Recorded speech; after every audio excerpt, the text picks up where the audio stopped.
Alright, and there we go. Alright, so, hello everyone, and welcome back to Snowbreak. Last time I tried doing this chapter, stuff happened involving a deer and my darling's car. They're fine. Everything's been fixed. But yeah, stream had to be canceled that day. So, for obvious reasons. But we're back now. I know we're kind of like now near the end of basically this event. I think we only have like a few days left. So I better late than never, I guess, to do the story chapter. So we only did the first part, so this part we did. So I do know what happens in this part. This one first segment. Everything else after that, I have no idea. So we're gonna figure that out together. So without further ado, let's just get on into this. So. Gonna waste no time, just go right on in.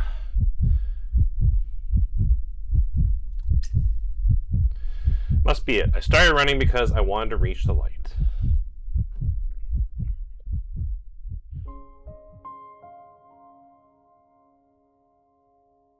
Beyond an endless sky unfurled, it was a view that needed no upward glance. It offered no road to tread upon and no end in sight. Unlike those below, the people who knew Ontario lived in this bounties didn't exist. And yet something still held them back. The very same sky. A barrier no one could break through, no matter how hard they ran. In this Skytopia, where all conflicts were said to be resolved, the problem was plagued with the ground still persistent. Well, we have Mia. A sudden gust, and the girl let go of the airplane. Its white wings traced a fleeting arc through the sky. Then it vanished, slowly swallowed by clouds beyond the reach of it, drifting down back towards the earth. Just 1 month left till graduation. The petite girl tipped her head back, puffing her choppy bangs away from her face. Then it's back home to run the family convenience store for me. The reply came from her friends, a girl with glossy blonde hair. You're not applying for college. I'll bother with that if I even pass the exams. What's this now? You're giving up already? It's not like I want to. I really tried. Guess I'm just not the studying type. I mean, in a way, move. Not everyone can be like Mia, who aces all her tests while goofing off all day. Why, thank you. Wait, that wasn't a compliment, was it? It wasn't. The pink-haired girl's smug look melted into one of suspicion. Busted. However, the teasing grin of the petite girl's face quickly turned into a pitiful little yelp. Watching them banter, the blonde girl sighed and shot a serious look at Mia's way. So, Mia, ever think about what you want to be after graduation? Me? Oh, right! I'm gonna be a manifestation! Aw, that means we won't get to hang out as much. A little bit. Come on. Manifestation. She's clearly messing around. And I didn't mean professions. I meant the real question. Bionic or transcendent? Bionic for me. Can it? Robot I parts wasn't would be asking kinda you. It has to be bionic. You live in the bionic district, right, Mia? I said I wasn't asking you. And besides, just because you live there doesn't mean you have to be one. I mean, that's true. Transcendent sounds kinda nice too. Wait, you're leaning transcendent? Maybe? Who knows? Again, she could just be manifestation.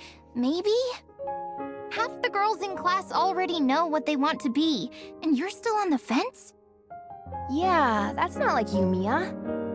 Aw, if only you'd go bionic. I told you I haven't decided yet. You're always like this, never listening. Well, that's the kind of person I am. You two are the only ones who understand me. Understand, huh?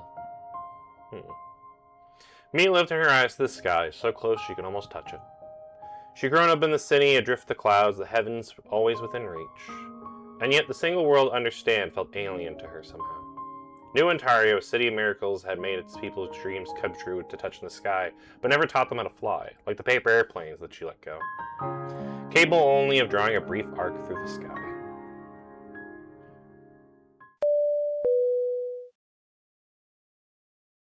Ladies and gentlemen, the H2 Pluma has arrived at New Hentero Skyport. Thank you for choosing to fly with us. We wish you a pleasant trip. As the familiar announcement echoed overhead, I realized I was back in the city that was meant more So than this is New Hentero. There's Haru. That's right, this is the city in the sky. So what do you think of this place, Haru? Roger. Should I proceed with an assessment of the current combat environment? I mean, I guess that too, but it's more meant what you thought about it. Truth is, I just wanted to hear what she thought of the place. But hearing you're already in mission mode, I decided to play out for now. The view's too open. Not enough cover. I expected defense systems on par with Midgard, but this is nowhere near that level. Yeah, they're Though pretty. they may be not using heavy something defensive more here. unconventional. Ah, I see. The floating islands. They're part of the defense array. Yep, sharp as ever, Haru. But what if we tried looking at the city from a different angle? Huh? You mean... Just picture yourself as a regular tourist. A faint blush crosses her cheek. She got the hint immediately. Understood. She closed her eyes, likely steadying her breathing. A few seconds later, she slowly opened them again. My first impression is just so vast, so open. More than I imagined. Standing here, it really feels like I'm floating above the clouds. And somehow, it calms me. Now that's more what I was asking for. Remember, we're supposed to be a couple here on business. A couple. Got it. Mm-hmm. I mean, I'll gladly be a couple with Haru.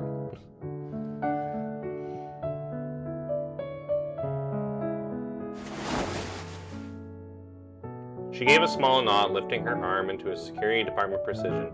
But the moment her hand brushed me, she blushed. She lashed forward, the tips of her hair turned pink. How about this? Perfect. A quiet laugh escaped me, and I felt her arm tighten with bashful intention. Gently, I drew her into my arms. A shy, delighted sound slipped from her lips, and in a heartbeat, the blush spread to her ears and cheeks. Her forehead rested against my shoulder, and her warm breath sweeping through the fabric. A few seconds later, she drew in a deep breath. Sir, She slipped back into her old ways and addressed me. close contact has triggered elevated body temperature and abnormal heart rate. Requesting 10 seconds to regain composure. Aw, poor Haru. Approved. I answered half jokingly and then tightened my grip. To stay low profile, Haru and I dressed in common clothes. I slowed my pace to a purpose and we loosened up. But just as we were about to blend into the crowd... Huh? Wait, is that the adjutant? Oh. Mia found us. Yep, definitely you. Haru came to a halt and I realized once the only person who ever talks like that must be Mia, right? I remember you. Ding, ding, ding. Correct. So, did you miss me? Of course I did, though it was only like a week ago. Hey, a week is forever if you're in high school. Summer break's only 6 weeks, you know. It's kind of tragic. Don't tell me you actually forgot about me. I couldn't resist teasing you a little bit. So teasing me is the only thing you couldn't resist, huh? But why? The fluffy ears on her head shot upward with a whoosh, and suddenly she grabbed my wrist, puffing Why her can cheeks. you resist touching me?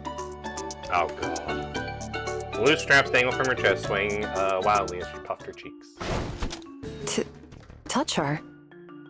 Oh, no. The moment Mia dropped that bombshell, Haru's expression froze solid. She clutched my arm so tightly it actually hurt. I see. So there are other girls here with designs on the adjutant. Oh, no. Her voice stayed composed, but the blush creeped up her neck and afterwards. Mia, context matters in this touch me scenario. Potato, potato. This girl is unbelievable. Mia smirked triumphantly as she leaned into me in front of Haru. Besides, didn't we have a deal? That you'd only miss me and no one else? Huh? I don't remember making that deal. There was definitely no such deal. Okay, good. Haru couldn't tell Mia was joking, but her fingers tightened, wrinkling my sleeves. The manifestation who ruled every battlefield turned adorably helpless when it came to So me. why is there suddenly another super gorgeous girlfriend clinging to you? She is very gorgeous. Suddenly? No, we've been together since long ago. Also true. Maybe it's just my imagination, but Haru still flustered her the word girlfriend, her expression steady. She seemingly leaned closer to me. Oh, and what about that promise, Adjutant? You said you'd elope with me next time we met. Wait I don't a think sec. I said that either. Could this be it? A wild three-way runaway romance? I mean, I'd be down. Hey, hold it right there. Well, a threesome might be a bit much for me, but if it's with the Adjutant, I could be persuaded to experiment. Hey, yo! Okay, I like where this is going. The sentences have so much red flags. And this lovely lady here probably doesn't mind either. I mean, you two must have done this kind of thing plenty already, right? I mean, I Is she imagine doing this so on in purpose? Force, yeah. Of course we have. Oh, As poor the Haru. adjutant's girlfriend and his blade. Things like this are child's play to me. The girlfriend part made sense, but Blade, not sure if that fits in the context. The way she scrambled to save face, all flustered, was both endearing and hilarious. Time to properly introduce Mia. Poor Haru. Oh, poor Haru. Once I did, Haru regained her composure. The blood that crept down her neck eased up. Still, she clung to my arm with a lifeline, eyes locked on me. Sorry, my bad. Couldn't help myself. Just wanted to bluff a little in front of this lovely lady. Thankfully, Mia knew when to take a hint. She dropped the smirk and gave Haru a respectful nod. Bluffing. Huh. This may be our first meeting, but I can tell you and the Adjutant are very close. That's true. And, yeah. if I'm not mistaken, you're a manifestation too, aren't you? Adjutant. Haru glanced at me, silently asking how to respond. Don't worry, Mia's someone we can trust. She's All right, friends then. with most of the other manifestations at this point. Naruse Haru, manifestation of the Heimdall Force. Pleased to meet you, Miss Mia. Just so you know, Haru and I are teammates long before we are on Hamilton. Whoa! So Miss Haru and the Adjutant go way back, huh? Yes. We've worked together for many years now. Wow, I'm so jealous. You're not just a badass manifestation. You've also got this deep bond with the Adjutant. Oh, you're so lucky. I mean, she is badass, and has a nice relationship with me. Her tone was over the top, and the eyes Do sparkled. you want to become a manifestation as well, Miss Mia? Yup, I even submitted a formal application to the Adjutant last time we met.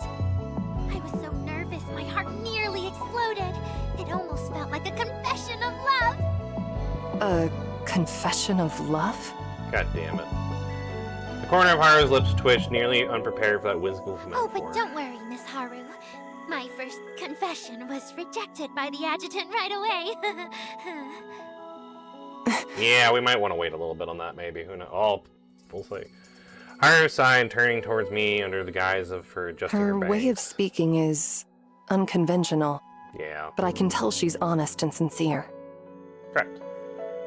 Yeah, and I can feel she really does want to become a manifestation You mean- someday. Oh, right.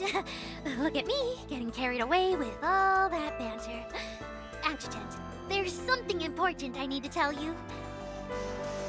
While Haru was still processing, Mia's smile vanished and she gazed upon me with more You're intent. here undercover as tourists to investigate what happened in the Elysium.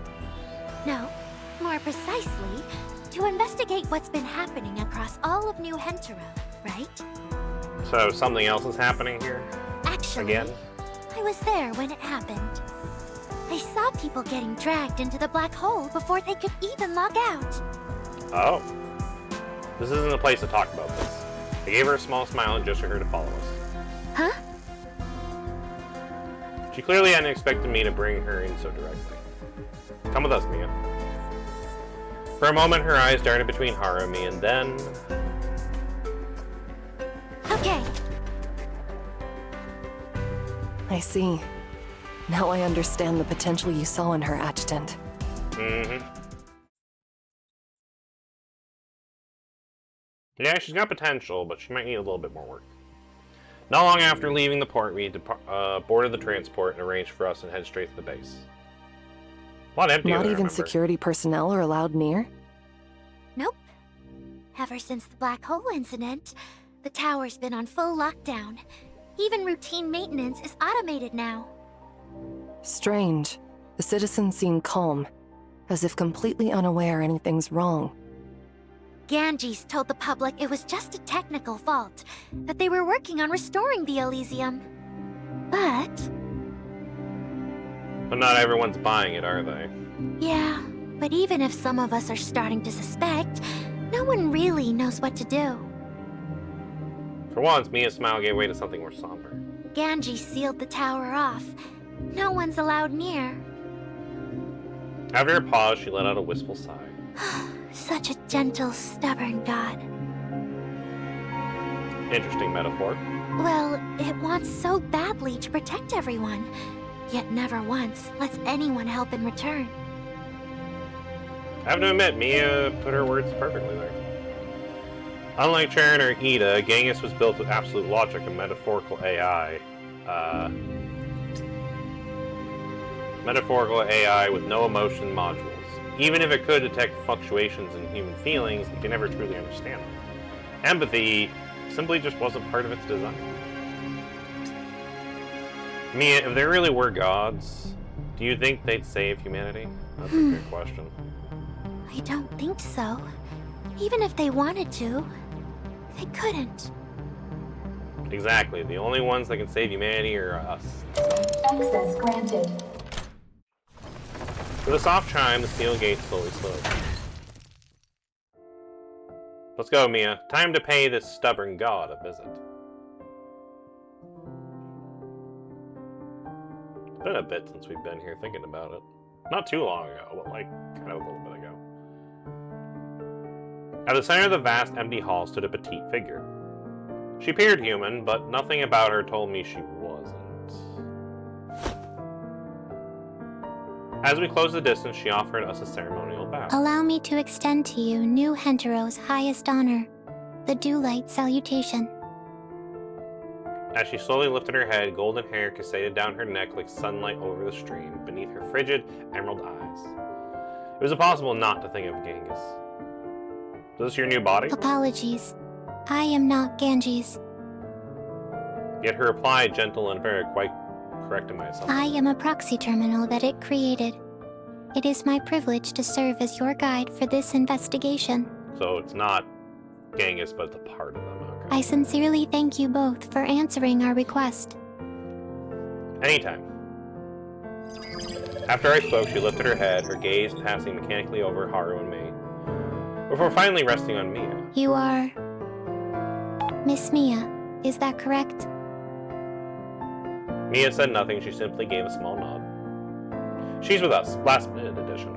I see. Then I will update the reception protocol accordingly. Moments later, the proxy terminal flip curled into a faint smile, not a pre-programmed gesture, but something. Thank you for waiting.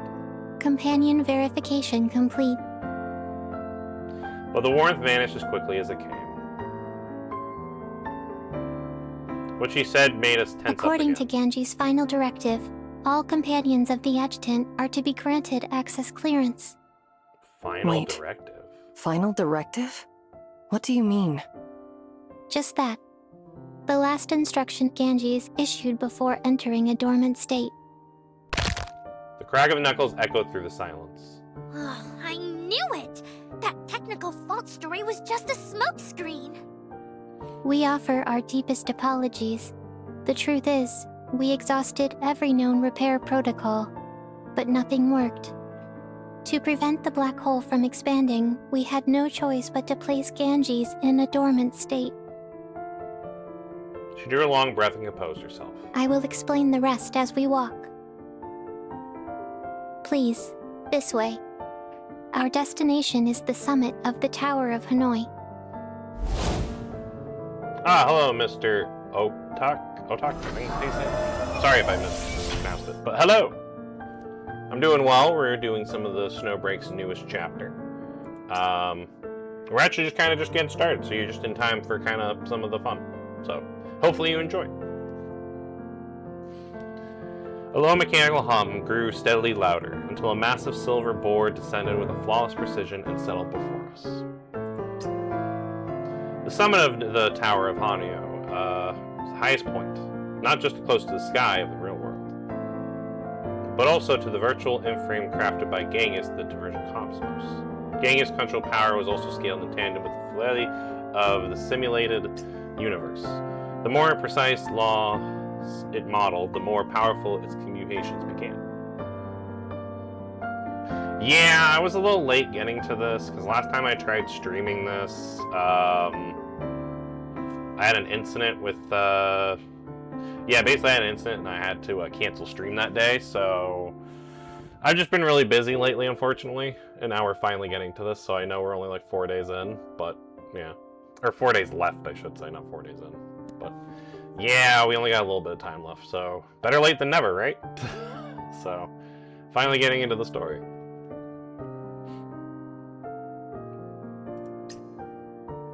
Until recently, when a rift tore open within those celestial bodies. My head, it hurts.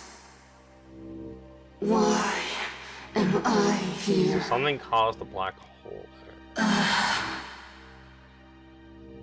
It's getting closer. Is it him? Oh, I think they're talking about me. Alright, well that's the first part down. On to part 2. Whoa, this is way too high. Isn't there, like, an express elevator or something? I'm guessing not. How long have you been playing this game? I've been playing this game since... Oh, I forget the name of the event. I've been playing since the... I think the Cherno one. The one that, like, introduced Cherno. I think I've been playing since that event one. I forget the name of it. And it just had a rerun, like, a few chapters ago, too. But yeah, I've been playing Snowbreak since then, so I've been playing for a good little bit now. So, like, not the very beginning, but I'd say close. Vaguely. I know eventually they kind of, like, do, like, reruns on that, so I have noticed some of, like, the reruns with the events. So, I know we have currently the Azure one that's on rerun right now.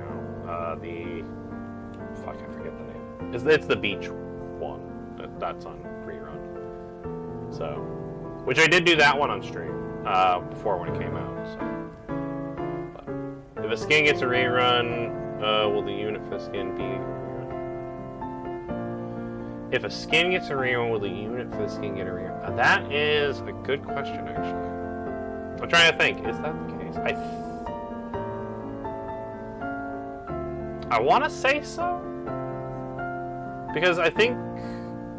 Yeah, because I think Katya and Enya, I think, are on the banner. I forget, were they... I think Katya was on the banner at that time for the Azure one. The Narita skin's getting a rerun next. Oh, okay, so Narita... I mean, I could see Narita getting a rerun, because it's been a little bit since Narita. So, I mean, I could see it. I think that might be the case, I want to say. So, I mean, obviously I'm not, like, an official speaking for Snowbreak, but I'd like to think that if there's a skin coming out for Narita soon, there's probably a good chance we're either going to get a rerun of the character, or, I mean, if it's a skin for a whole new version, we might just get a new version of Narita, which I feel like they don't need a new version of her Narita. So I'm like 2 months in, so I'm rather new. Oh, okay. So that's fair. I want to say so. I want to say that I think they do get a rerun with the skin, so I'm going to say yes, but don't take my word as law. Also, if you're new, welcome. hopefully you're enjoying Snowbreak so far. So, like I said, I've been playing since the first time of the Cherno event that introduced Cherno. I haven't been playing since the beginning, but I've been playing pretty close, like a few chapters late in. But I've played the chapters, so I kind of caught up.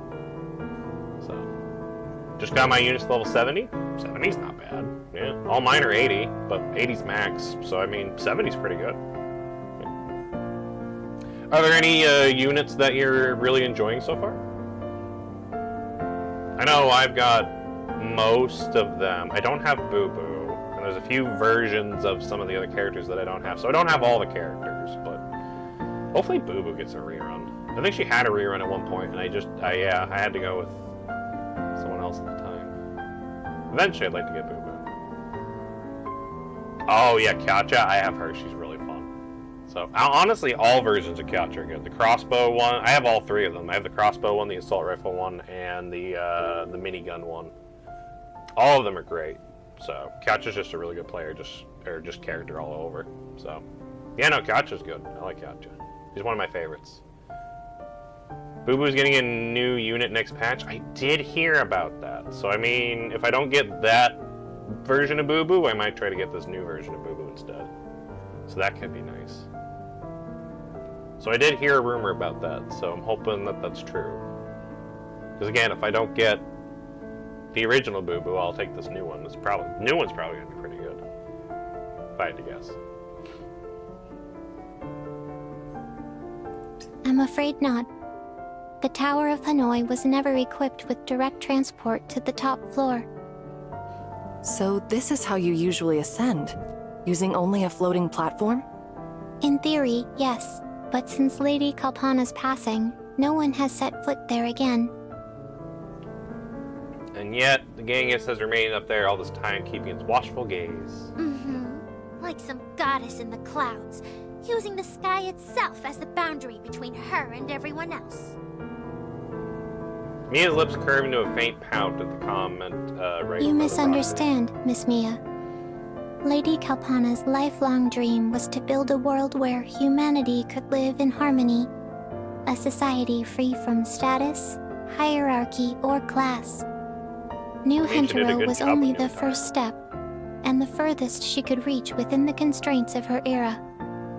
One day, we will erase that boundary in the sky completely.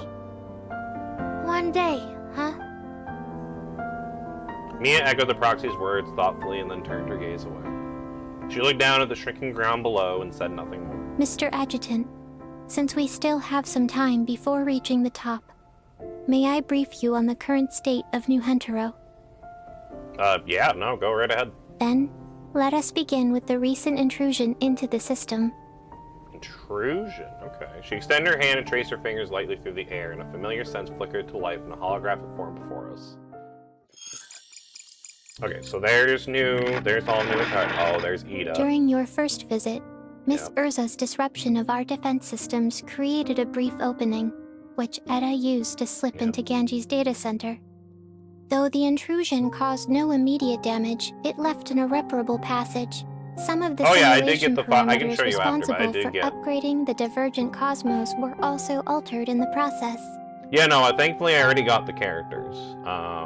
So I did get Haru, which I love Haru. I'm glad that she finally got like a cooler 5-star version. So I do have her, I do have the free 5-star, and I also got Mia as well. So I already got Mia as a character too, so. I got all the characters that I want and stuff from this. So don't worry, I have that. I can show you my characters and everything else in that after this part of the story chapter here. Yeah, Mia seems pretty good so far. I haven't used her too much. I've been more focusing on just trying to like build her up at the moment, but she seems really fun from the demo thing that I tried. Her skill's really strong. Yeah, she does seem to do a lot of damage, which kind of fits her personality. She seems, I feel like Shotgun was a good choice for her, because she seems like the type that would just be like all for like just big, like bonking damage. So, I think they did really well with her. So, oh, you got an ad? Okay, we can wait. I can wait for the ad. That's fine. So, you know what? That's fair.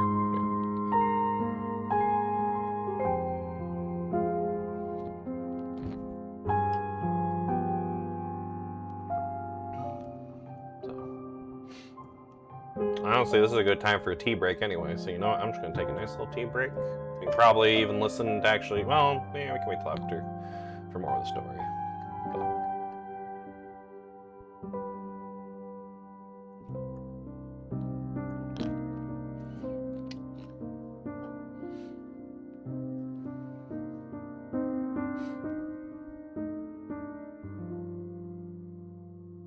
Yeah, I had a feeling Etta might be part of this too, thinking about it.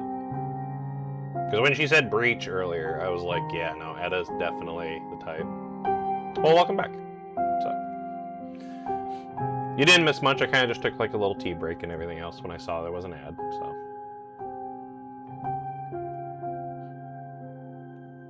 Alright, let's get back into the story then. So this most recent attack. But yeah, Mia's Was that character Etta seems pretty again? good so far, so Not I think they did directly. really well with her. We isolated the corrupted data early on, and surveillance confirms Etta made no further attempts to breach the system through that passage. However, She withdrew her gaze from the hologram and turned to look more at me. recently, the firewall was breached by a specialized cytogen inhibitor.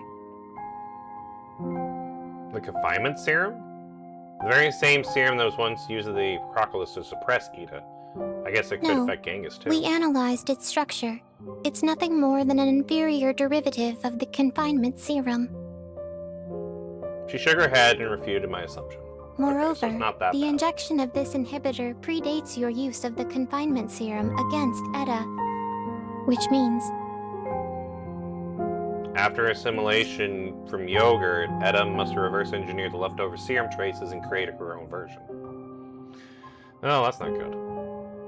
I also spent some money to get the cool life unit from the shop. Oh, which one was the one from the shop? Is that the one with the dual guns, or is that the one with the assault rifle? Or not the assault rifle. SMG, sorry. Infinite Sight? Yes, that's the one with the dual pistol. Infinite Sight one's not bad. So, I think I have, yeah, no, I have Infinite Sight. I think I have both versions, actually. But, yeah. The Infinite Sight one's not too bad. So. I most of the time just spend money on outfits when I want to spend money in this game, so. correct. Thankfully, this game's pretty usually generous with the other stuff there, so I don't usually spend it for characters. The corrupted data escaped containment, tainted our training data, and triggered a chain reaction. The core system began collapsing irreversibly. Oh. the black holes appearing in the Elysium? They're direct indicators of the collapse. Black holes of varying sizes have begun forming throughout the divergent cosmos. To prevent further contamination, Ganges was forced to suspend all non-essential processes and enter dormant mode. Best way to get Digicash? Yeah, pretty much the best way is to just, Battle Pass is a good way to do it. Yeah, just kind of just doing event stuff, story stuff. You basically just that. That's a good way to get it too. What's another good way to get it? You could do the operations menu and you can just spend your presents to farm for some Digicash if you're really that short on Digicash. You can also do it that way. I know I do that on rare occasion. I'll just spend all my presents for the day to just get some Digicash. But it's kind of, yeah, there's really like the three best ways to do it. It's just event stuff, Battle Pass, because that's pretty generous with stuff as long as you keep doing stuff on there. And, yeah, just doing the operations. But the corruption can't be purged. That's why the Elysium is locked down, isn't it? Wait, what about the passage linked to Etta? Rest assured, though the firewall was breached, the passage remains under full surveillance. Etta has made no further Oh, moves. the stuff for the guy. I thought you were talking about the other Digicash. Sorry, I thought you were talking about, for some reason, you said Digicash, and I thought of, like, the currency thing, like the money you have to use, like, pay for, like, upgrades and stuff. So, sorry, I misunderstood. Oh, so the stuff, like, yeah, basically with that stuff, you basically just gotta just do accomplishments. Yeah, mostly just event stuff, really. I mean, you could put money into getting like that 30-day thing where like you get some like every day for like 30 days or something, but I don't do that too often myself. I'll do it mostly if there's like a good outfit on the banner. Be like, okay, well I want a good outfit in that, so I'm gonna buy the battle pass. Might as well, so you have the leftovers to go get the daily thing. So, yeah. But I think this game's rather generous with the stuff to do for like pulls and that for the gacha, I like to say.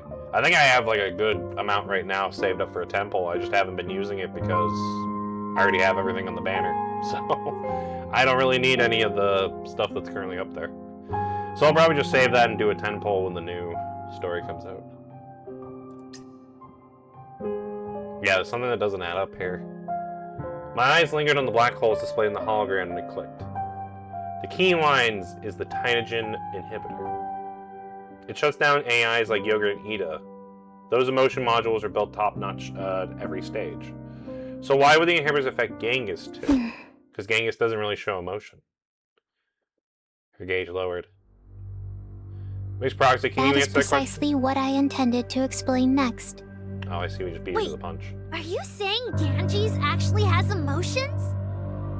Not quite. While fragmentation technology is indeed linked to human sentience, I definitely recommend Narita. Lady Narita's Kalpana pretty never good. designed Ganges She to has pretty possess good a skill soul. damage. Then why? It's the data center, isn't it? That's how Genghis achieves near infinite capacity and real-time adaptability without relying on a hard-scale physical Correct. data. Unlike Eda or Charon, Ganges uses fragmentation modules as its foundational storage architecture. To put simply, the diverse combos in Genghis data center and vice Astute versa. as ever, Mr. Adjutant. Precisely as Ganges projected. Yeah, she does Your have her analytical skills like acuity block on ranks enemies, far so you above need to the aim norm. there, which is nice. A flicker of surprise crossed her eyes before she offered a small nod of recognition. You're too kind. You have arrived at the top floor. With a soft jolt, the levitating platform came Please to a watch stop. your step. Following the proxy, we moved through a narrow corridor about 10 meters in height. At the end, the space opened, bathed in light, and dazzling sights stretched before us. But this didn't feel like the Starlight Hall. If anything, it looked more like a lobby. Rows of display cases lined the hall, holding strange items, projectors like the one Nozomi used to use. And yet, nearly every exhibit seemed to be falling under a theme. This must be where Genghis displays its creations. The Starlight Hall lies deeper within. This way, please. This walk felt longer than expected. I tilted my head back and let out a quiet sigh. And right then, my eyes met the gaze of a surveillance camera overhead. Strangely, it didn't seem to be tracking us like it should. Its sensors seemed locked on something. Only when I locked eyes with it did the camera suddenly snap into place. A subtle unease crept in. Huh? What's this? The thought had barely settled when Mia's voice broke through the quiet. She had stopped in front of a display case tall as a person. At first glance, the item inside looked to be placed on cutting-edge tech. It was pure white garnet, simple in form, but far from ordinary. Beneath the lights, the fabric shimmered with strange metallic sheen as if flowing in quiet, shifting shapes. An exosuit.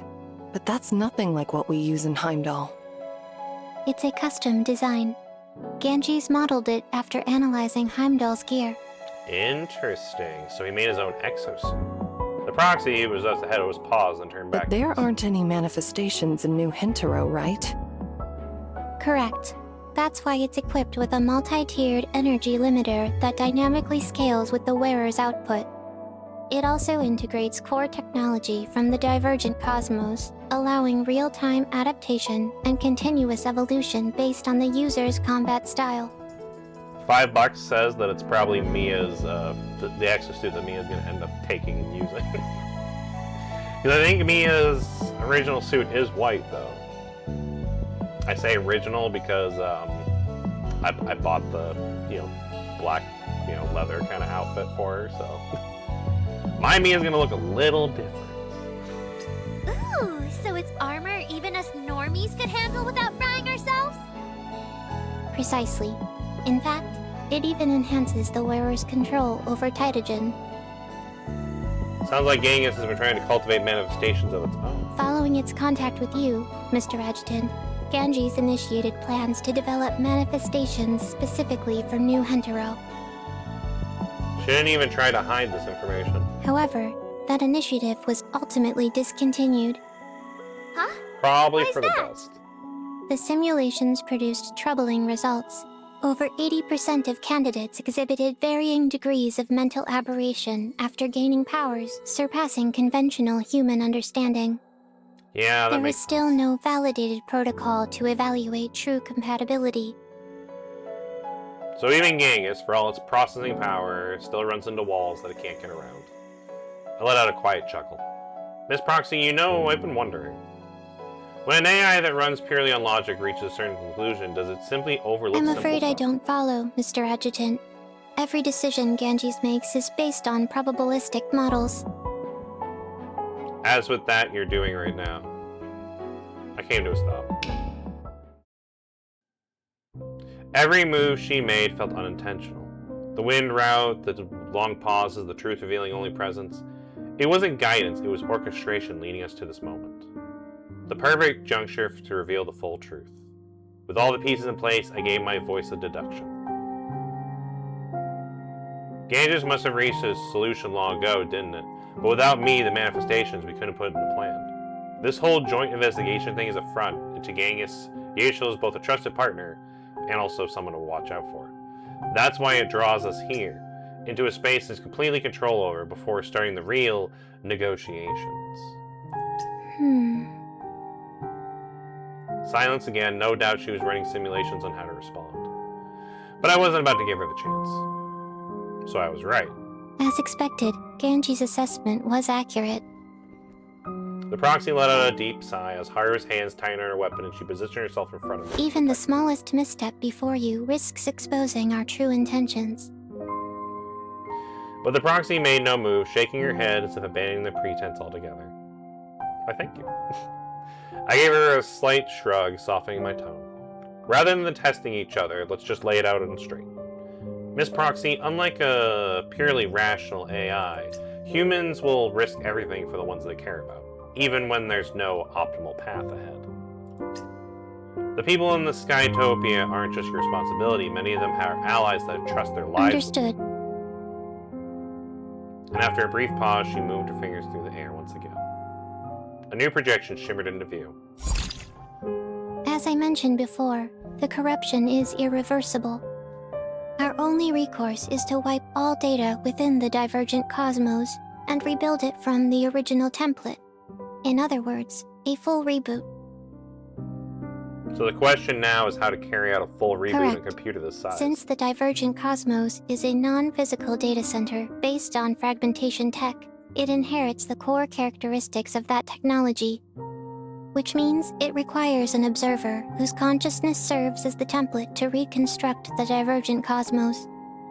But ordinary people, even manifestations, cannot withstand the fragmentation surge that comes with a full reboot, even when filtered through the dreamscape mechanism, which condenses the surge into an immersive spatio-temporal experience.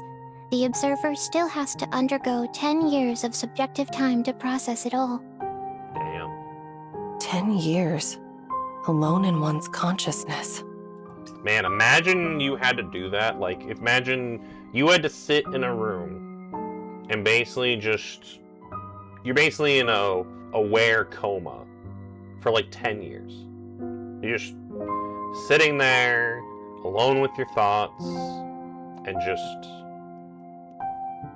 You can't leave until 10 years are up. That would probably destroy a lot of people's, like, psyches. So, being alone in a room for that long. Especially when you think about, like, the average human lives, like, what, 80 to 100 maybe? That's, like, that's at most, right, probably at least, I should say, like a tenth of your life that you have to sit in a room having your conscious just be observing. Yeah, that's probably gonna fuck up your mental state a little bit. That is the refined estimate. When Lady Kalpana first brought Ganges online, she spent nearly 50 subjective years inside. Damn, she did What? 50 years. Mia's gas pierced the quiet, even Haru's unusual composure. But you, Mr. Adjutant, are an exception. In your confrontation with Rosen, your resilience under fragmentation strain far surpassed all previously recorded human thresholds. So that's it. She wants us to go in there and watch over it. She wants us to be it because we, you know, because of our Taitogen abilities with fragmentation and stuff like that. We, first of all, are probably the best candidate for this. And second of all, with how used we are to this, it could be possible that it might even be slightly less than 10 years, but it still might be a long time.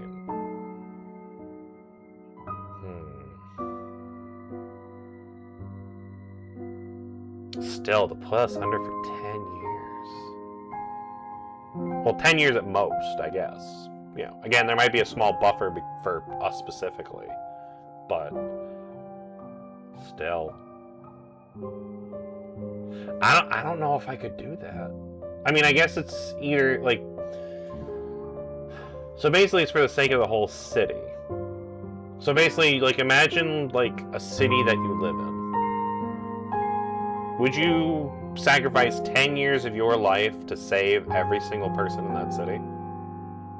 Because the options are that if you, let's say we refuse, do they have anyone else they can use for this? Because if not, then the black hole is just going to expand and the city's going to just get sucked into a black hole. Or at least all the digital space is, which, considering that New Ontario is mostly digital space, it's basically how it is, yeah. Well, okay, so let's say you're probably in like your teen years or whatever, or even whatever age you are now. Take me for example. I'm in, use me as an example. I'm in my low 30s. So if I did this, I would not come out of this until probably around my 40s.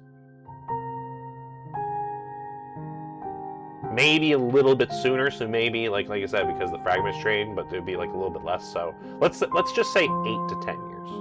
So that's still gonna put me like high 30s or 40s. That's still a long ass time to give up just to save a city, the city that you are in.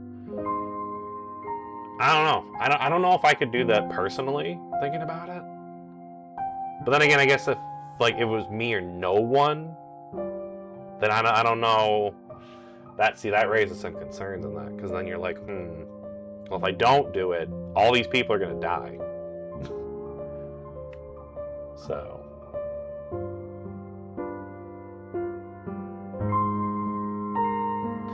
That's true. I guess I don't want to say like the younger you are, the better this is. I feel like if anything, it's the opposite. Yeah, putting some thought into it, like the older you, the older you are, I feel like the easier this would be for you. Because let's take it for example. Let's use your example of like 22.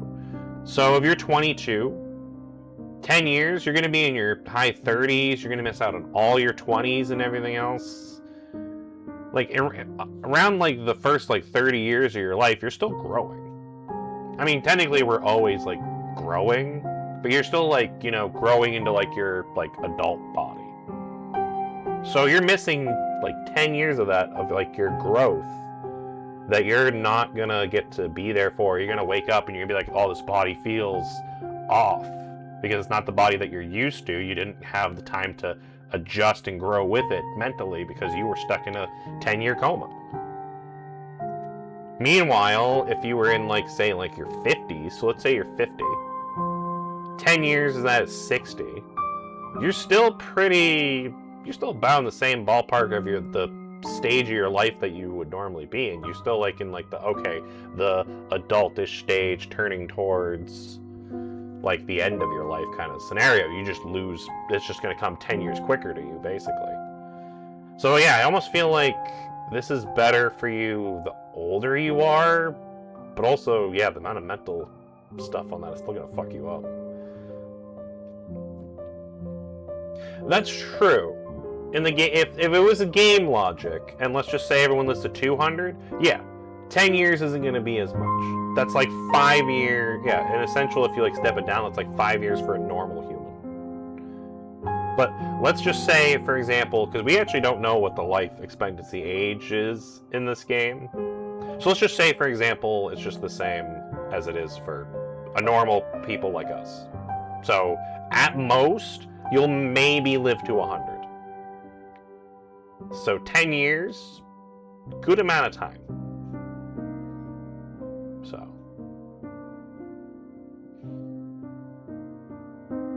Yeah, I don't know if I would do it. Give up basically giving up 10 years of my life. I mean, it would save everyone around me, I guess. Like, when I come out of that coma, you're a hero. When you come out of that hero, you're definitely going to be a hero, you're going to be celebrated and everything, you're going to be an important person. You're definitely going to go down in history for it. Be like the guy who saved this city by sacrificing his life. But, again, you're going to be missing out on 10 years of your life.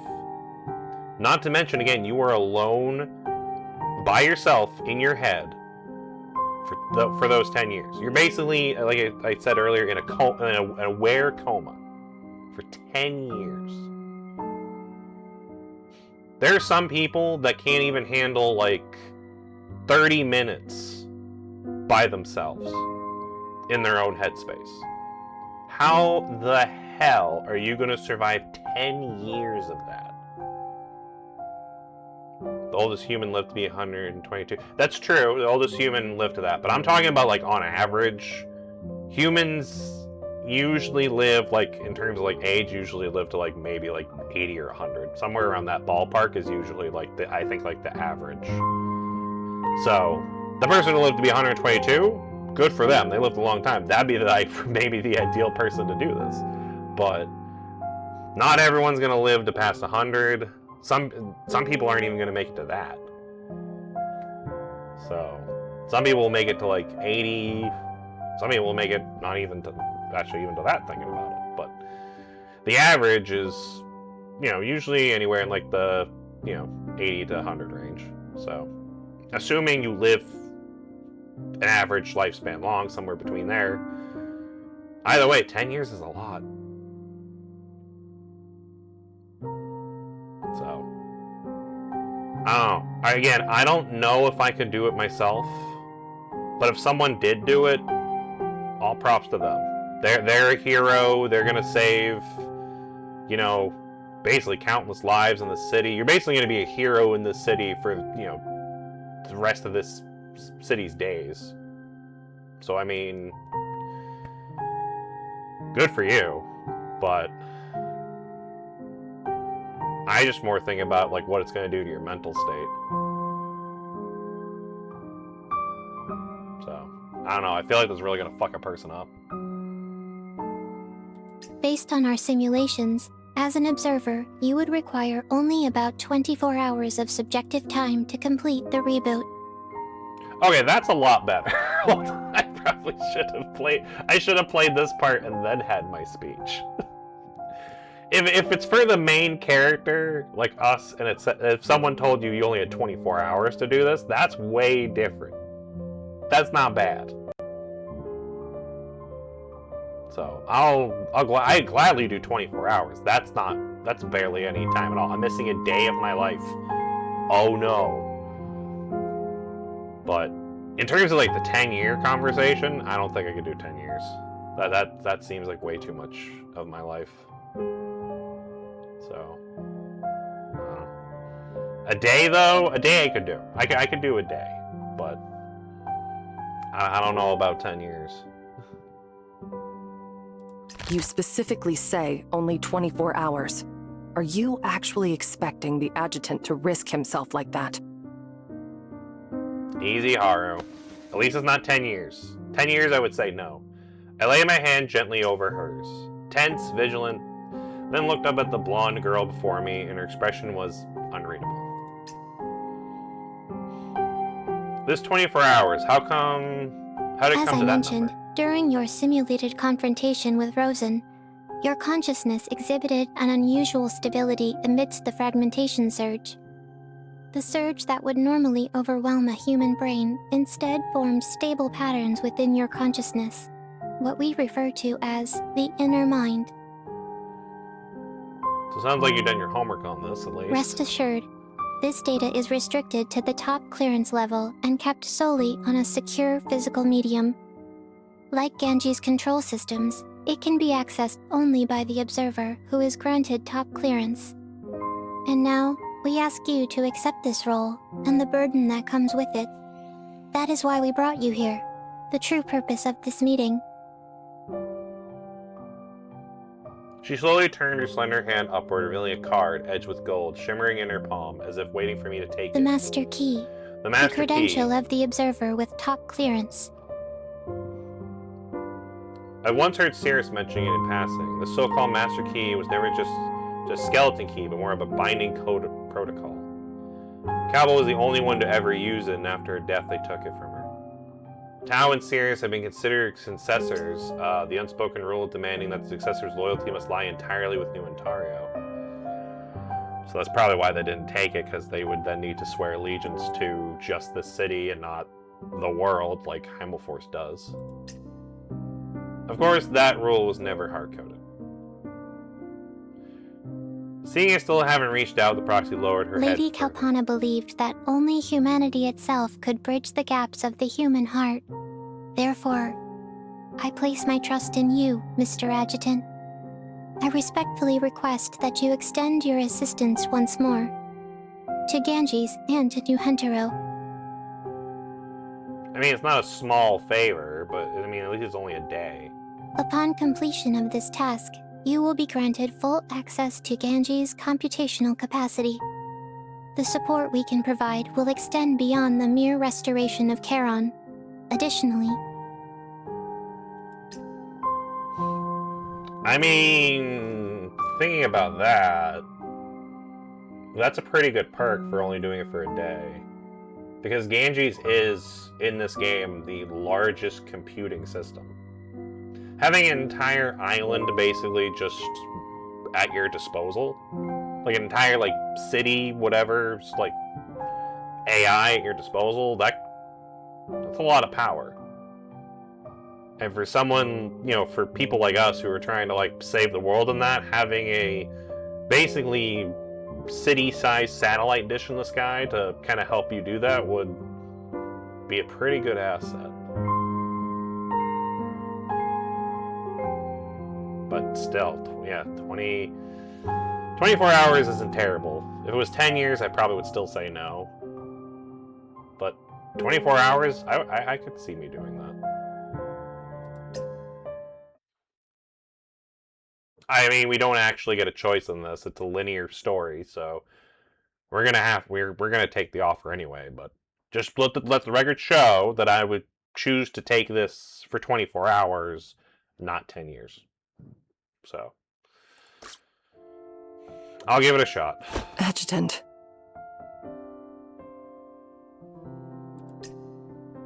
Within the next 24 hours, Haru and I, along with Mia, will provide the worth of the choice. my deepest gratitude. Huh? Wait, I can come too? Of course, I've seen the resolve in you, Mia. Remember what you told me back in the, Halorian Sea? I want to join Heimdall. I want to become a manifestation. I believe what will save New Ontario is enough for one person, but the resolve of many. You didn't make it this far in a whim, did you? Definitely not. Mia nodded firmly, and her hair bouncing with motion, her eyes lit up with determination.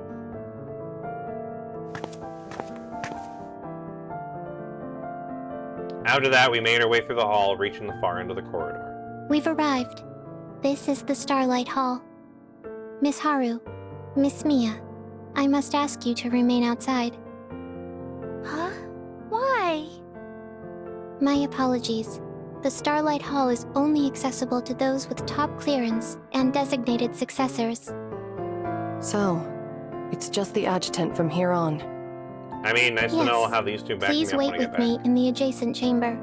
The reboot protocol will take approximately 15 minutes in real time. Oh, alright. Oh, welcome back. Mia sighed softly, then gave her cheeks a brisk slap. The two tufts upon her head flickered back and forth like a little critter trying to rally its spirits. Don't worry, Mia. If anyone can handle it, it's the adjutant. Everything's gonna be fine. Her earnest attempt to steady herself was downright adorable. Hey now, isn't it a little unfair to only cheer on yourself? I'm the one doing the work here. Right. Mia suddenly stepped closer.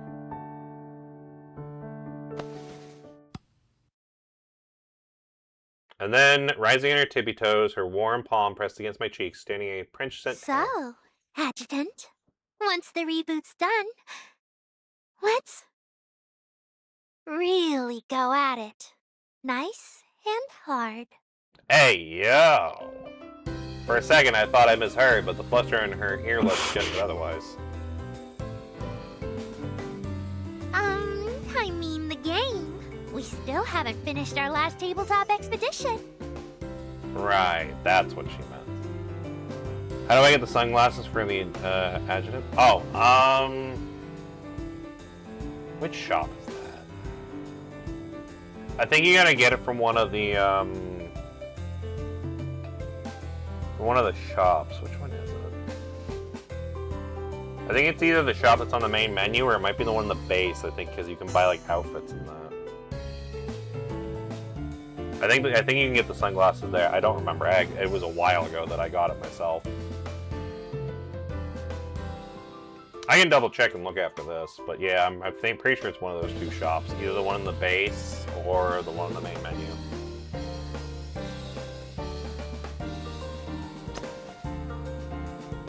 Mia held out a Once it's all tiny done, dice. let's come to my place and pick up where we left off, yeah? I mean, I'll definitely go to your place. Always saying things that people can take wrong. Maybe I meant it that way, on purpose. Mia grinned and struck a playful pose. Anyway, good luck. I'm staying here. Behind me, Haru reached out, only to stop just before her fingers could reach me. Haru, you good? As I turned, I caught a fleeting shadow of unease in her eyes. Don't worry. I'll be right outside. I won't interfere. Her outstretched hand slowly felt curled into So a fist. please, let me stay right here, where I can be closest to you.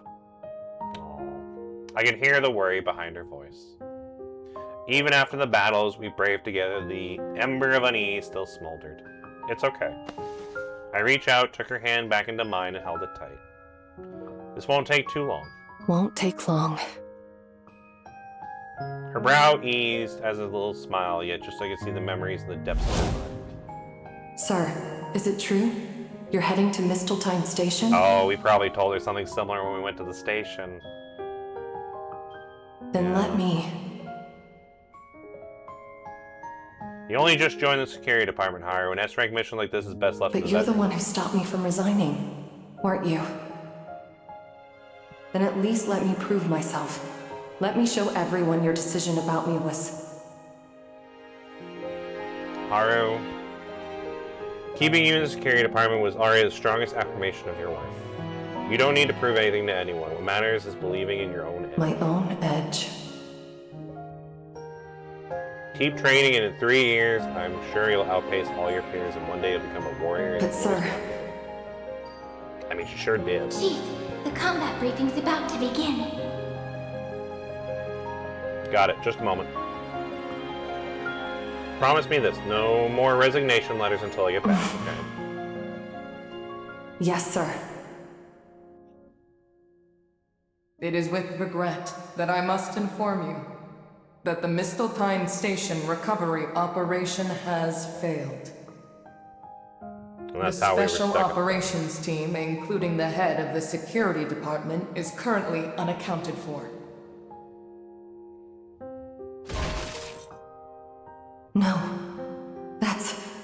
That's impossible. It can't be.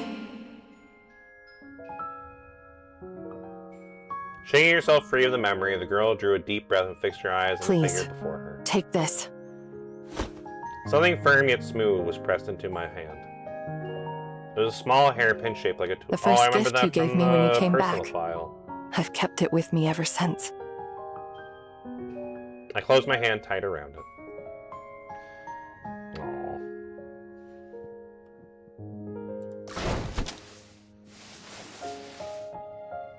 Thank you, Haru. Adjutant. Adjutant, the Starlight Hall is ready.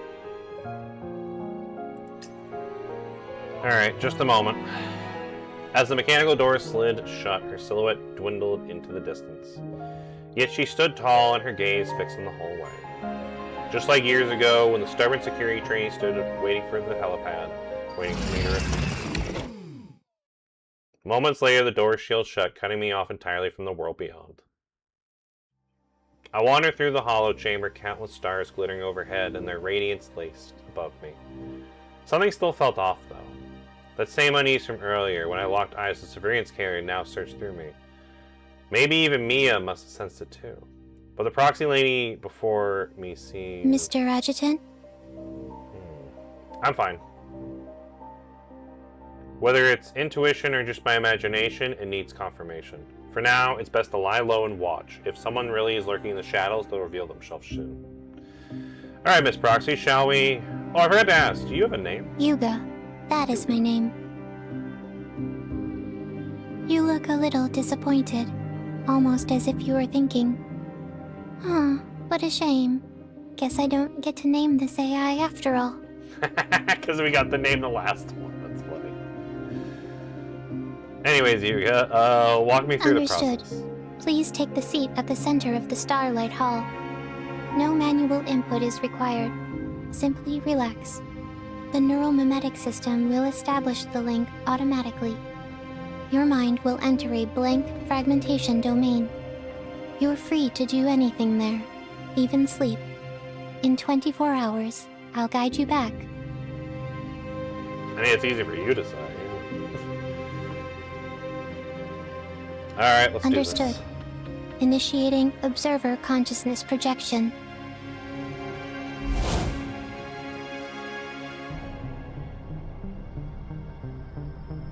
My body plummeted, yet my mind seemed to remain behind.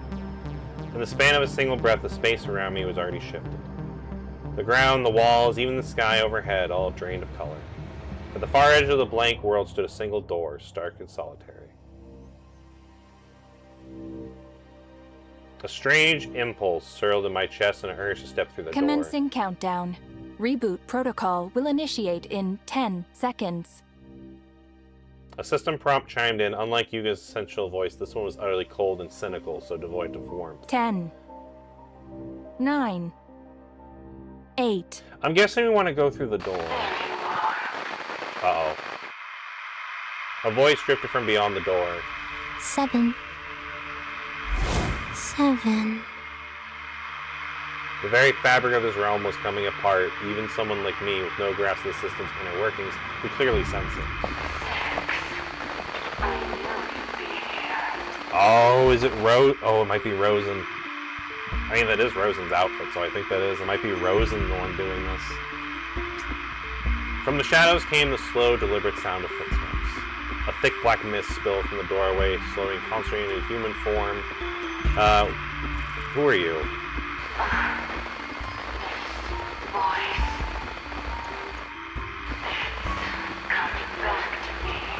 Yeah, I think it might be Rosen. The space growed under the strain, black mist spreading like ink, leaning out into blank space. At last, a figure tore free from the heavy fog, and each step peeled away, crumbling into the ancient wall. My knuckles tightened instantly as I scanned the pale expression. No cover, no weapons, and not a speck to lunge. However, the shadow conjured a handgun from beneath her coat, as if nothing at all.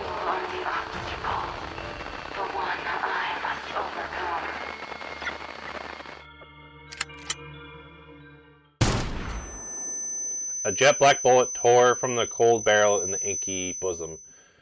One hit here and my consciousness would shatter. The thought flared in my mind. And so, instinct, or perhaps battle-honed reflexes, compelled my body to act.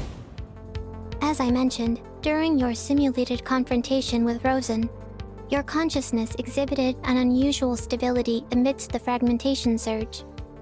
The surge that would normally overwhelm a human brain instead formed stable patterns within your consciousness, what we refer to as the inner mind.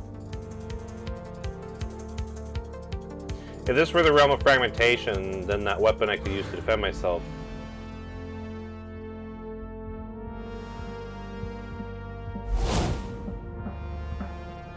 Time itself seemed to froze. As my fingertips brushed the bullet, countless particles constructed in my palm woven into the new law of existence. In this realm, shaped by my will, even time itself is another perspective altogether. The dark, hazy figure expression was unreadable, yet I could feel a sharp jolt of astonishment. You weren't sent by Edda, were you? There was no trace of Edda on her, and she remained of someone else, someone just as difficult to deal with.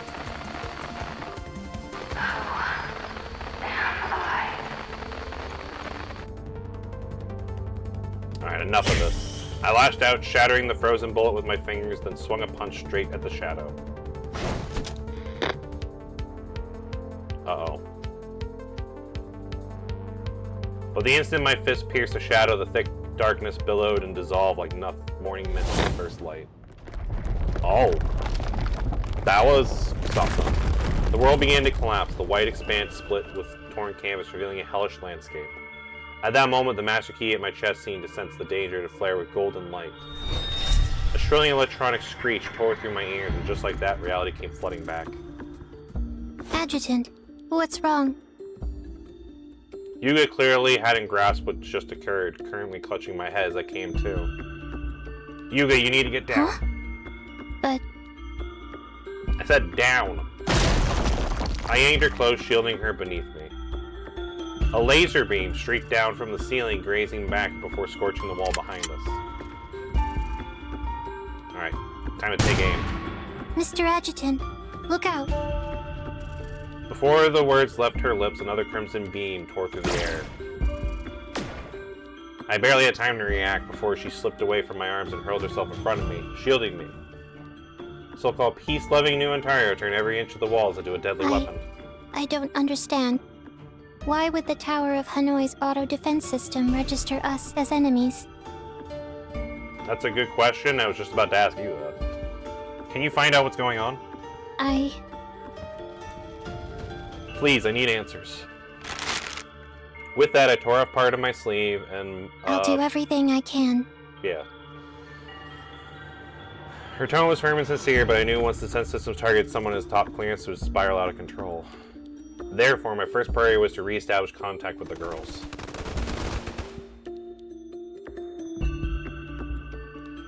Adjutant, are you? Yeah, we might need some help. I'm fine. What about you? I'm all right, but the hallway's sealed by an EM barrier. The guard bots suddenly turned on me, but I've already cleared them out. Yeah, that sounds like More of them? I've got this. Haru tapped her wrist, and in an instant her outfit morphed into her new exosuit. Nice. This new tech was developed after what happened at the sea base. Temper your eagerness, oh manifestation of Heimdall. An energetic voice echoed down from the other end of the hallway. Through the radiant veil beyond the shadowed gate, stars above, descend and smite them all! Woo! Boom! I told you she was gonna put on that annihilation. Ugh, might have cranked the power a tad too high. Mia? Hi, Mia. Bingo! As the smoke cleared, the figure behind the slowly lifted her chin. She flashed her trademark grin and raised a hand in a victory sign. So, Adjutant, did this new look of mine make your heart race? I mean, it is a nice look. No way! A cool pose, a flash shield, and a killer catchphrase.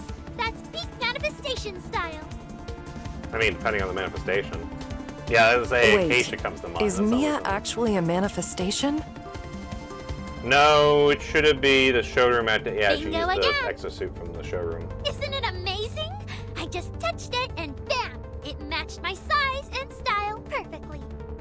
Even the little details around the chest fit perfectly. Adjutant, look, look! I mean, it's hard not to look.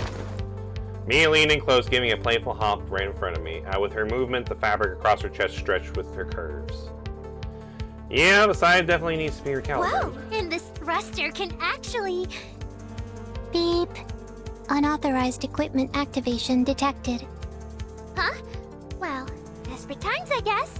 I needed to get the adjutant right away, so I... Alright. You can explain once we're out of here. Listen, Mia, you don't need to be charging up in front. Just stick with us and get a feel for the Roger field. that! I'll soak it all in!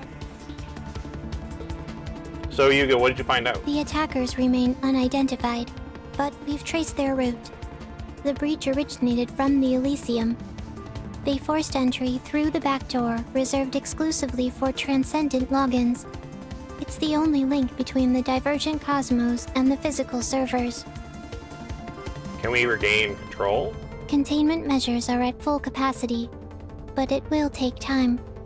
For now, the Tower of Hanoi's defenses remain beyond our control. So we're gonna have to fight our way out of this place. Yes, sir. Alright, Haru. Get in touch with Caroline. We're gonna need some support Understood. from Frida and Mauxer. Oh yeah, because both of them are really good Mr. with tech. Adjutant, as Ganji's proxy, it is my duty to handle the new Hentaro system myself. You'll handle the cleanup, no question, but yeah, with what we got right now, I'm the one that's in charge, because I got the little key. Understood. Alright, everyone, get ready. Let's push through and get out of this tower. Yes, sir. That was a long-ass part for part 2. Damn. Alright, real quick, I just want... Oh, now it says 3 days. Okay. Oh yeah, because I guess the day changed in the game. I wanted to see real quick Just go where with the your heart. glasses... Because I know we were talking about the glasses earlier. I forget if it's in this shop somewhere or the other shop. No, those are all weapon parts.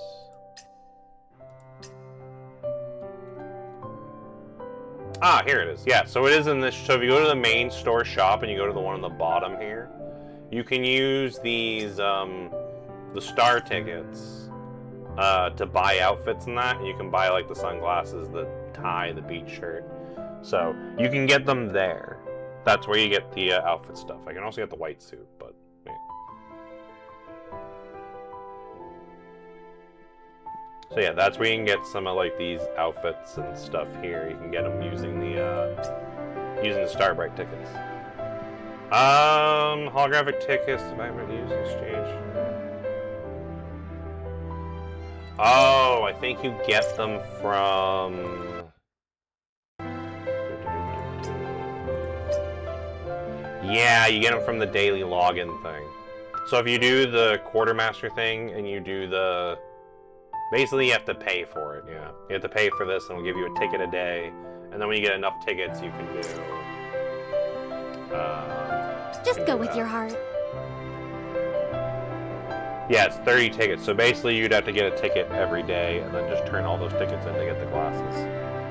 So, I don't know if there's another way to get them. It just says daily, so I don't know if they come with like something else, but I know you get them from... I know you get them from here with the daily login thing.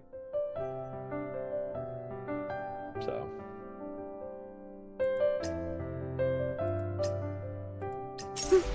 Pretty decisive. Yeah, I don't know if you get them from anything else though. I'm looking around to see if you can get them anywhere else, but not from what I'm seeing.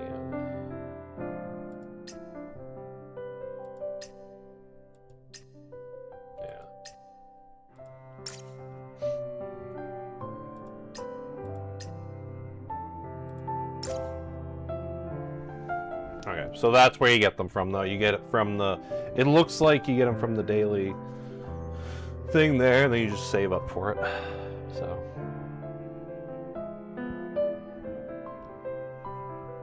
Yeah, sorry about that. I know you got them from even here from the base shop, and I was kind of hoping... I don't know. It was going to be something easy to get, but I guess not.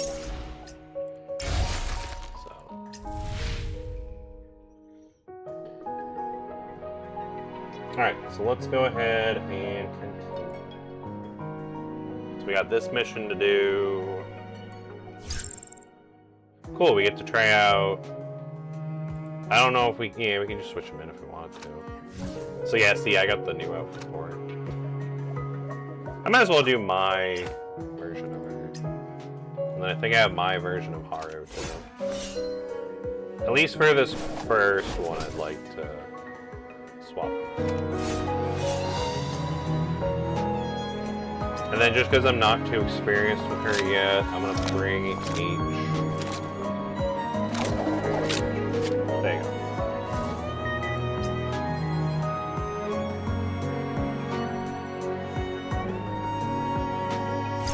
Alright. Let's do this. Yeah, I definitely like this black leather outfit on her. The enemies have sealed the whole Tower of Hanoi. Is the exit blocked too? Is just within reach. Where are they pouring in from? They're not pouring in from anywhere. The tower's defense systems have activated. What you're fighting are its internal security units. There's a control console up ahead. It manages the exit. Got it. I'll clear the path. This is how it works, right? Partial access has been reclaimed.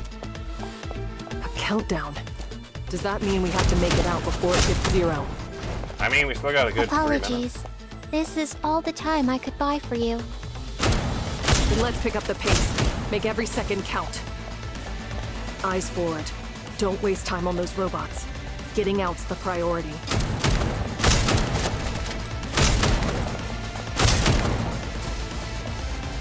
I mean, these enemies are pretty weak.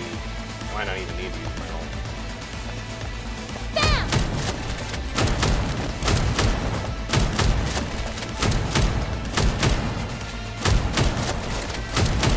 Although, I guess we could show off the ult. Gotcha! Bam!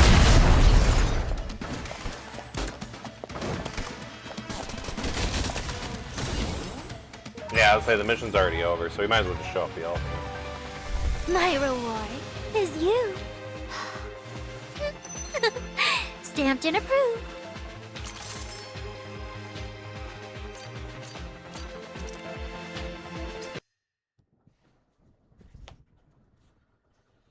The enemies don't seem to be following us. The powers are up. Yeah, but we didn't even really need the power up at all. I kind of went through them pretty easy. Alright, no pedestrians in sight, no commotion in the distance.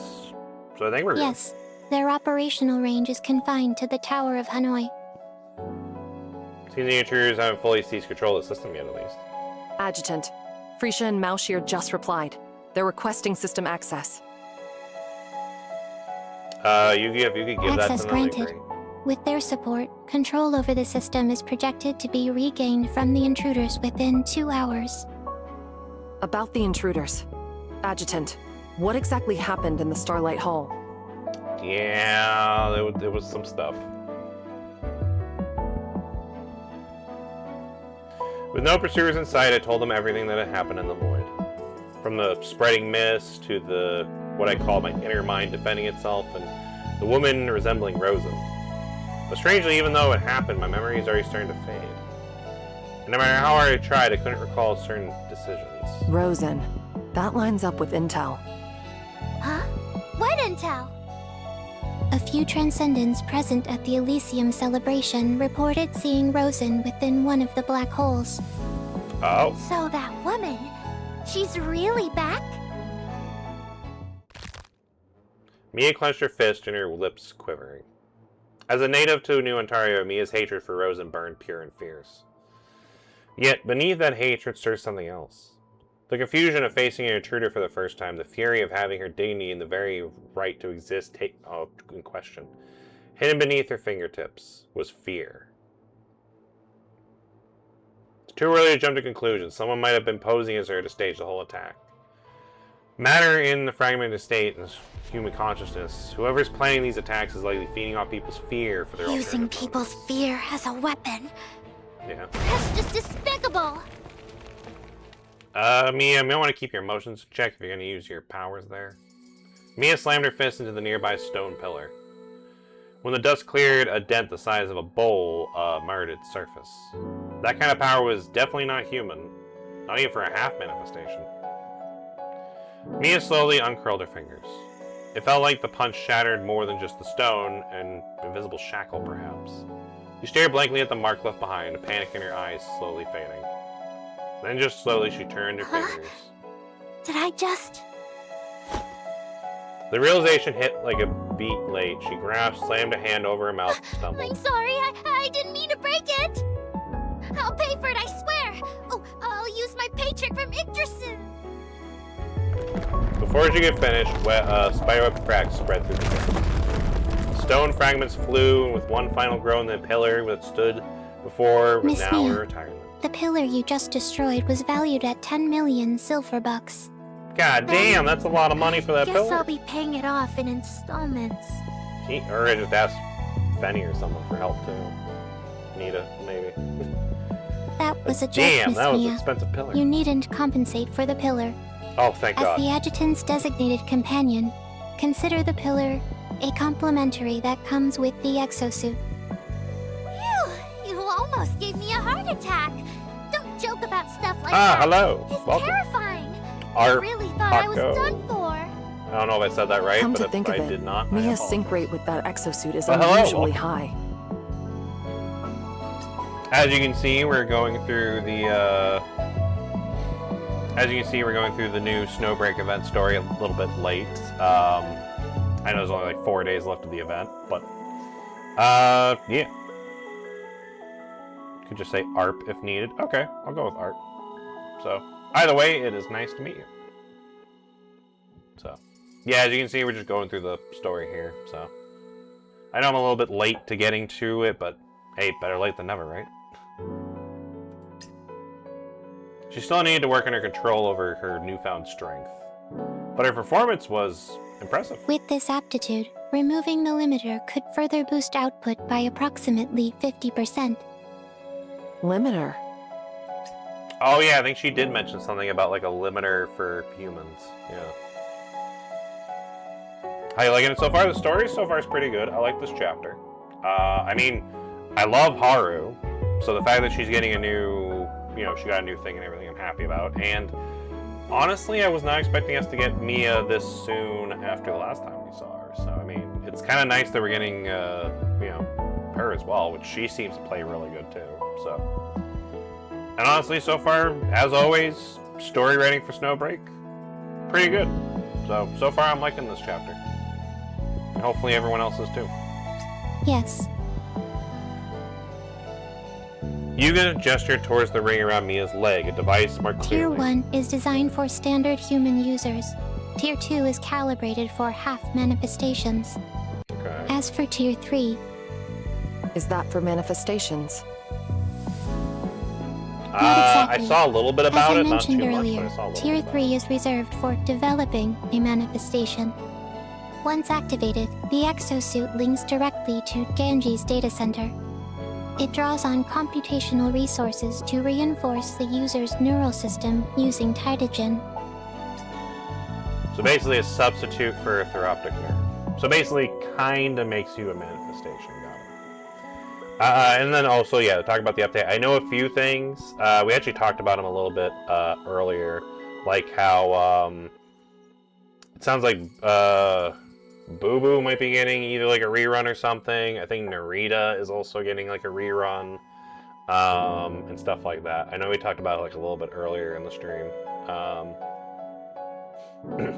But yeah, no, I don't know too much about it. I usually like to be a little bit surprised about some of the stuff coming out, so That being said, if you do want to, share anything, I mean, I won't take it as a spoiler if you tell me, oh, hey, this is going to happen in the next update. So don't worry too much about that. But, yeah, so I know a little bit about it, but not too much in terms of the update. Precisely. In that case... Mia's like, crank it to 3. Mia's fingers hover near the ring, brushing along its edge like about to give it a tug. However... Relax, Adjutant. I remember what you told me last time. She simply dusted off her skirt with a grin. Until I've got this power fully under control, I'll behave myself. Yeah, we don't need to jump to tier 3 with you. You already tried pulling it, didn't you? And it didn't move. Welcome back from the ads. Sorry, I didn't realize the ads were going, so... But yeah, I was just basically talking about the ads and how we did like the update and everything, like talked earlier. That like Boo Boo's maybe getting like a new rerun or form or whatever. Narita's also going to be getting a rerun, and other stuff like that we talked about earlier about the new update. So, which I have Narita, so I'm not too worried about that part. I don't have Boo Boo. Boo Boo's, I think, one of the only characters I don't have. So if we can get like a Boo Boo rerun or like a new version of Boo Boo, I'd be interested in that.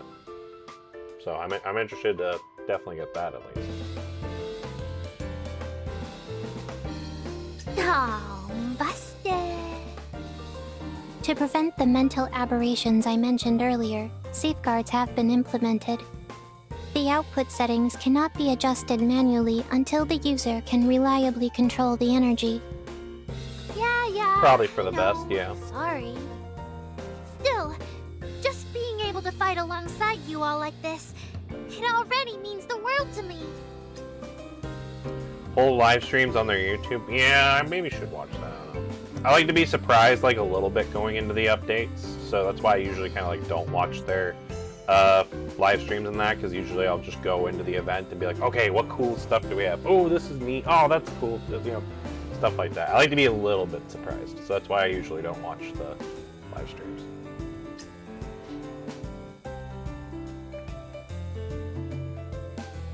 Either way, good job, Mia, on kind of becoming we'll call it a manifestation intern. I think that's a good way to describe this. A manifestation intern. The adjutant praised me and gave me a head pat. Yes, I have Mia. I have the horror one was free, so I got that. But I did get the Mia and her weapon, so I got both of those. I didn't really need anything else from the banners and that from this polls, so I'm kind of good there, so... But I did get Mia, I did get her weapon, and I did get her that outfit that looks really nice. So, and then yeah, we got the horror because that's free. So I kind of got everything I wanted out of this patch. So I just didn't get around to actually playing the story until now. So the sight caught Haru's eyes, and her eyes betrayed a quiet remorse and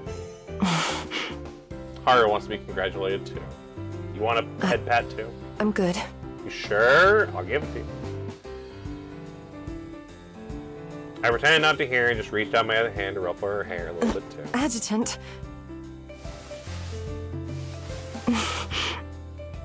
Aww. She loosened against my hand, her voice softening with the faintest Human swirl. interactions are proving rather difficult to comprehend.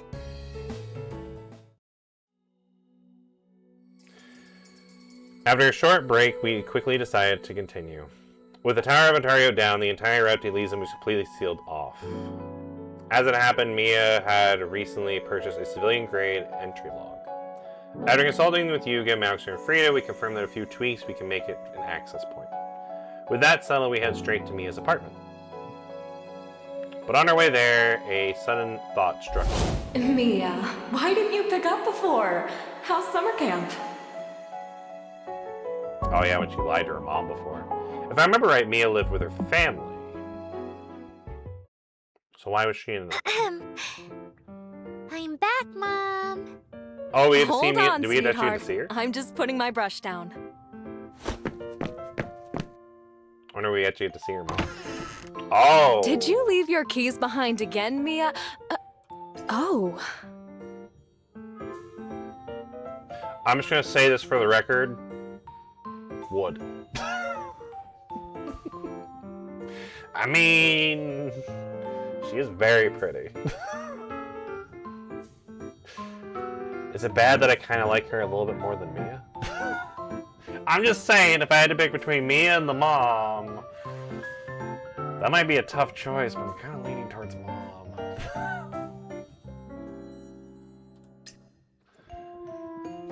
The door creaked open, revealing a woman with a smile standing in the doorway. Yeah, Mamma Mia indeed. My friends from school. Yep, just school friends.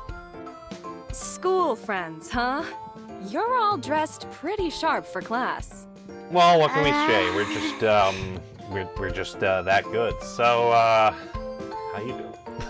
Apologies for the intrusion, ma'am. Oh my! What a lovely young lady. An intrusion? Not at all. It's the first time Mia's brought friends home. I couldn't be happier to have you here. Mom! Hey, thank you for the follow. Thank you, Arp. Thank you for that very much. And welcome to the Chimera Crew. Hopefully you'll enjoy my streams, as you, well, obviously kind of are so far. I stream Snowbreak. I stream a bunch of other stuff, too. I'm kind of like a variety streamer, so I play a bunch of other games and that as well. So this month I'm actually doing a lot of card games, which is really fun. So make sure to check those out. But yeah, I do Snowbreak when I get the chance to do so. And I'm glad you're also enjoying playing Snowbreak and that too. Please, come on in. It's a little messy. Hope you don't mind. Pardon me. Might I trouble you for a pair of slippers? Oh yeah, she probably doesn't have anything for her feet. Slippers. Sorry about that. It's usually just the two of us here, so I forget sometimes. If you don't mind, you can go barefoot. Ah, and do watch out for the paint on the floor. Oh, did you just paint the floor? I echoed the word puzzled. My gaze instantly dropped to the floor before I could reach. Mia was already crouched behind me. Here, Adjutant. Wear these. Are these yours, Mia? Uh-huh. She looked up, eyes sparkling with eager anticipation. I don't know. Should I wear the slippers? Or should Mia wear them?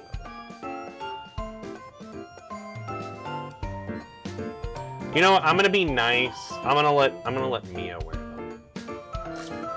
Thanks, Mia, but I think my feet might be a little too big for me. Huh? Whoa, you're really big down there, Adjutant. God damn it, Mia. She blurted it out without thinking. And of course it came out wrong. So totally still on purpose.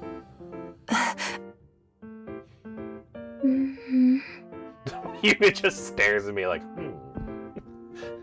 Ah, so you're the young man Mia's always talking about. She glanced at me, then at Mia, then covering her mouth with a knowing little smile. Guess I was wrong about her. There was definitely cut from the same cloth. Such a proper young man. No wonder my Mia's been losing sleep lately because... Mom, I'm begging you! Please stop talking. I mean, listen, Mamma Mia. If you wanna, you wanna have a talk later, just me and you, I'd be fine with that. I'd definitely be down for some quality time with Mamma Mia. Seemed only her mom could fluster Mia this badly. She shot up red. All right. Blushing. I'll get dinner started. You kids make yourselves at home. Just be careful not to knock over the easel, okay? So she's a painter. Okay. Watching her daughter and the young man blush to her ears, Mia's mom chuckled, waved, Not knocking and slipped anything away. over. Adjutant, let's go to my room. Hey, yo. Pouting, she grabbed my hand and dragged me away from her mom. Hey, wait up.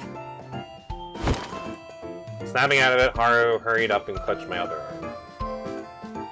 Aw, kids these days really do get creative with these things. Previous observation reaffirmed. The complexity of human relationships exceeds all initial projections. Clearly, I still have much to learn. Yeah, just a bit. You think she's Italian? Oh yeah, because she's Mamma Mia. I mean... If she is, I certainly wouldn't mind taking her out on a, pizza date, if you know what I mean.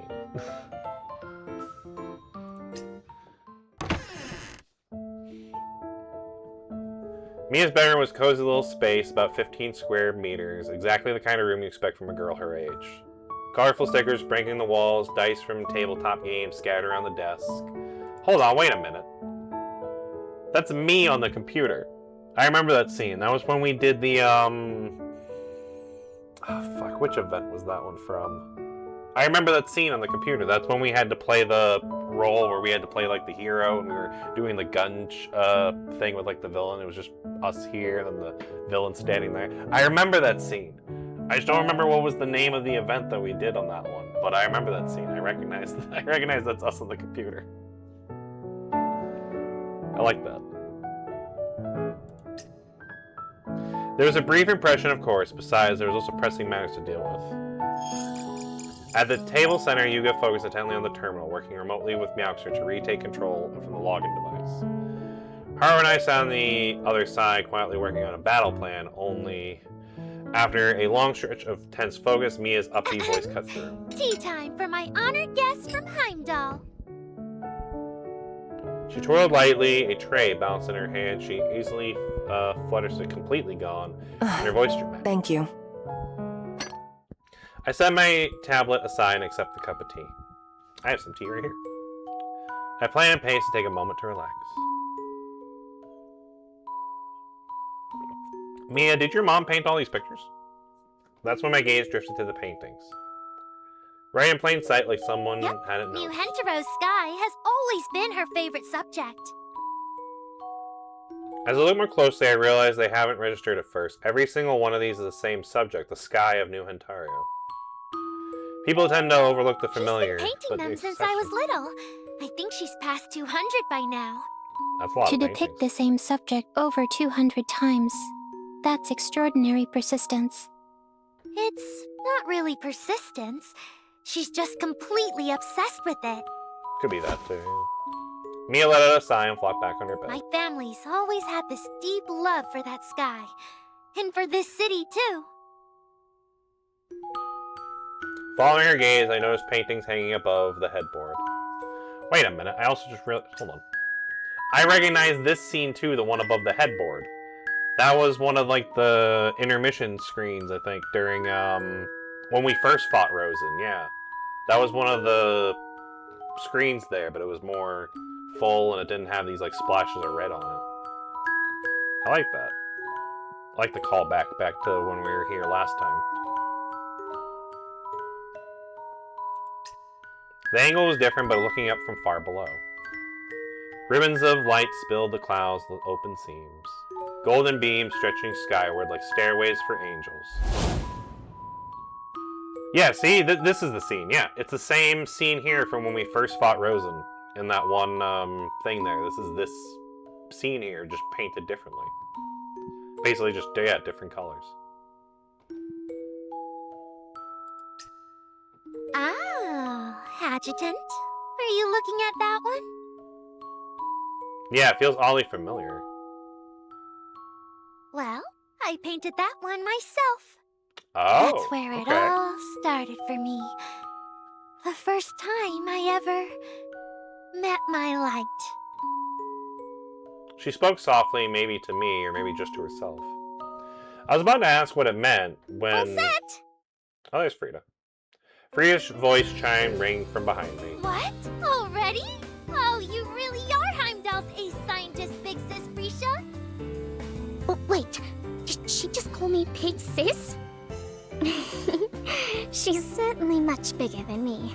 But I guess I really am the elder here. I mean, if she does join the Force, then yeah, you would be her big sister. Thanks to Heimdall's assistance, the login device has been fully upgraded.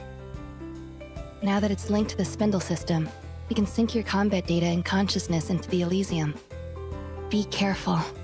Because of the fragmented nature of the divergent cosmos, any damage your consciousness takes there will reflect directly onto your neural system. So in other words, we're gonna So, actually feel the pain. Please from be stuff really here, careful out so, there, everyone.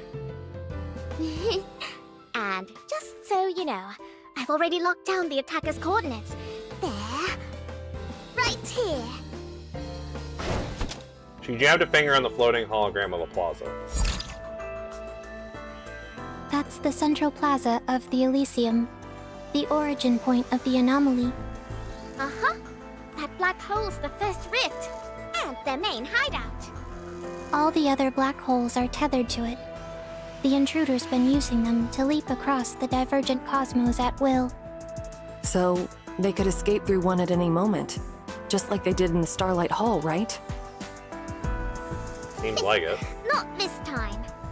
Thanks to the clearance we just restored, we've walled off the Elysium from the rest. Now, the only place left to run is back into that black hole. Ooh, so all we have to do is grab them before they jump. And if that fails, we just chase them in. Seems like it, yeah. That's the plan. Wait, we can't just dive into a black hole, can we? Yeah, good point. Got a little carried away seeing little Mia all fired up. Kinda glossed over a few details.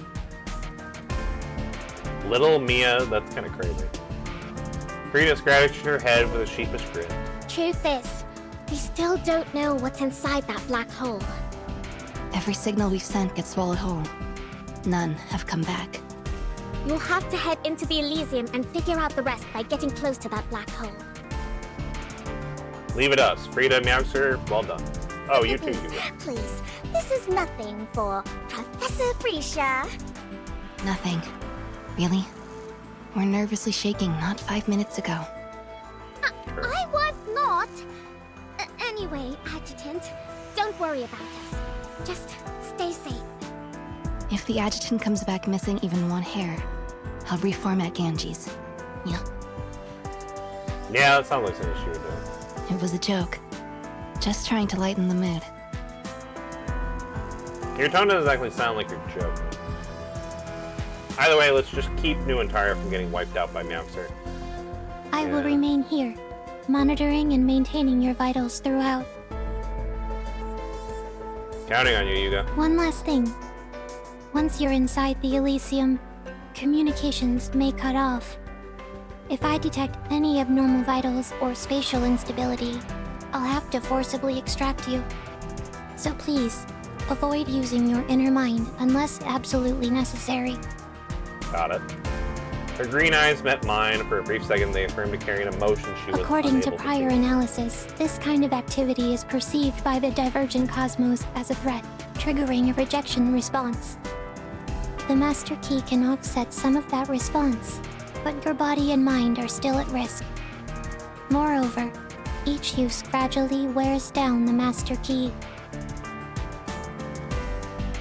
Oh yeah, it does have a bit of a cracking now. If top clearance is lost, re-authentication will be impossible. So that's why I was ejected from the void. Clearly this power should only be wielded in critical moments. Adjutant, I'm ready. Let's go! Alright, time to go out, girls. Let's do this.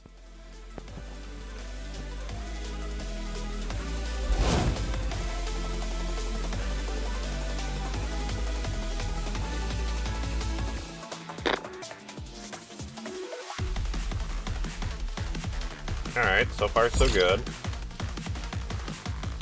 May the stars guide your path. Elysium connection complete. Alright, and now we're in the digital space.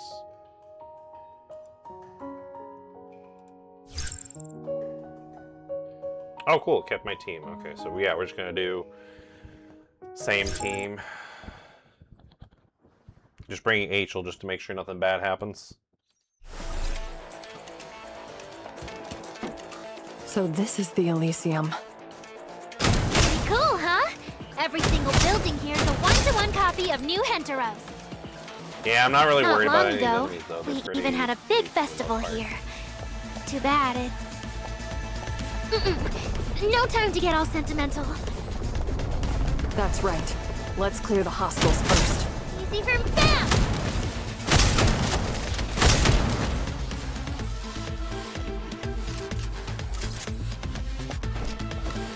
Back to tip-top condition! Adjutant, these enemies. This feels familiar. They're hydrogen phantoms too, aren't they? Don't push yourself. Huh? You run into these things before?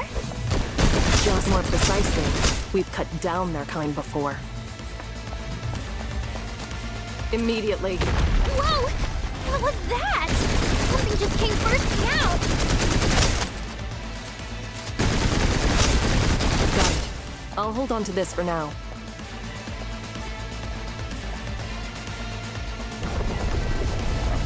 Cross the bridge.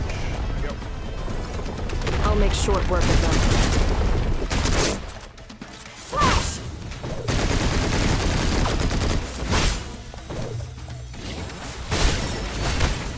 Nice. I am liking the new heart. Perfect timing.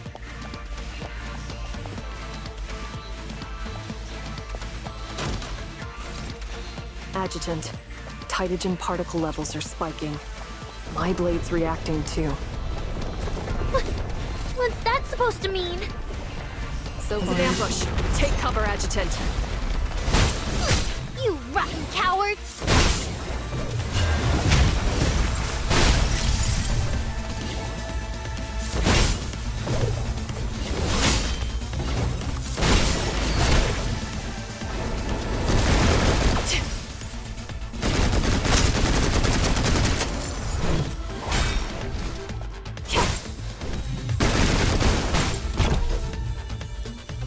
Come on, just a little closer.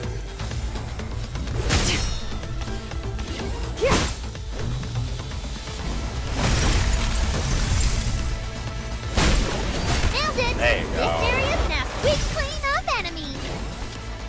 The hydrogen levels haven't dropped.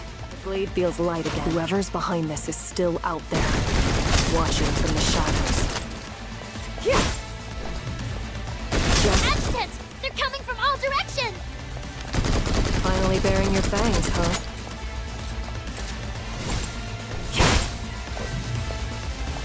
Got it. I'll hold on to this for now. Immediately. Just as expected.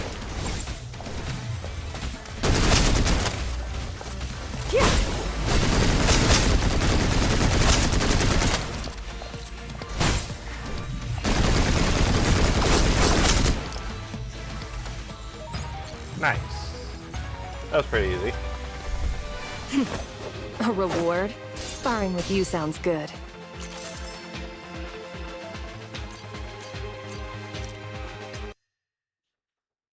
I did think about getting that new outfit for Haru, but I don't know, I kind of like this OG version of the outfit.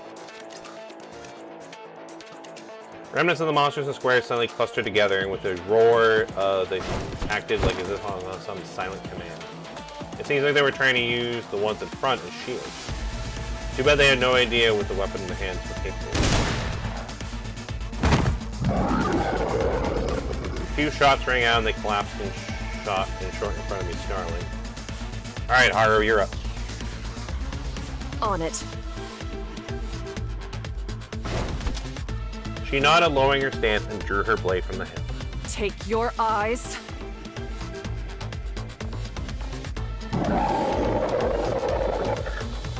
Off of him!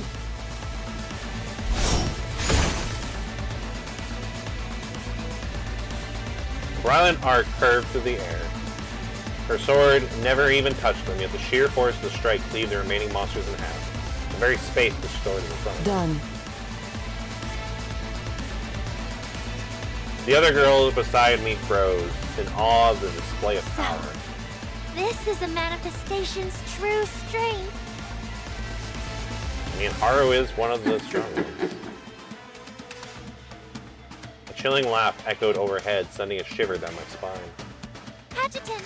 She's on the rooftop across the street!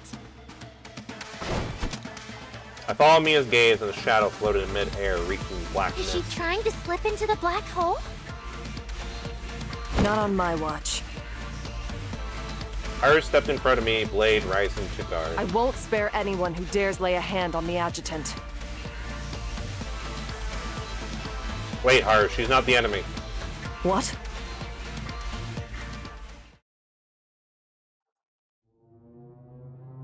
I reached out, stopping her before she struck. The laughter above grew louder, more unrestrained, yet the mist itself never moved. It was a trap. Sure enough, when we didn't take the bait, the black mist slowly dissipated. What emerged from it wasn't the same figure I saw in the Starlight Hall. Where am... A transcendent dragged into the black hole. Before we could finish, her body suddenly went limp, like a puppet with still strings cut, plummeting straight to the ground. Even in Elysium, the pull of gravity remained. No time to think, I kick off the ground, arms outstretched, and caught her by the waist. But just as I pulled her in close, blackness surged around us. Dark energy bullets came streaking from every direction. I turned, shielding the girl with one arm as I thrust her up. Sensing danger, my gauntlet flared to life as a defensive barrier. Shattering bullets whizzed past my cheeks, but none threw me off balance. I touched down, steadying the girl's pale in my arms, but unharmed. Was that the last of the attacks? Seems like we're safe now. Uh-huh. We are... Wait, you're... Oh no. Suddenly a hand formed from black mist shot out from the girl's abdomen, dagger aimed at her chest. So that's where she was hiding. Already seen through the ambush. The whole "we're safe" line was nothing more than a lie. I seized the arm and wrenched it free. A writhing black figure tore the girl's body, crashing heavily to the ground. And I pulled the terrified girl behind me and fired a shadow before I could. It rolled away in panic, darting sideways to flank me, only to be cut off by a flash of cold steel on my right. And on my left, Mia's gun was already aimed on it. Don't bother, tricks like that aren't gonna work on me. If you're really Rosen, then you should know this. I never fight battles I can't win.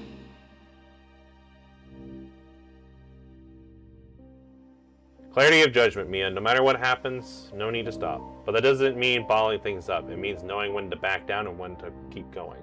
To walk this path, you'll need courage and composure. So, that's what he meant. Mm-hmm. Just who are you? I mean, it certainly looks like Rosen. Can't forget that figure. The shadow wearing Rosen's face only curled its lips. What's the matter? Cat got your tongue? No sooner had the cold laugh faded than I heard the mist swirl again. Manipulated by the black mist, the shattered bullets in deflected air now turned on us. Look out! Haru reacted instantly, spinning around her blade, ready to deflect. But in a split second I looked away from the shattered figure, it hit me. This was a diversion. She knew Haru and I could easily swat aside an attack from before, so why bother? Only one reason: to force us to turn and leave the weakness link exposed.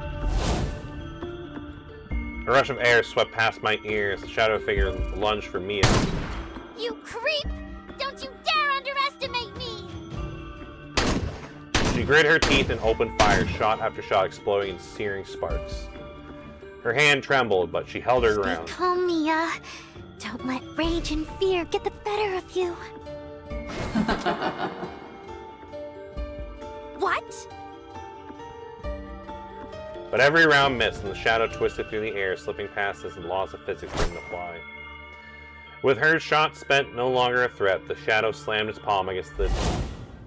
I didn't get to read the last part of it. Pain seared through my arm, but I made it. Adjutant! So I blocked it with my arm. In her wide, trembling eyes was a reflection shielding her with my arm. Almost had me there. My bloody fingers clamped around the Shadow's shoulder with an iron vice. Now, Haru. On it.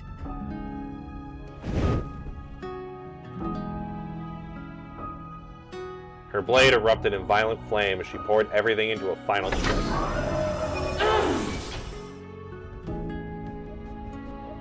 An armor unit suddenly unfolded across the Shadow's back, gleaming cold in the same defensive system from before.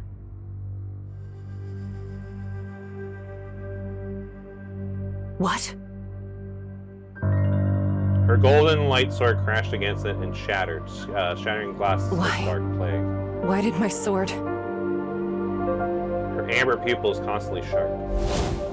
And in the fleeting gaze, dozens of shadowy tendrils lashed out from the creature's back like vipers, coiling instantly around her fractured blade.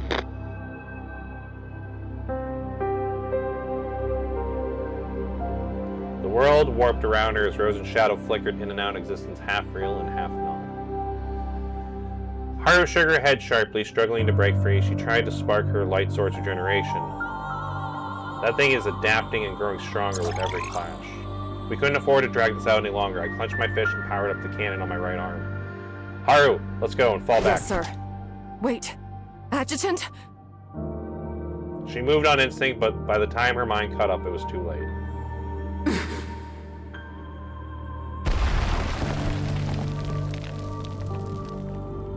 A thunderous blast erupted between us, ripping the air apart. Even with my shield up, the shockwave shredded most of my armor. My vitals held, but pain tore through my bones and I struggled to stay on my feet. As for the enemy, the Shadow's frame had been obliterated, leaving behind only a rippling mass of darkness. So, that's it. Your heart couldn't keep pace with your body. Broken muttering seeped from the dark mist.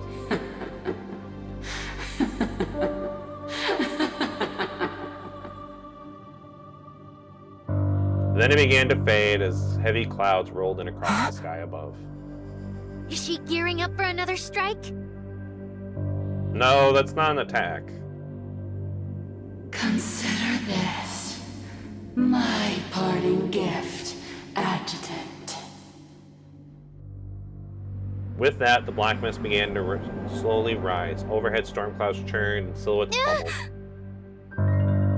Just as I feared, she was using innocent civilians as shields, trying to slow us down. The three of us could never reach them all in time unless I invoked the inner mind to warp the flow of time.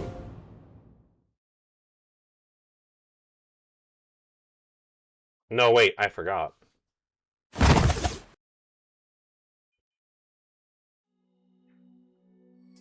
Just as the civilians slipped beyond our reach, crimson ribbons shot from my gauntlet. Narita's ribbons, summoned through my link, they swove together mid-air, forming a vast net.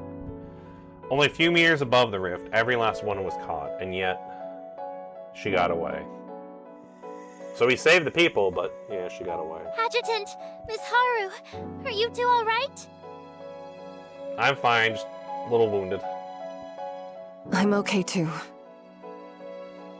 Good. If Haru hadn't drawn the Shadow's attention when she did, I wouldn't have held a chance to strike back. Yeah, if you two hadn't stepped in, I'd be a gunner for sure. Adjutant. Mia. Excuse me. Are you the adjutant from Heimdall? And these two ladies, are you manifestations? I don't know, one of them's a manifestation intern, but yeah. The transients were just rescued to regain their senses. Me? I wouldn't say that just yet. But these two...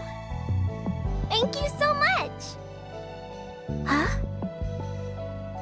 Manifestations or not, thank you for saving our lives. To have made it out alive, it still feels unreal. They meant that from the black hole so they could be carrying data from inside. If you don't mind, could you share your logs from when you were in the black hole? Of course. But just to be sure, are you the one who fought Rosen off back then? Yes, that was me. I knew it! Take whatever you need. Anything that can help. Hands reached out to me, their eyes filled with trust and quiet. Are there others still trapped inside the black hole? Yes. Some lost consciousness. My sister, she... We'll do everything we can to rescue them. Thank you. Just as the girl finally let out a breath of relief, the ground shuddered beneath us. A surge of energy erupted from the black hole at the center of the plaza, ripping the ground apart. If you're able to, log out now. And please, don't tell anyone about what happened here, not yet. Once we're clear, we'll make everything public. At once, beams of light signaled log outs across the crowd, likely due to the damaged gear. Those who can't log out, just follow us. We'll get you out safely. I glanced towards the residential zone in the distance. It looked stable. Mia, can I ask you a favor? Huh? Why so serious all of a sudden? Whatever it is, just say the word and Mia'll get it done. I need you to leave this place for now. She froze mid-step, caught off guard. I'm entrusting you with the data we've gathered from the Transcendence and the full situation report. Deliver it to Yuga and the girls. One more thing, tell them, even though the space is stabilizing, don't disconnect us. For a second, I thought you were kicking me out or something. Leave it to me. I've got this. I gave her a nod. All right then. I'll see you in a bit. We'll be up ahead waiting. Got it. I'll catch up as soon as I'm done. That promise finally eased her. In a flash of blue light, Mia vanished from sight. Let's move, Adjutant. Haru stood by my side as the light sword flared to life once again.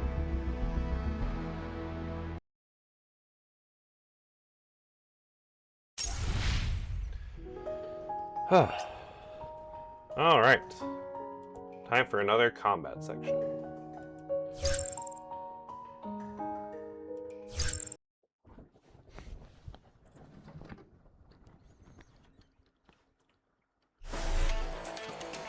I feel like for this part we choose Haru. Rooftop, 11 o'clock. Logged out. I'm seeing a light reflection. It's all around. You think that's the safe house signal? Yeah.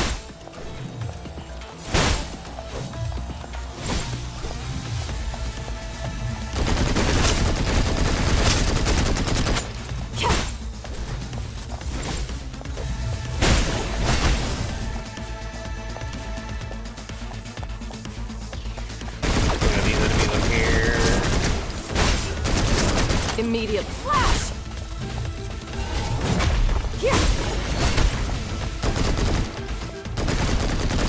Just as expected.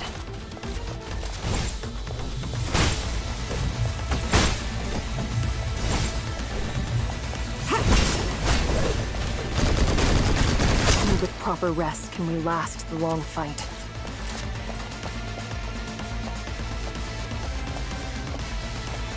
And there. Oh. Tightogen levels are climbing again up ahead. I'll advance and scout it out, Adjutant. Corrosion holes. Like the arrested from the black hole, this anomaly activates when light approaches. Upon activation, it emits a piercing white light before spawning enemies resembling changed or other monsters. Destroying it during activate prevents it from falling. Oh, so we need to destroy these. Got it. I'll hold on to this for now. Yeah. Immediately. Oh, well, stop one of them, I think.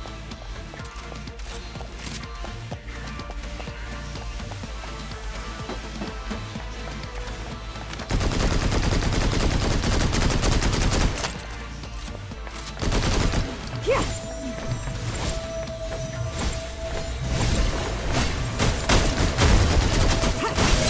Just as expected.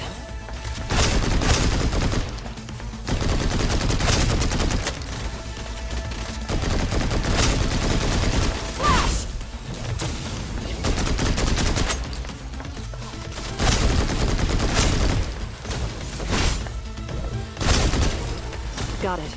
I'll hold on to this. We gotta head over there. There we go. I'll make short work of them.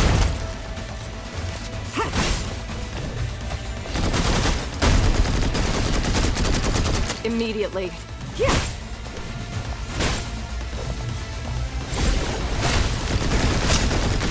Only with proper rest can we last the long fight.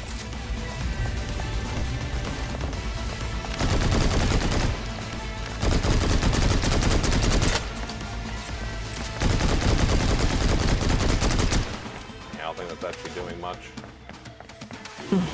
My blade. So the main force really was waiting in ambush here.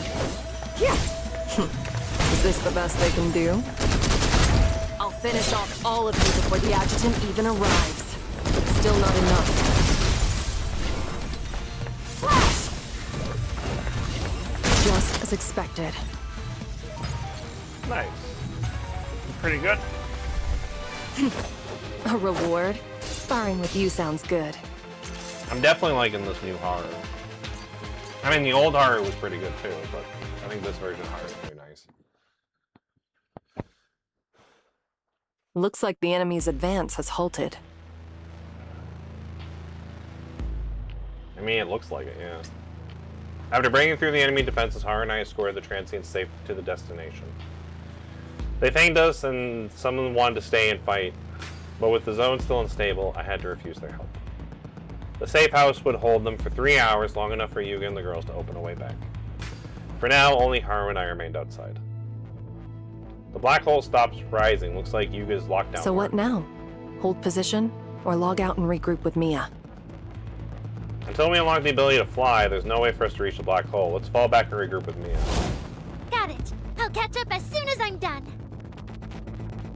Adjutant? She said she'd come back, but it's been a long time already. They might have run into trouble too. Yeah. Haru, try logging out. See if the system responds. Flash of blue, but nothing. She didn't even blink. No good. It's not responding. So we're stuck in here. Okay. Our way back seems to be gone for now. We'll have to go with that option then.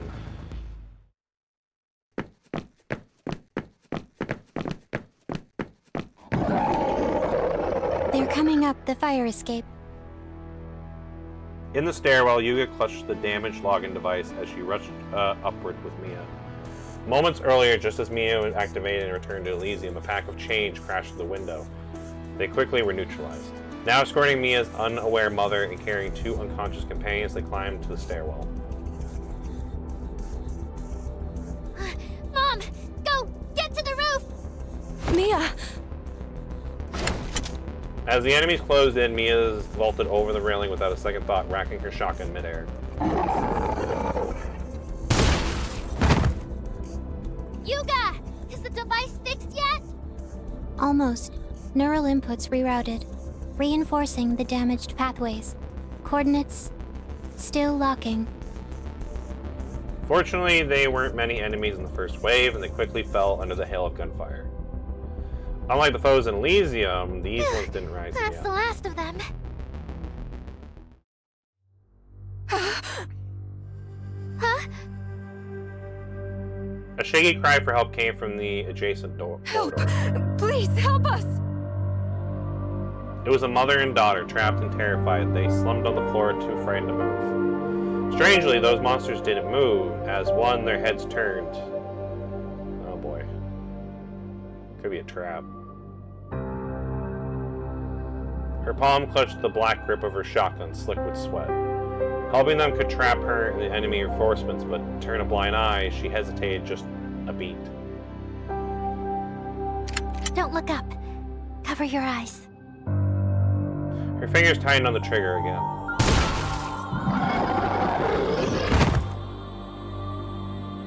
As the smoke cleared, the little girl kept her face buried in her mom's arms, small shoulders trembling. Her teary eyes brimmed with fear and unease. Her expression caught something in memory, and Mia paused, lost in thought.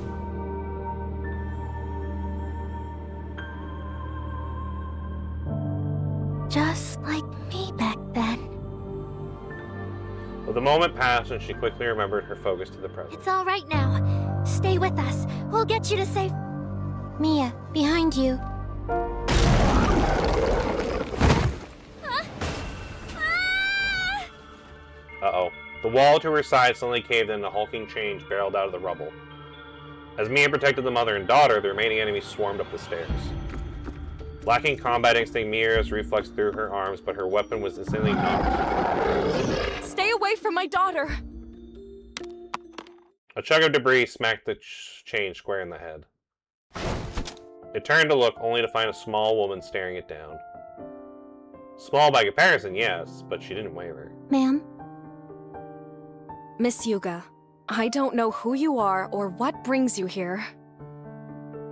She turned to Yuga, the softness in her face hardened as sharp as a blade, striking contrast to the housewife she was But a you moment are ago. guests of New Hentaro and friends of my daughter. You will be under my protection. Go, now! Yeah, I'm really like a mom, yeah. Her legs trembled, yet she spread her arms and stood firm. She set her sight flare between them and the monster as they flashed landed. The change hesitated for a heartbeat, then loosed a piercing attack. Its massive claws scythed through the air, slashing towards her. 2 gunshots cracked the air in unison. One hit in the right arm from Mia's still smoking shotgun. The second was dead center between the eyes. Huh?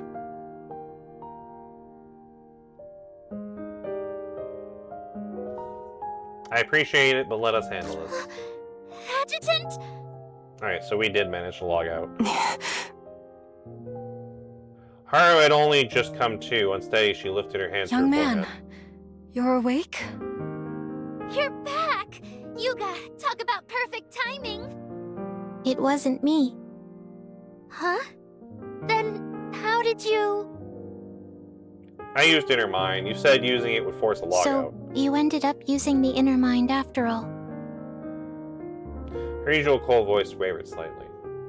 As a machine built without the ability to feel, she hesitated, shaking by something close to human remorse. I'm sorry. This was my mistake.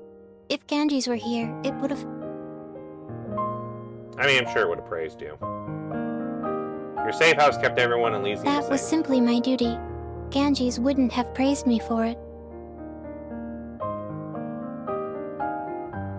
Well, let me be the first to praise you, then. Giving out a lot of head pats in this chapter. You did good, Yuga. The mechanical girl froze. Even she seemed unsure what sudden spark happened. Alright, enough chatter. Mia, could you brief us on the situation? Uh-huh. Right after we finished setting up the safe house, we got ambushed. The changed. Those that should only exist inside the Elysium somehow appeared in reality. And it looks like they've already surrounded the building. They're fragmented phantoms. Haru slowly closed her eyes and sensed something in the air around them. That presence. I know it. I'd never mistake it. Adjutant, could there be a device nearby? Like the one at the 5th Research Institute? That activates Titagen? If possible. so, they might be crossing between the Elysium and reality through it. Hydrogen resonator like the Institute. Haru might be onto something. We encountered similar enemies before. But the situation in New Entire didn't seem the same. As the 5th Institute, the resonating device was filled the whole underground. Could the enemy, as Haru suspected, taking advantage of getting his absent implanted device capable of transferring them? Or perhaps it wasn't a device at all, but something pulling them across. We are... Wait, you're...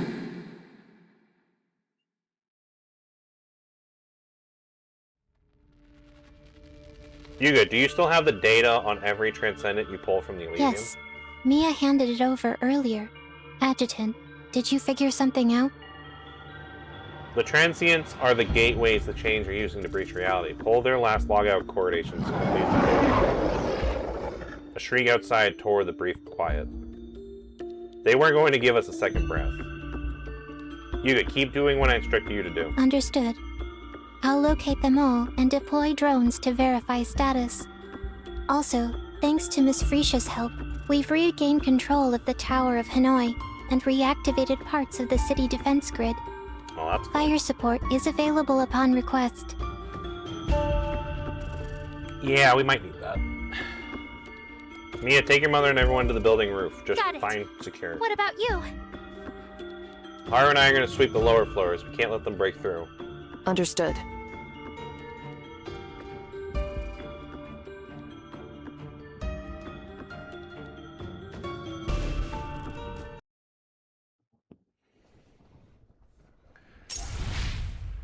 Alright, so we're in for a little bit of a mess, but I think we can get out of this.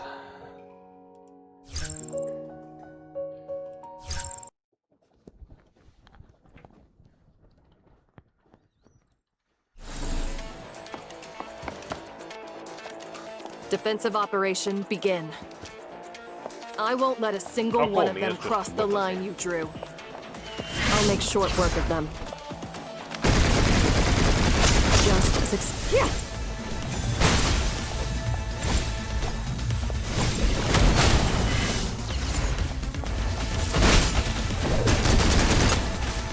Immediately.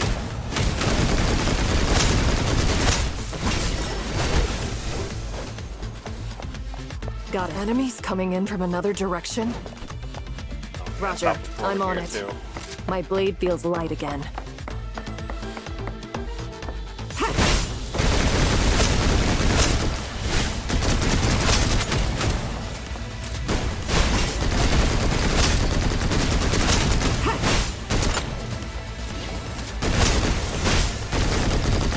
So far, everything is on track. Now we gotta More go of defend them. this side. Don't worry, Adjutant. I'm still standing. I'm your blade, and I won't lose my edge that easily. Decent, but still not enough. Thanks. Perfect timing. Got it. I'll hold on to this for now.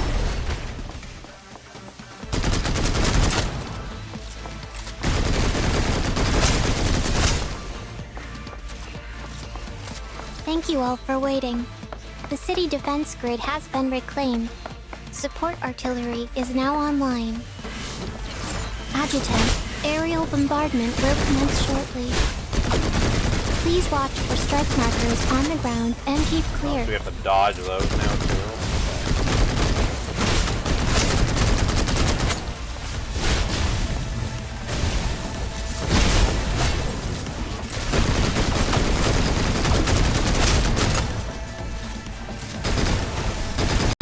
So far, everything is on track. Alright, that wasn't too bad. A reward? Sparring with you sounds good.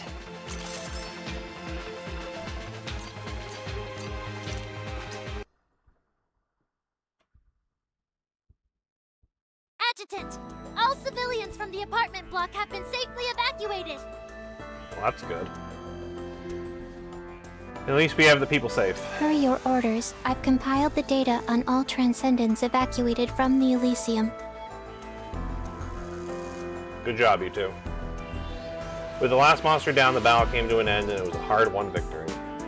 Smoke curled through the broken streets, wind passing shattered walls and hollow shells of homes.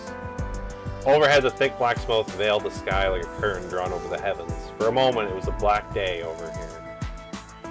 You get step forward to report the situation. Just as you suspected, they all fell unconscious, becoming gateways for the changed to breach reality.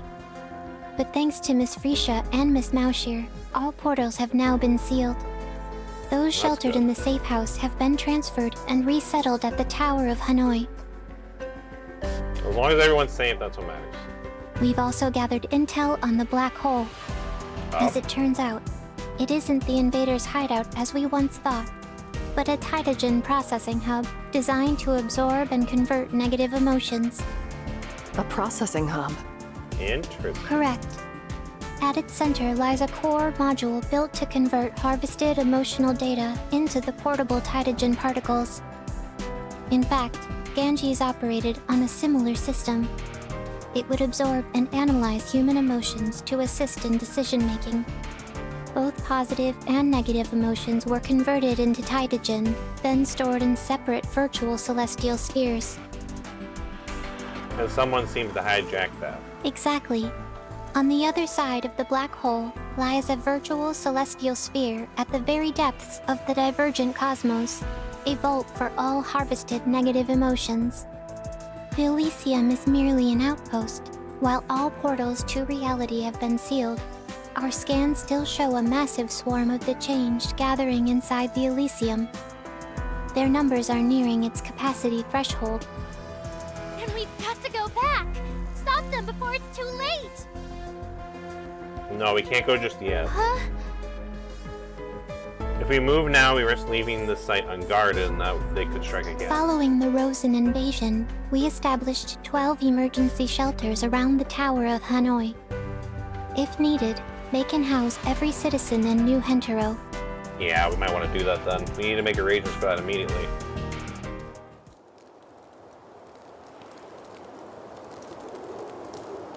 Essentially, they clustered in one place to feel safe near me.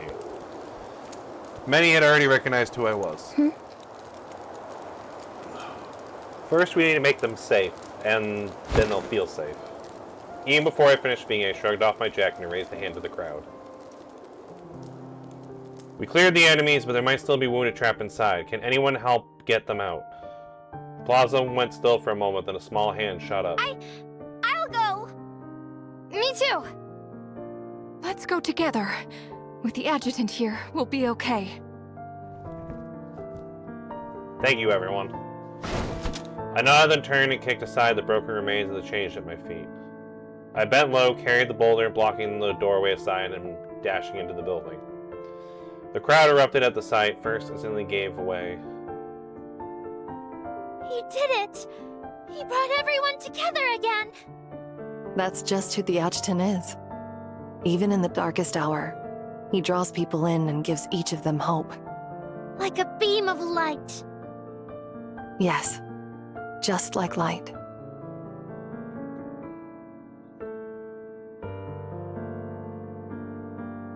After rescuing the last residents trapped inside, I gathered the crowd and explained the situation. But by then, their panic had already faded, replaced by questioned determination. Starlight pierced the clouds, casting its glow on every face. And in this wounded land, courage and hope pushed once more. As the night wore on, no further attacks came, evacuation continued steadily. Only one last group of people remained. I stepped out from the makeshift command post on the rooftop and distanced the new Hentaro shore shone like a beacon. Frida, Maxie, and the other Himmel operatives would be arriving soon. Yuga and Mia had already in position to receive them, and thanks to them I could stay behind to cover the rescue and evacuation. I stretched my shore shoulders and looked up at the stars. The night sky over Novatari was clear, and tonight a full moon hung above. Silver light on the battlefield. Yeah, it's a shame Adjutant, sorry to interrupt. Oh. A cool evening breeze carried the faint scent of flowers.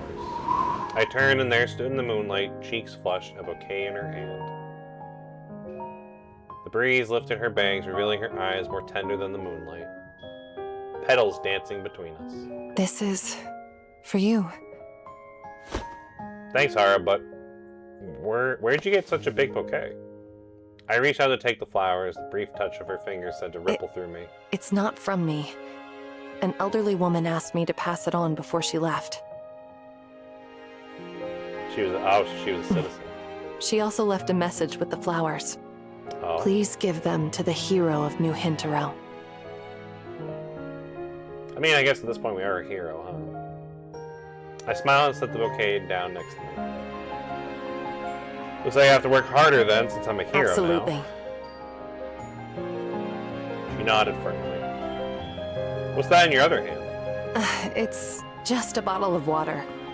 I figured, after all that coordinating, your throat must be dry.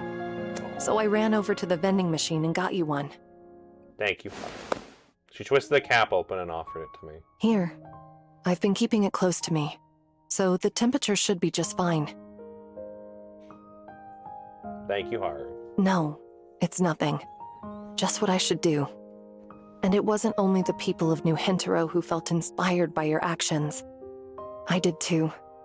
The moment I followed you into that building, I felt my own responsibility more clearly. The blush faded from her cheeks, replaced by quiet, nostalgic Though, smile. I have to admit, I was a little lost in thought at that moment. Why were you lost in thought? The way you turned towards the ruins, it reminded me of the rescue operation years ago in the containment zone. Back then, I was just a security department trainee. You were the ACE trainee, certified and honored. Just making that clear. Let's not forget the real highlight, the relay champ who held it together all the way through. Face planted the podium. She broke into laughter, covering her mouth. So, you still remember. If you hadn't reached out in time to steady me, I probably would have made such a fool of myself that they'd have taken the award back. Honestly, even after I earned the title, I didn't really know much at all. I didn't know how to handle a ceremony, and even less how to face a real battlefield. But every time I stumbled, there was always a steady pair of hands there to catch me. Her gaze grew misty again without realizing her hand had curled into a fist. And it wasn't just those 2 times. That year, because of what happened to my father, I almost quit the security department. It was you who chased me to the station, right before the last train, and told me that the security department would always be my second home. That's when I found the courage to keep going. And because of that, I've come this far. Looking back now, it feels like you've been there at every important turning point in my life. Oh, but Haru, you're the one who made those choices. I only just pointed out the way when you lost sight of it. That's exactly the kind of thing you'd say. Always so humble. And so gentle. I mean, gentle, sure, but I'm not sure about humble. Even in the 3 years I've been gone, you outshone everyone. From ace trainee to model security officer, and now captain of Hemel Force. No one else could have completed the journey for you. Those are all your achievements. Besides, there's something I should thank you for. Adjutant? What do you mean? I reached out and gently cupped her burning cheeks. Thank you for waiting for me all those years. She bit back the sob rising in her throat, her body trembling. It was because of you that Hemel pulled through so many missions in the containment zone. And when I first took over, it would feel like a new assignment, felt like coming home. You made Hemel like a home, and a home that I could always return to.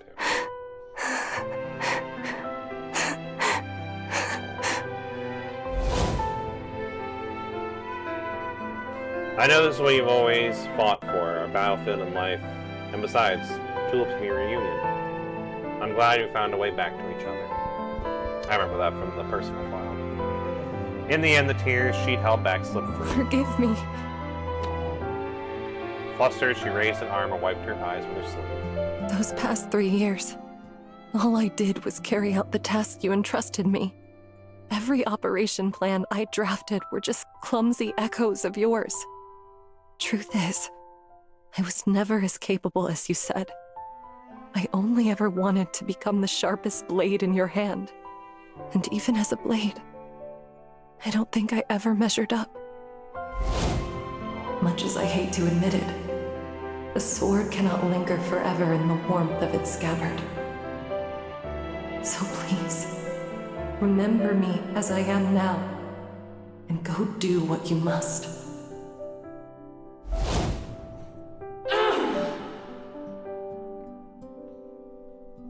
What? Why? Why did my sword...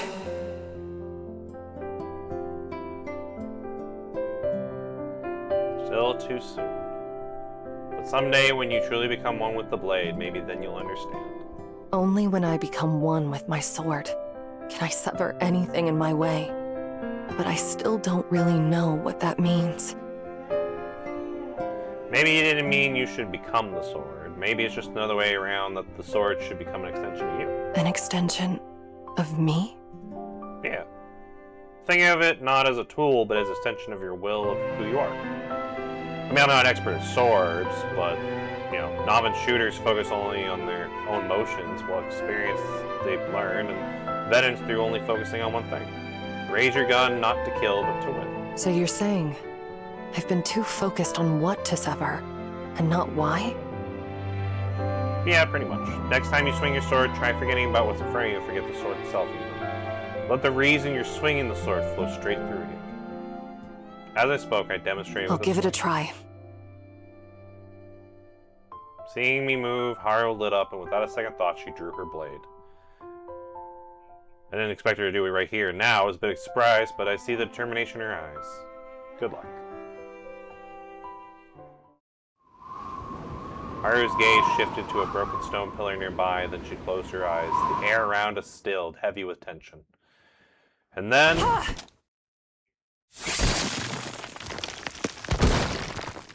With a sharp cry, her blade flashed through the air. For a heartbeat, it felt as if the night itself has been sliced apart and the stone pillar split in two, exposing surface like smooth glass. What she sliced wasn't the stone, but the very space it occupied.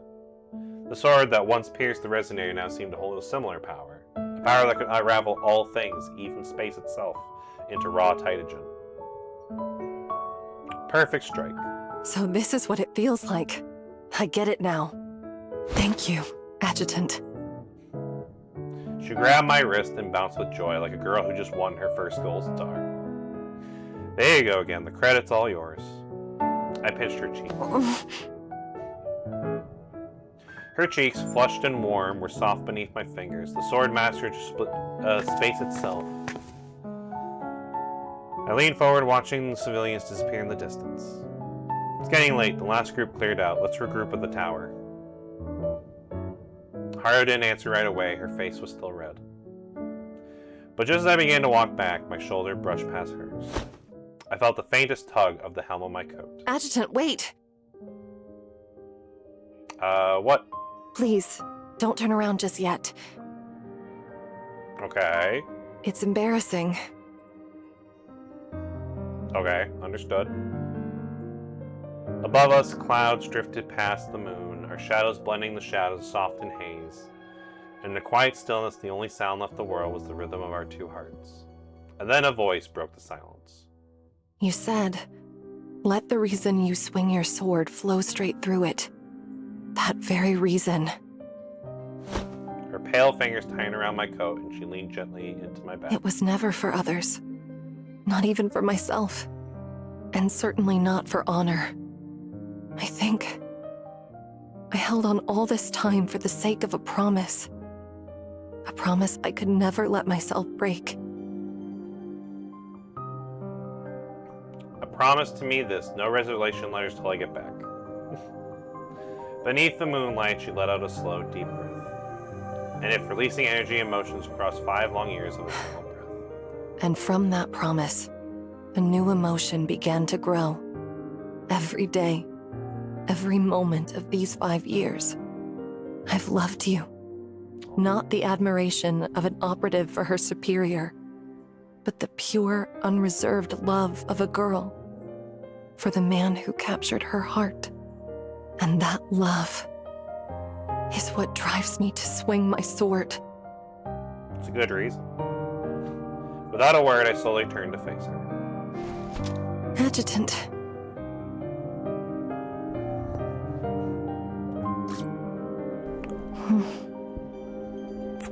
The Tower of Haria stood quiet in the night, its lights shining bright. Brighter than any light that ever touched the helipad in years.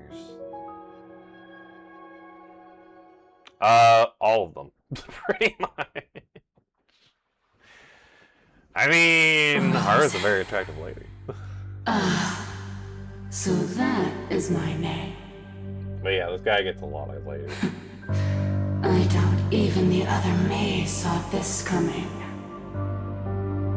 After all, I came into being like an ambush, born without intent.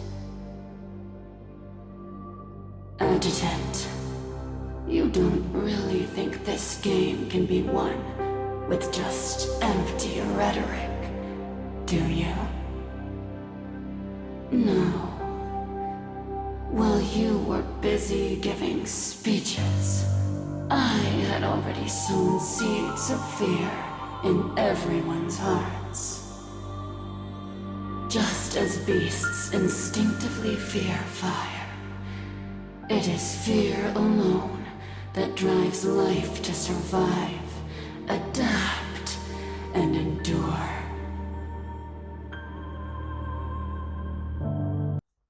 Damn. Alright. On to the next part of our story. Adjutant! Oh, looks like the other girls made it here now, though. Moments later, Haru and I were back at the tower. The usual transport was just folding its last rotor blade.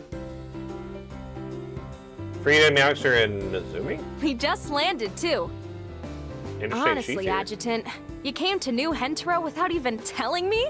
If you'd let me know, I'd have been your guide in a heartbeat. For this operation, I've been assigned as the adjutant's guide. And who might this be? Oh, these two gonna fight over me now?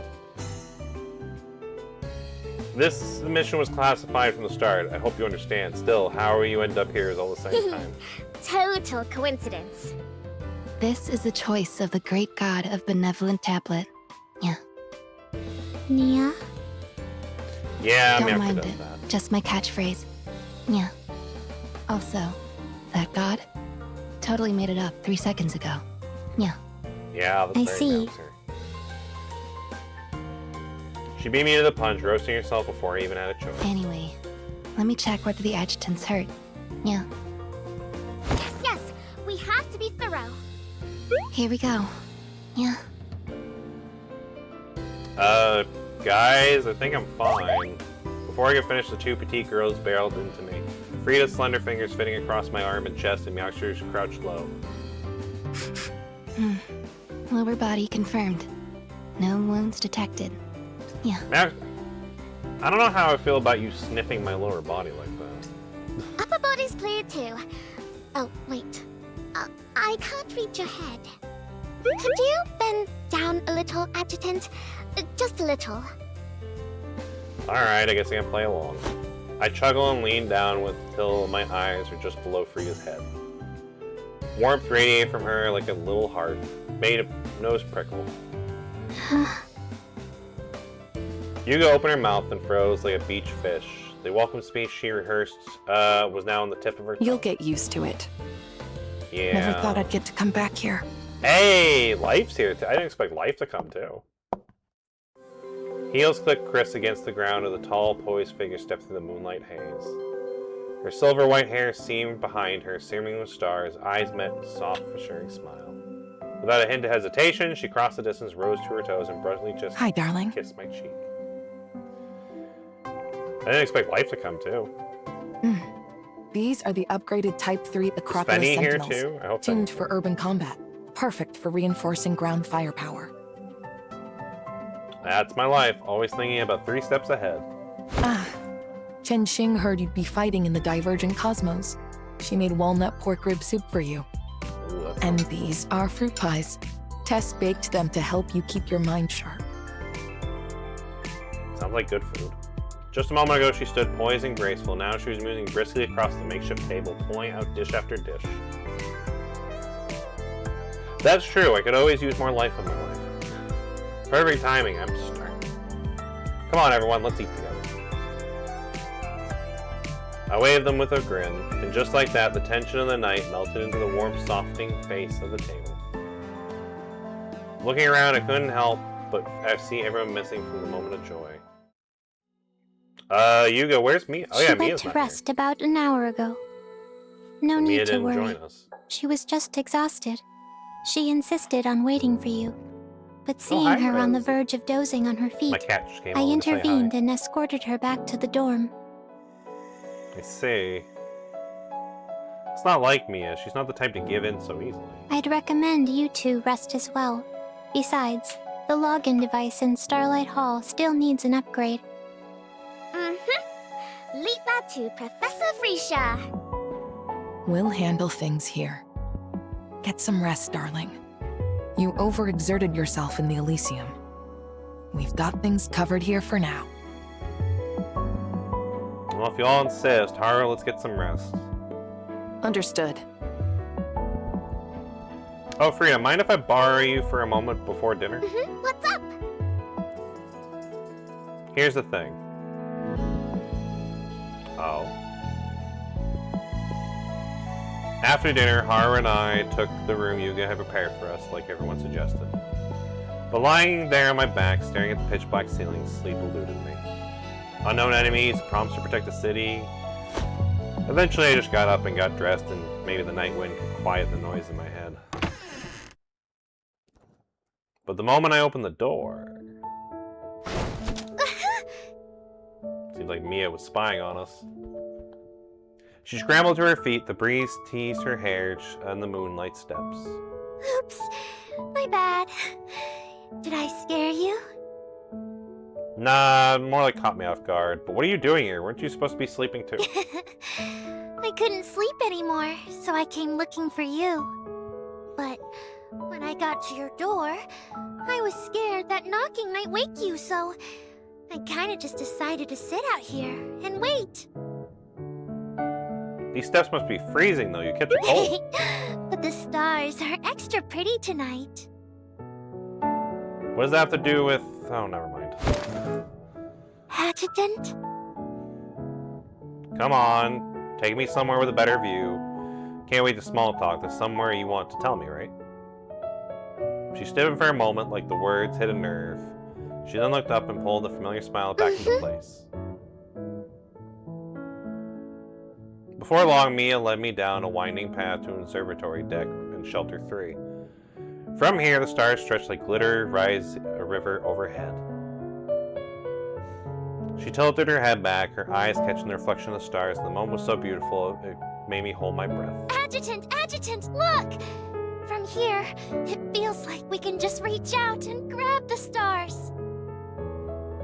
I know, but it's only light. The nearest stars are like light. Really? I mean, to touch a star, you'd have to cross the whole sky. That sounds almost impossible. But even so... Mia slowly raised her hand, fingers opening. She tried to catch a star. Adjutant, The starlight in her eyes dimmed. What is it? I think... maybe I shouldn't become a manifestation after all. I looked at her, clenching her fist, but said nothing. Her lashes trembled, and then, like something gave way, the words just spilled out. I'm always messing things up. Even with this fancy exosuit, I still can't help anyone. First, I accidentally smashed one of the stone pillars at the Tower of Hanoi, just because I couldn't control my strength. I mean, that was more funny And than in the anything else. Elysium, Rosen caught me off guard, and you got hurt because of it. And in the stairwell, I hesitated and almost got everyone into danger because of it. So maybe I'm just not ready yet. Before I mess up something worse, maybe I should give this exosuit back to Yuga. Every word scraped out of her throat, stiff, hesitant, and heavy. Mia. Wait. Don't get me wrong, Adjutant. I'm not saying I want to quit or anything. Even if I can't be on the front lines, I'll still do my best to support everyone from the sidelines. She kept rambling, but never once met my eyes. You were waiting at my door just to tell me all that. Yeah. In the starlight, her profile looked delicate, almost fragile. I see. Sounds like you've come to understand what it really means to shoulder the duty of being a manifestation. I'll talk to you. Thank you, Adjutant. Her voice grew softer and softer, like it had disappeared altogether. But before that, Mia, there's something I want to tell you. Huh? We haven't worked together for long, but seeing you brought back something I've almost forgotten, the spark of a newcomer's drive.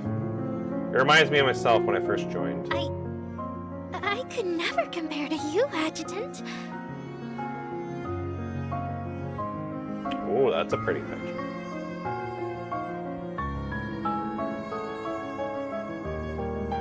She turned her face away as she spoke, pretending the night breeze had stung her ears. But I saw it, the way she swiped the corner.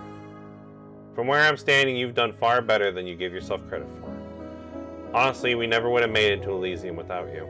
And in the stairwell, if you hadn't held off the enemy, I wouldn't have been able to make it in time to save you. You did well, Mia. You did really well. I'm nowhere near as good as you make me sound. Though her voice still trembled, her shoulders gave ease, long before a clutched fist. So don't let it all weigh you down. A smile suits you much better, Mia.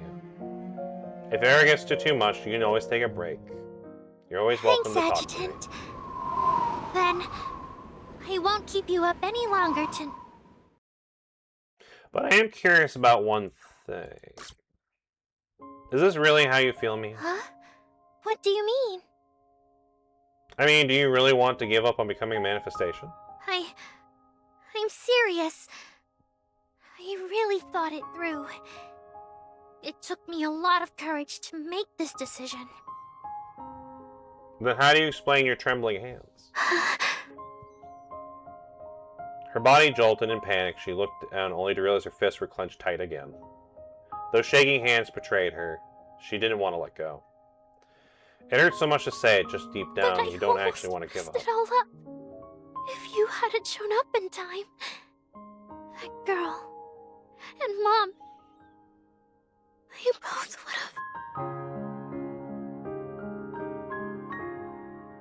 have... I'm sure they both would have been safe because of you. I'm not saying this to make you feel better, I'm saying because it's true. We fired at the same time. Your shot didn't hit the core, but it interrupted the enemy. Even if I weren't there, all you need to do is pull the trigger one more time and you would have been fine. I could have pulled it off back then. I wasn't calm enough. Not like you or Miss Haru. Me, it's not about staying calm. Then what is it? Tell me, do you know how to play tic-tac-toe? Toe? Sure I do, but why? Let's play around. I picked up a stick and quickly scratched the grid into the soft earth. I then drew a circle in the top left corner. Your turn. Okay. She still didn't get why we were playing. She just took the stick and after a long pause drew her first X. And so our quiet little march began. My moves were quick and decisive. Me, on the other hand, hesitated every time. Aww. By the second round, she was biting her lip, caught in her deep hesitation. Wanna know why I'm always winning? Because you've played more games than I have? Fair guess, but that's not the reason. It's because whoever goes first wins. It's because you always regret your last move instead of focusing on the next. Mia lifted her head, puzzled. Truth is, when you made a choice, the what-if stops existing. What makes a decision right isn't the choice itself, but you carrying it forward. That's why it doesn't matter which path you pick, what matters is whether you believe in it. Think about it, everyone's safe and sound, isn't that proof enough? So, what you're saying is, I shouldn't have any regrets, because this is the future I forged with my own hands. Exactly. Call it. Come on, let's finish our game. This time, her hand didn't falter, and each move came quicker than the last. With a soft crack of a twig split, the second round ended beneath the stars. See, when you focus on the present, everything becomes simpler. The city lights still shimmered in the distance, yet in her eyes, there only left a little scratch across the board. Her once shaking hands now lowered. Next time, you'll still be scared, but it still hurt. Thank you. But you'll make the right choice. Really? Thank you. Tears slipped down her cheeks, but at the corner of her lips curved a smile. The night breeze stirred, carrying away the last traces of her day. A long time passed. As the stars began to fade, she finally spoke softly. About what I said earlier. about not wanting to become a manifestation. I take it back. Adjutant! How could you tease me at a time like this? I mean, I would happily would. I'm glad you changed your mind, though. Could I borrow your hand for a second? Sure, but what are you gonna do with it? Before I could even finish, her fingers slipped into mine and clasped them tight. She held on like she was afraid I would disappear, and though her grip, I could feel a race of her heartbeat. She didn't answer me. Instead, she just brushed These hands are so much bigger than mine. And warmer than I expected. These calluses, these scars. How many battles did it take to earn them?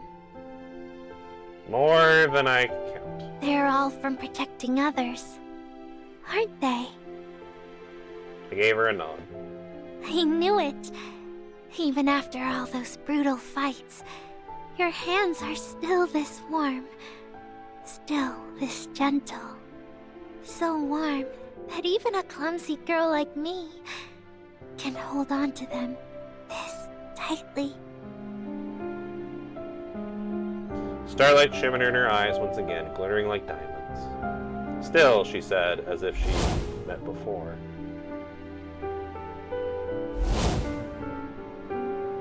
No, not as if. I'm sure of it. We've met before. I couldn't recall when, but these past few days, all these little moments told me that we've met before. A strange feeling welling up inside as if something deep in my memory is beginning to stir. Mia, I've been wondering. What is it? If maybe we've met before.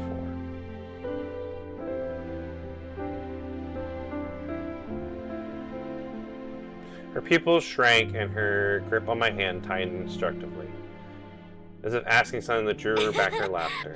Seriously, Adjutant? That pickup line's so corny. Say the young lady who grabbed my hand first and won't let go. But seriously, I mean it. I can't shake the feeling that somewhere in New Ontario we did cross paths just at a passing glance. I mean, I wouldn't say met. But yes, a long, long time ago, I was saved by the sight of your back. My back? Can't tell you more than that. Not yet. She made a face and struck her tongue out at me. And why can't you tell me? Because the one who confesses love first is doomed to lose. In what world does this count as confession of love, though? Watching her impish grin, I just let out a resigned smile. Alright, tell me when you're ready. Aw? You're not going to press me on it? I mean, do you want me to? I can if you want me to. Should I press her on it? The look in her face right now is priceless. Better not spoil it. I'll just play dumb then. Press you on what? Hey, Adjutant, you're teasing me again. She turned her head into a little pout beneath her breath. But a moment later, her gaze drifted back to my face. What is it?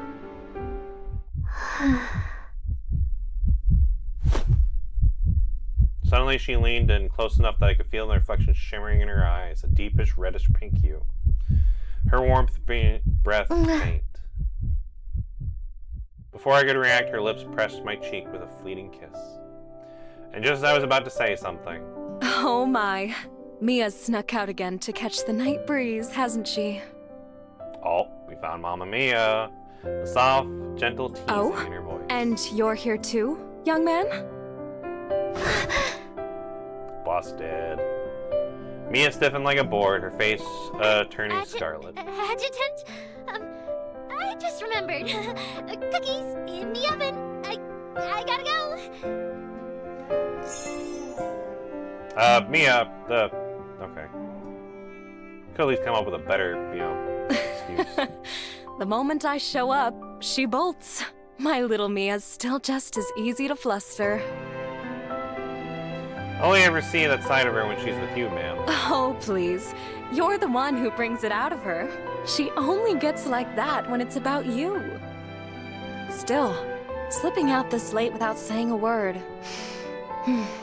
If she just told me she was with the adjutant, I wouldn't have worried half as much.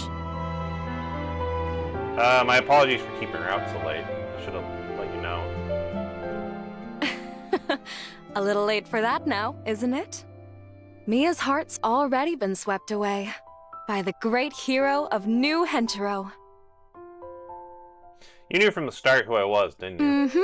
I had a pretty good idea the moment you two walked in. Then why... Why didn't I say anything? Or why let her run off with you doing all those dangerous things?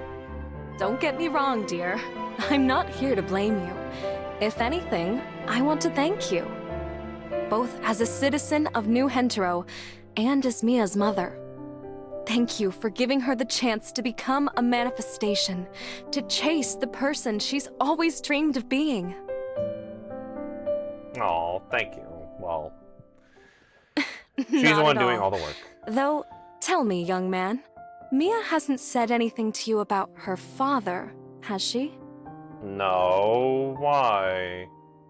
Does that have something to do with it? That's something she should tell you herself. But knowing my Mia, I suspect it'll take her a while to find the words. Interesting. I followed her gaze. Behind the pale rock there stood two little pink ears that were poking out. So that's where she was hiding. A barely audible sniff came from behind the rock and the pink ears twitched in response. Silence stretched under the moon. When the girl still did not come out, her mother's voice broke the silence. Then, I suppose I should be the one to tell you. Oh. The reason Mia wants to be a manifestation, a hero, comes mostly from her father. He might not have been a great hero like you, but in this town, his kindness made him one in their eyes.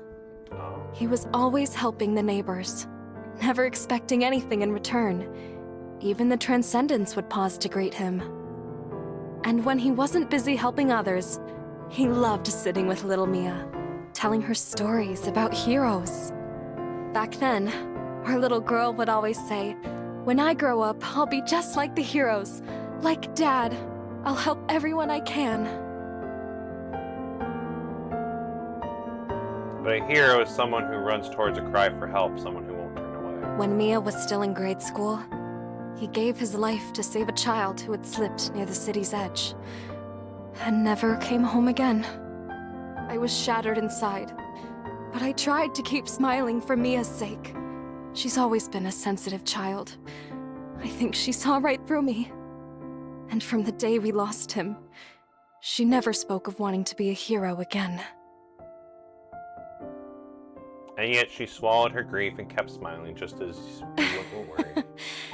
You've only known her for a short while, but you already see how kind she is. It's true. If not for her strength, I don't think I could have made it through those days. But even now, I can't help feeling it wasn't fair to her. Yeah, a child who considers their parents' feelings may be immature and irresponsible, yet the thoughtfulness is quiet. As Mia's mother, I wanted so badly to make it up to her. But I never knew how.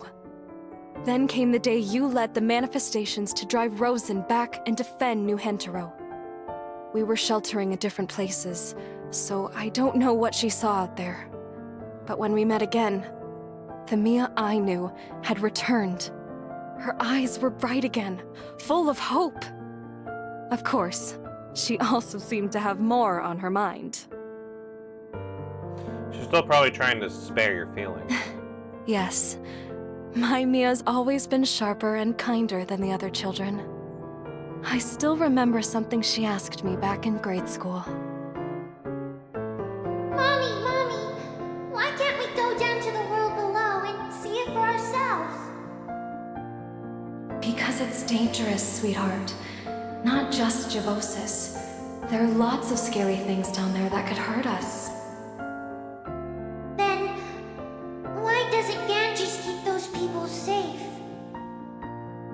My teacher said Ganges was made so everyone could live happily and equally.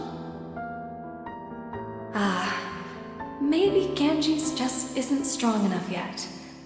But someday it will be, alright? Someday? Does that mean after I grow up?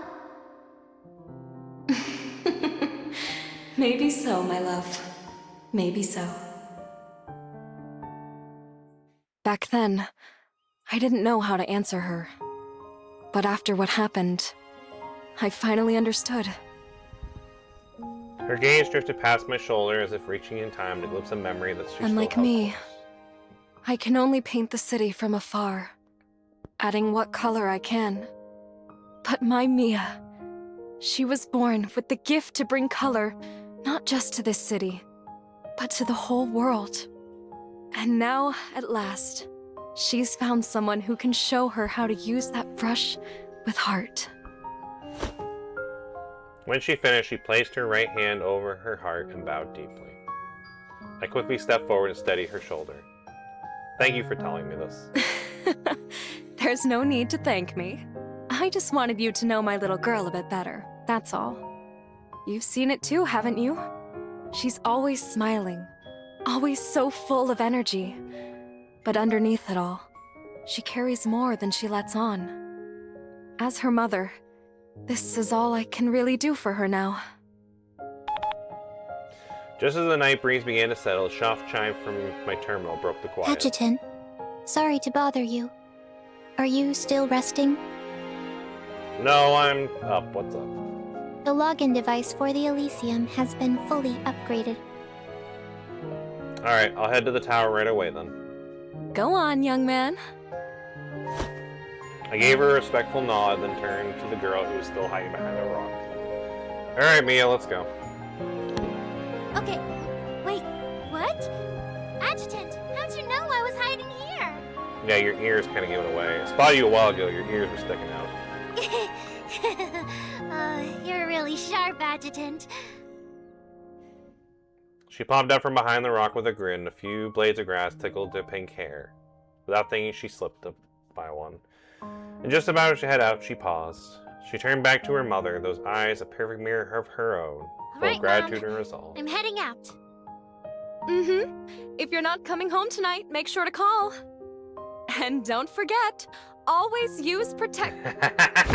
Always use protection. Okay, I know, Mama. Face flaming, she grabbed my hand and practically dragged me away flustered. Her mom's voice followed us in the breeze. Young man, I'm counting on you to look after New Hentaro. And my precious Mia, too.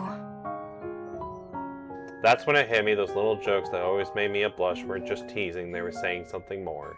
She must really be hoping Mia wouldn't stop hesitating and make her mind soon. In my palm, Mia's fingers curled, tightened, in quiet warmth. 10 minutes later, now on the tower's top floor.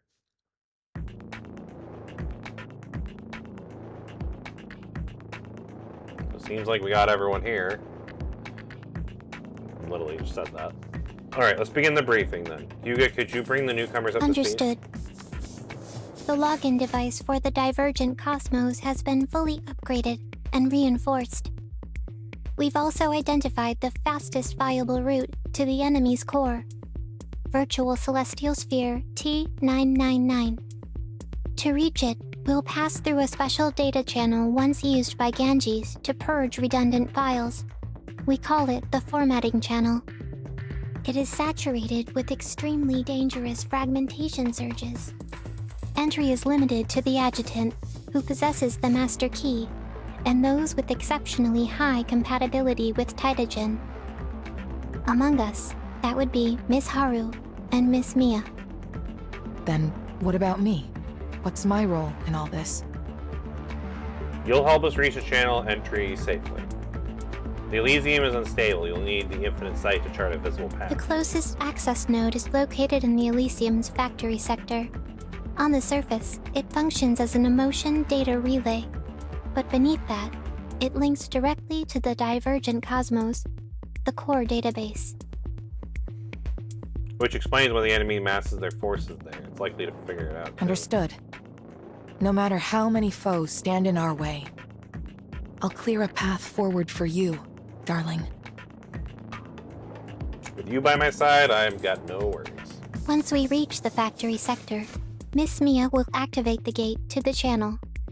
As previously noted, your exosuit shares the sector's architecture and resonates with the divergent cosmos.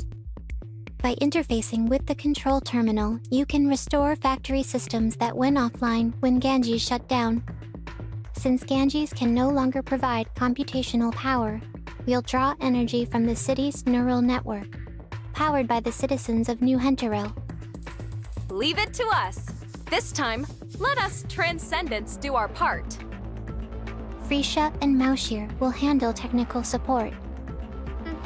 We've got the tech side covered. Logistics will be perfectly smooth. Yeah. Gotta love the cat puns.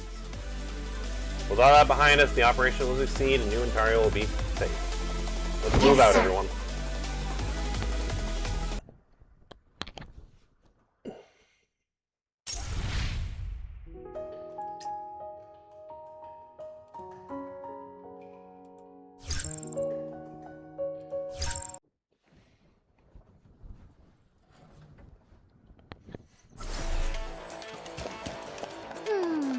The Elysium feels even shakier than before. Stay sharp. Yeah, this whole space could destabilize at any moment. Then we'd better reach our target before it happens. Just immediately. Not only are the roads in disarray, even the floating boards between platforms have vanished. Adjutant, look! A road! Everything is on track. Oh, that's kind of weird.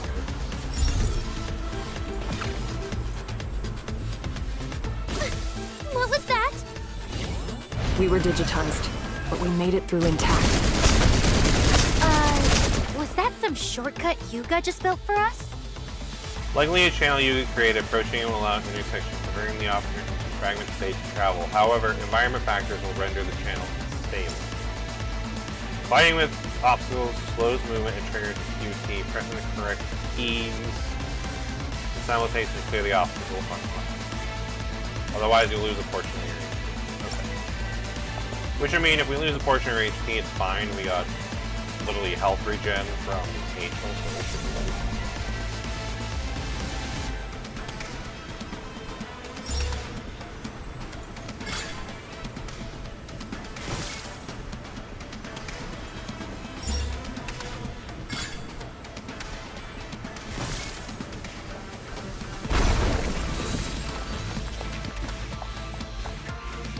What was that sound?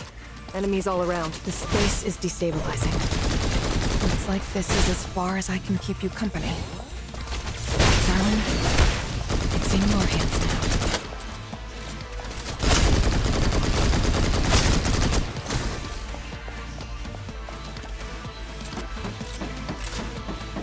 So far, everything is on track. Yeah, I mean, so far so good.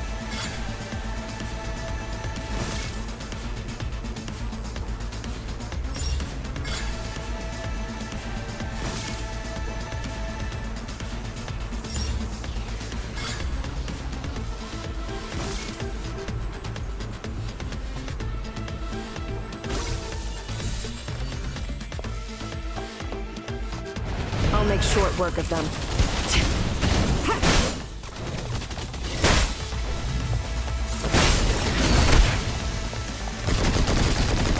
Just as expected.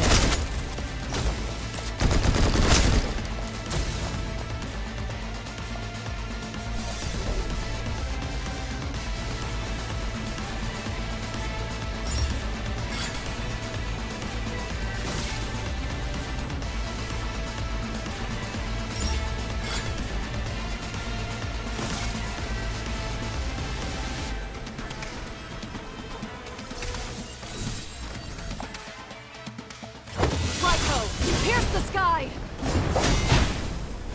Nice. Flash! My blade feels light again.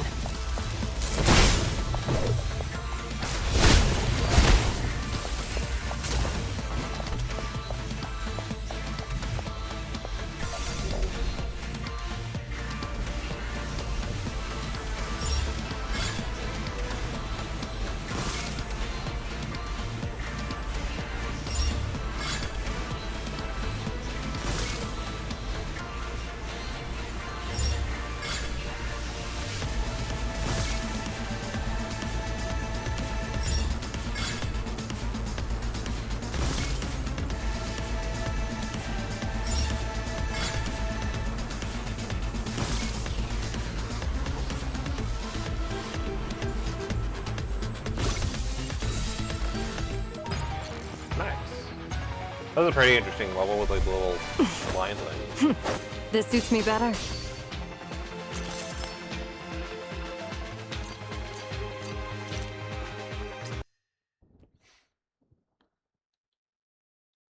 The gate to the formatting channel has been secured.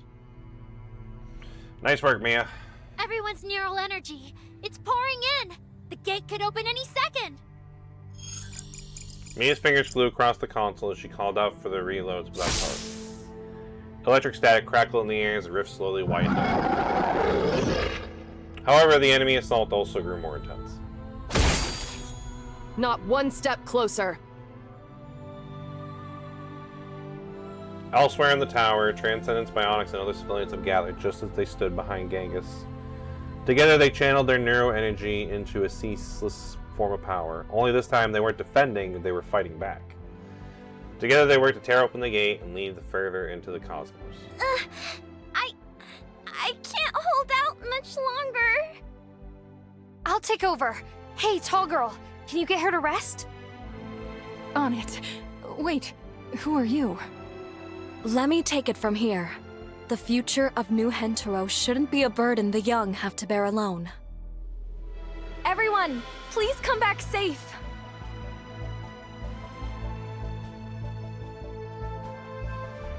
A brilliant meteor streaks through the sky. Chasing that light, people on the ground lit the lamps one after another. 1, 2, 3. From that moment on, the glow from above had passed from hand to hand, glowing ever brighter, until scratched sparks became a sea of light, until like the endless night above gave way to the first light of dawn.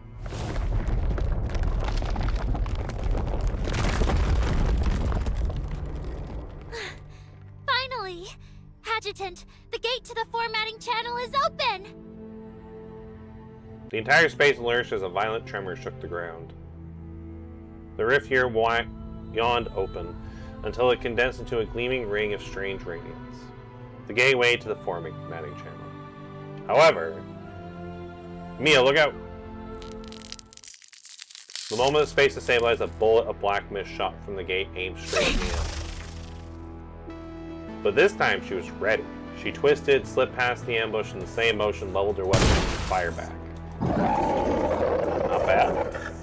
As the smoke and glare became clear, the scene came to view. The fell change evolved into the motion of the light drifting, but just ahead, thick black mist. An ambush inside the channel. Looks like it. Maybe they were already in there. According to Yuga, the formatting channel purifies emotional data, which means the channel must be saturated with taijin particles.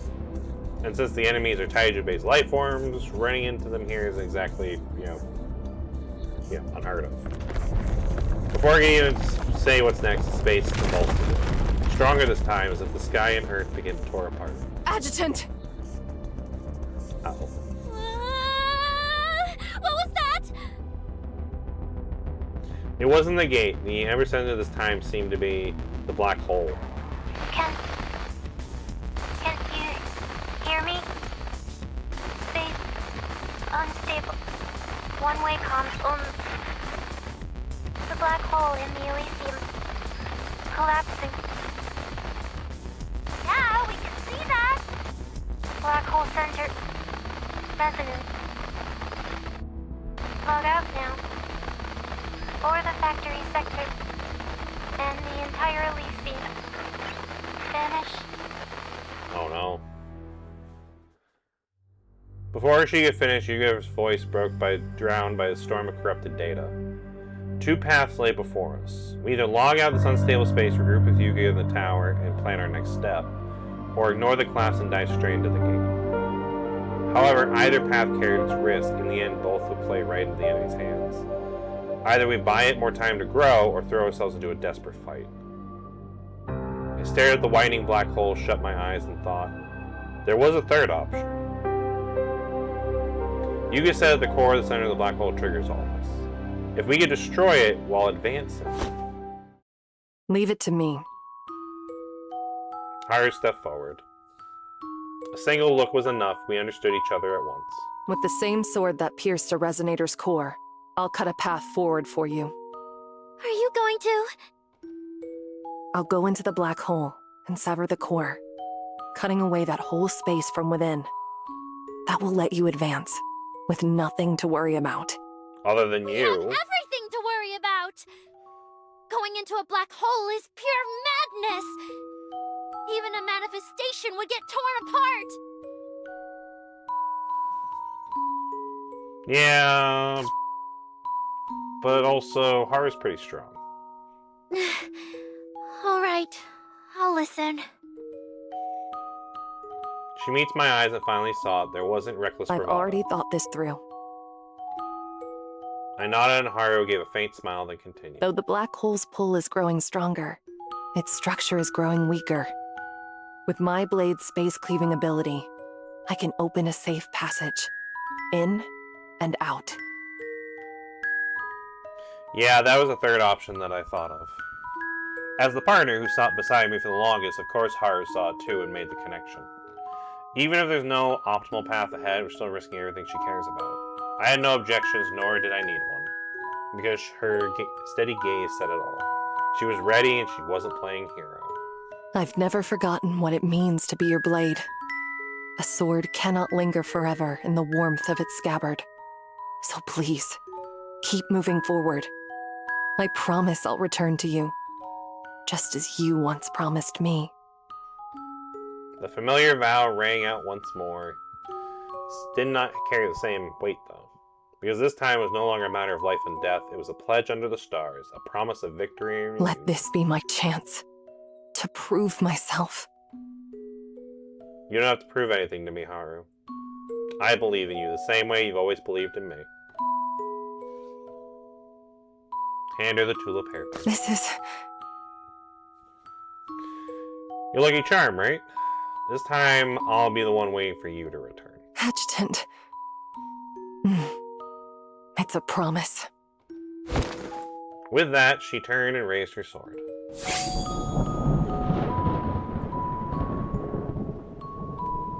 Steel flashed and a brilliant rift opened across the black hole. As if fearing that a single lingering glance might drown her in warmth of his arms, she reminded herself of this. Then leapt, transforming into a streak of light that vanished into the rift, leaving only a golden afterimage blurred. Deeply edged into the eyes of the two left behind. Those who chase the light become the light. Maybe those miracles aren't just stories. Then maybe I can do it too.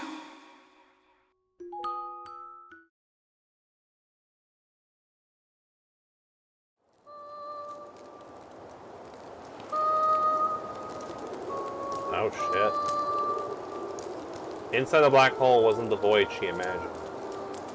Instead, it looked like a much grimmer version of the Elysium, a mirrored world of fire and fog. Maybe because the core was collapsed, something shifted unpredictably. Past, she just stepped out from the flames in an instant, twisted and turned. A wave of dizziness tore through her, even her own form seemed to fracture, leaving a faint afterimage. And right then, the tulip hairpin on her chest glimmered for some reason, faint yet unwavering. Its light, fragile as it was, came down to a small pocket of stability. Haru steadied herself and scanned the mist-lit surroundings, yet the core remained hidden, shrouded in the mess. Two blurred silhouettes emerged, nothing like Rose's shadow. Who are you? The only stood there in silence, no killing intent, no move to strike. Each time she approached, they dissipated, only to reform just a little further ahead. Are you guiding me? The figures said nothing, they only nodded. Strangely, they radiated a quiet sense of calm. An unanticipated familiarity stirred in her chest. She tightened her grip on her sword. Keeping a cautious distance so she wouldn't lose them, she followed into the fog. As if confirming her hunch, the fog ahead drew before the hairpin's dim light. A path, as if been waiting, furrowed before her.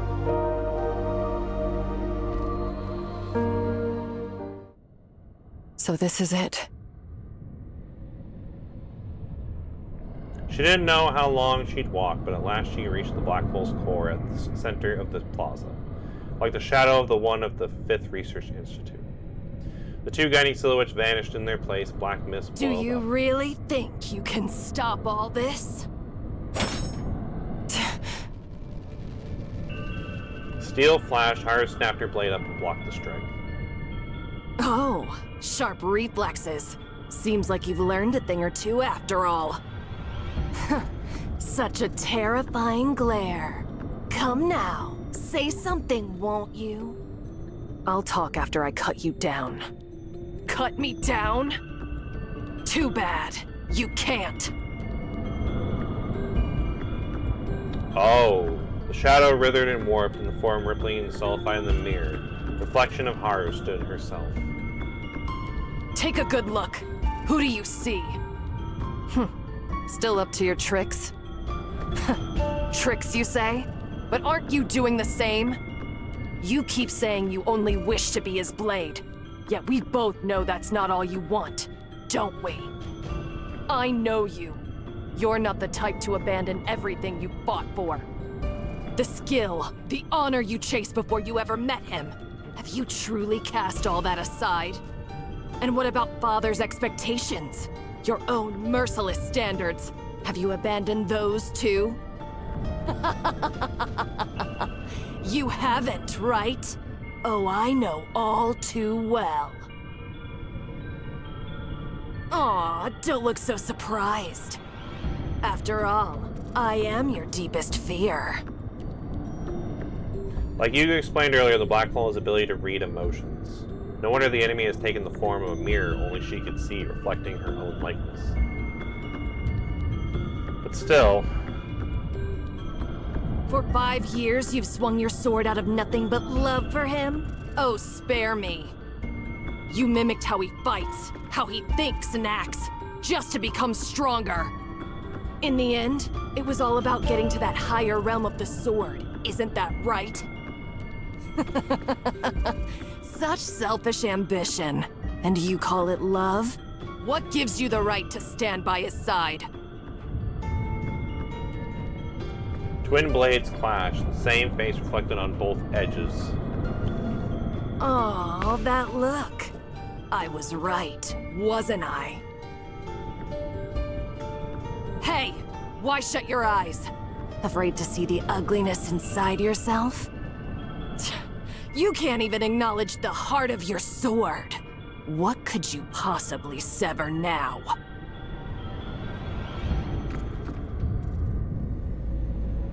Meanwhile, inside the formatting channel,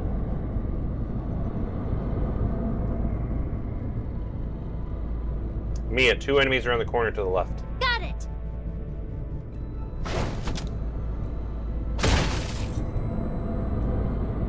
Mia and I advanced side by side. Somewhere along the way, she started moving in step with my rhythm.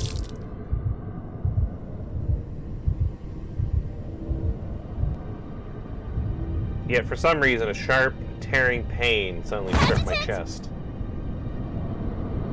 She spun back and caught me as I stumbled. I'm fine, just a bit dizzy. She caught the cold sweat beating at my temple as I forced a smile. It's not just dizziness. Your body... it's vanishing. She seized my right hand and held it up. Through my gradually translucent hand, I could see the tears tearing through her cheeks. I see. So please, avoid using your inner mind unless absolutely necessary. According to prior analysis, this kind of activity is perceived by the divergent cosmos as a threat, triggering a rejection response. So because we used it earlier... The Master Key can offset some of that response, but your body and mind are still at risk.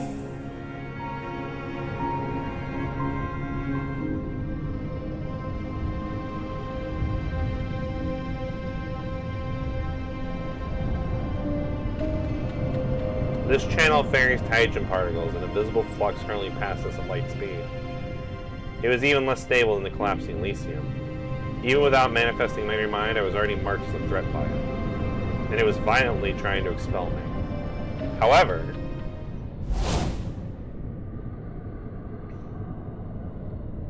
I drew a slow breath, gathering Taijin around me. With it, I wove a pocket of relative stability around myself. It might only last about maybe half an hour, but that would be enough. I think I got it under control. Let's keep going. My hand solid again, closed around the trembling fingers. But worry still brimmed in her eyes. Relax, they're all waiting for us. I'm not falling here. Let's keep going. Absolutely. I won't stop until we reach the very end of the divergent cosmos.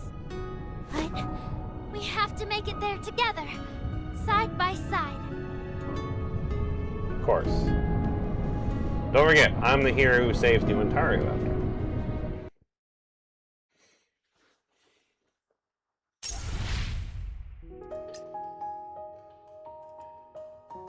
We got another combat part.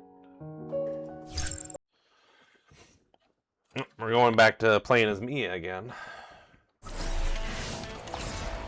Looks like the road's out. Huh? You're saying we can pass through the same way we did earlier? Oh, so there are those passages here too. Get it. Doing that again. Go deeper, Adjutant.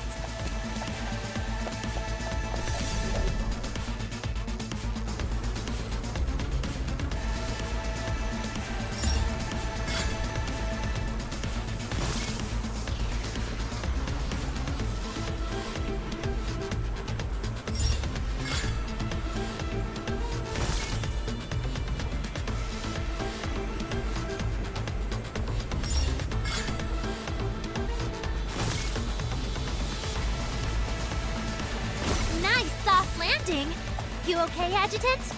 Alright, looks like we have a few more to go. Easy peasy for me!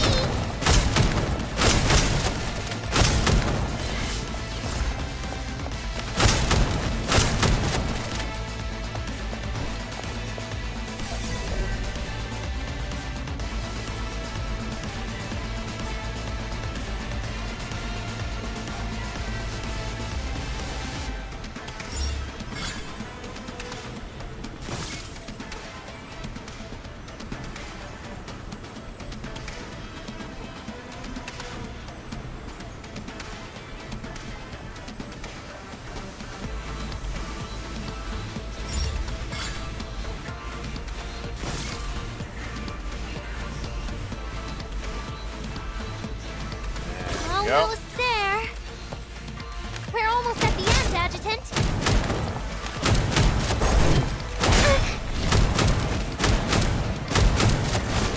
Easy peasy for me.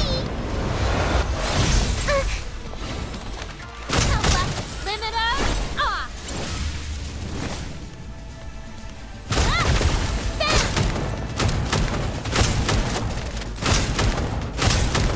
Let's go deeper, Adjutant.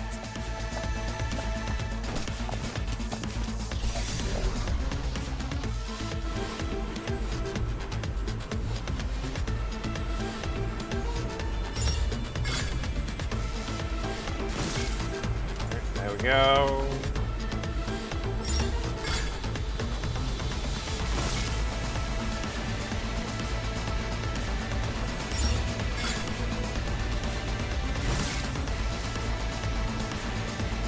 There's the exit to the virtual celestial sphere. Wait, what? Did that gate just appear out of nowhere? Kinda looks like it. Take that and that.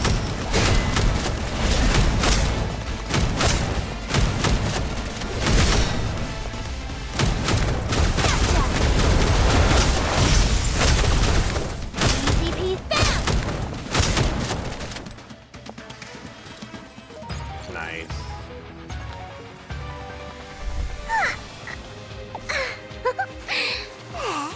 A little surprise for ya.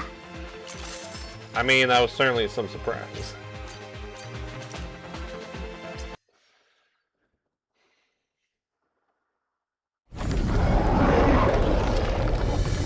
Did that gate just appear out of nowhere? Before we can reach the black door opens. Blinding white light poured through the stream, and nothing but holy nor pure. Mia, we might be. I pulled Mia into my arms, shielding her. The moment I threw up a barrier, the light exposed towards us like a flood. It was a beam built to unravel reality, reducing everything to hydrogen. Just then, the master key slipped from my chest plate. Oh, no. Adjutant, the master key! Oh yeah, that's bad. It hit the ground, its last glimmer flickered, and then with a brittle snap turned to dust. And just like that, the beam dimmed. The first wave of the assault was over. Still in one piece, are you? Yet it seems your trump card is no more. Rosen! Mia yelled in anger and pulled the trigger without a heartbeat's hesitation. The instant the bullet touched the shadow, though, it vanished and was swallowed up by the abyss. The creature wearing Rosen's face didn't even flinch. It ignored Mia's fire and continued its fixed gaze on me. When it spoke, it voiced They all say you're smart. They all say you are brave. The world itself sings praises of your wisdom and courage. But has it ever crossed your mind that some games cannot be won? That no amount of bravery or intellect can save you from a checkmate you never saw coming? You see the pieces, but you are blind to the table itself. You never stop to ask in whose domain the chessboard resides. Are you saying the game is set on your table, that you can flip it whenever you wish? Flip the table? Why would I ever resort to such crude theatrics? Her laughter died off and her voice I'll turned just change how the game is played. Slowly she raised a pale finger and pointed towards the ominous gate behind her. That gate, or shall I call it, the wall before you, is my trophy. Salvaged from a forsaken corner of the divergent cosmos. Though the intrusion caused no immediate damage, it left an irreparable passage. Some of the simulation parameters responsible for upgrading the divergent cosmos were also altered in the process. So this most recent attack, was that Etta again? Not directly. We isolated the corrupted data early on, and surveillance confirms Etta made no further attempts to breach the system through that passage. Behold, the pinnacle of the divergent cosmos' defenses. Every system and safeguard fused into a single masterpiece. Even I must admit, a frontal breach is nearly impossible. Unless, of course, you had the master key that opens every pathway. Or the serum that neutralizes any toxin. But alas, the key lies in dust, and the serum, it seems, is not in your possession.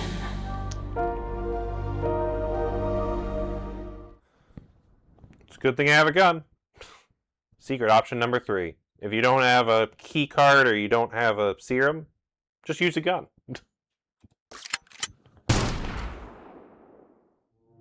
The metallic click of a round chambering cuts the silence. As shock cracked and glancing down at the hole in her chest then appeared as a smoking barrel.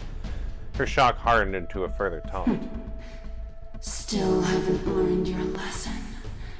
Or are you just losing your cool? As if that pathetic toy could harm me. Oh, don't flatter yourself. What? You weren't the target. I was actually aiming for the door. Something filthy just happened to be in the way. Simulated clearance protocol integrated. Containment retraction order confirmed. Executing. As a symptom prompt echoed in the headset, the gate that was impossible to breach began to melt away. Oh, that's why he borrowed Frida. Okay.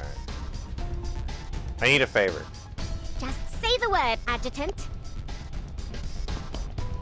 Can you make a copy Sure. of the key What for me? kind of key? Oh, a copy of the master key. Wait, you mean this key? So, can you copy it or no? Adjutant, you don't actually think I'm some kind of genie, do you?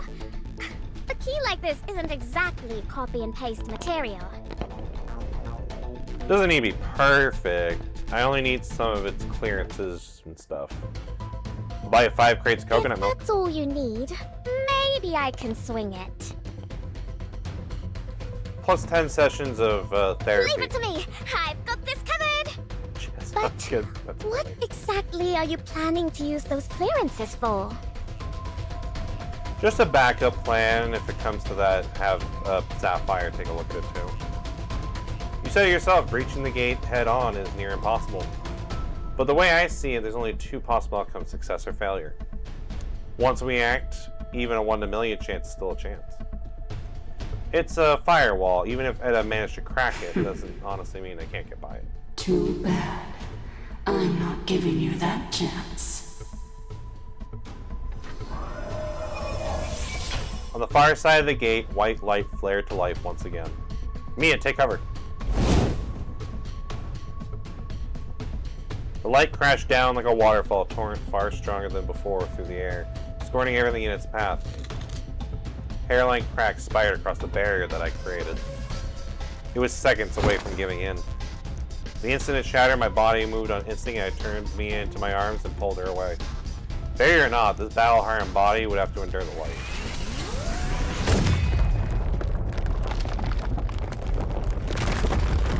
When the last layer collapsed, a white-hot spike of agony tore through my back.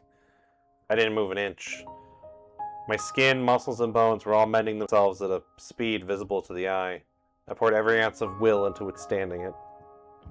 I missed the surge of emotions rising in the eyes.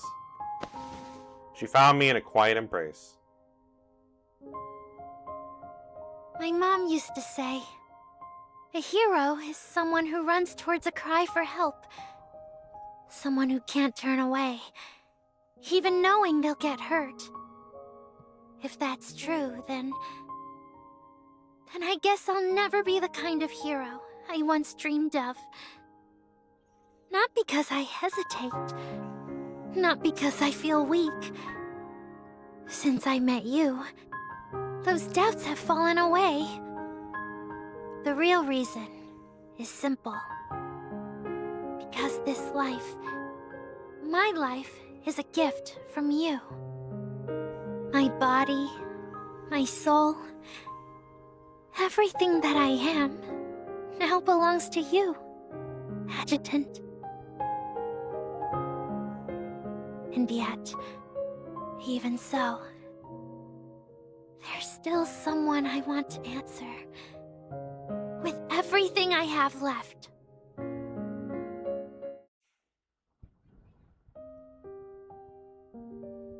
By the time I understood what that embrace truly meant, Mia had already begun. It wasn't pulling away, she just was quiet, Adjutant. unwavering. Miss Haru was right.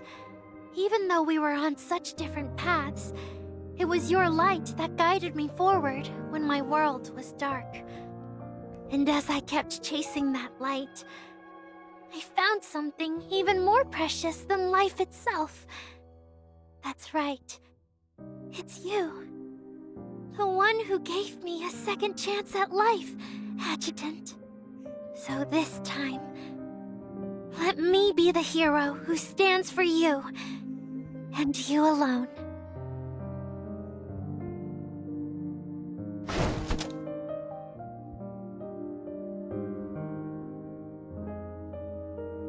Her slender fingers wrapped around mine, liver cuffs on her thigh. The device that was used to resist all her strength yielded with a soft click. In an instant, the blinding catalyst of splitting lights paired to the hand, raging beam obediently. She stood with a glare, pink hair lifting. She turned and gave me a reassuring smile. So she undid her restraint on her thigh there. Within the stillness of time and space, fragments of memory swept through her like a flurry. Piece by piece, they came together, settling into a single story. A story about a girl who would chase the light and in the end became light itself.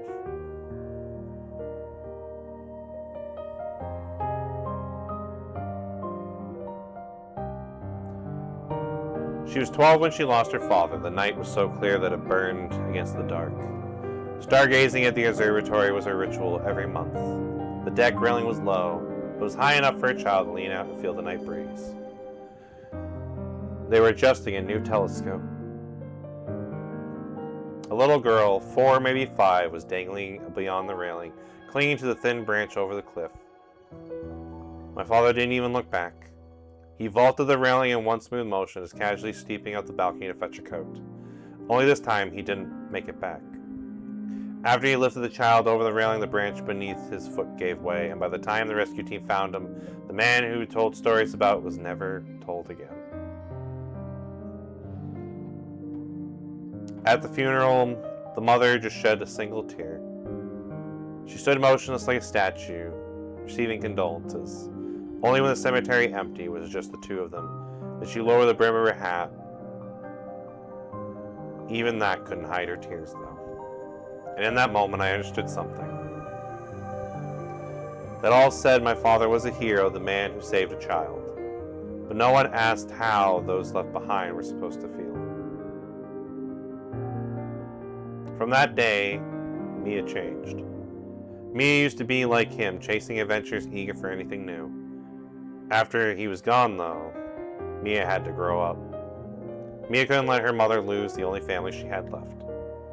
In time, she noticed she not longer caught herself laying out 3 pairs of utensils at dinner, passing the observatory, looking up at the sky. One day, she stroked her hair and simply said, "Mia, go do what you want. Your father would be proud." Sunlight spilled through the glass, and tears shaken, but Mia had already sworn never to let her feel that pain again. Mia would live carefully, keeping themselves safe. Even it meant never touching the stars. They both kept up the act pretending. In truth, they only learned to hide the emptiness inside.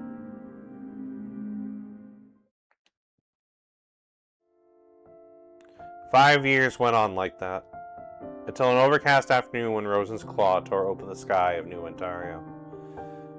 Mia felt her classmates in the whole city had trembled. They lost the safe zone, and a classmate's scream made her turn, buckling towards the city's edge. Before Mia knew it, Mia was halfway over the edge, a hand grasping their wrists. The screams only grew distant, and her pulse became vivid. Just as the others reached her shoulder, the bar on her foot grounded. The fall lasted longer than she would have imagined. She lifted her eyes, ready for the fall. Then a gentle force cradled her. Pain still raked through her, yet somehow she survived. Only when she looked up, the city's bell loomed 200 meters above, like a vented cliff. What have I done? Curled atop the pipes, memories flickered through her mind.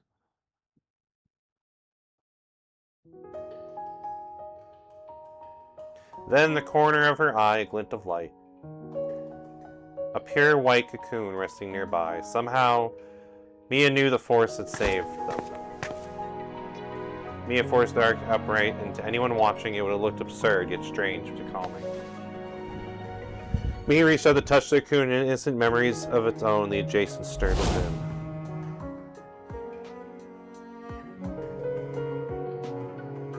Back when this happened, yeah. She saw a running figure, a young man. Maybe he had fallen as she had, maybe not. From afar, she could see the resolve on his face, and slipped and fell and rose again, until he became a light.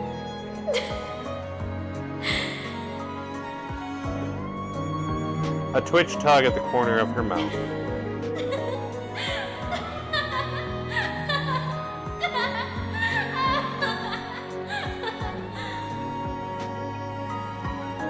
Laughter ripped up her throat and burst free. And in that moment, she truly understood.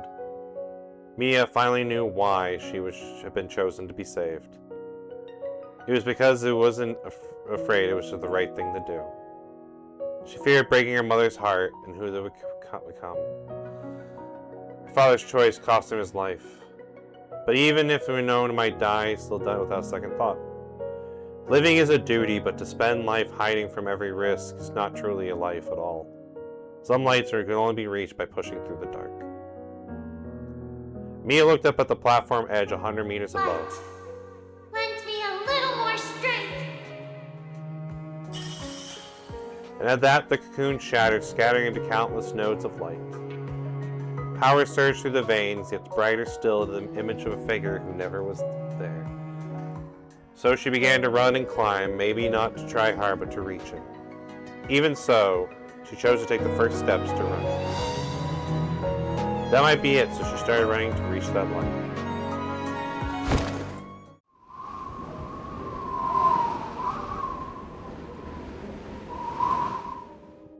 It took some time, but by the time the fingers got the railing, it was filled with the night sky.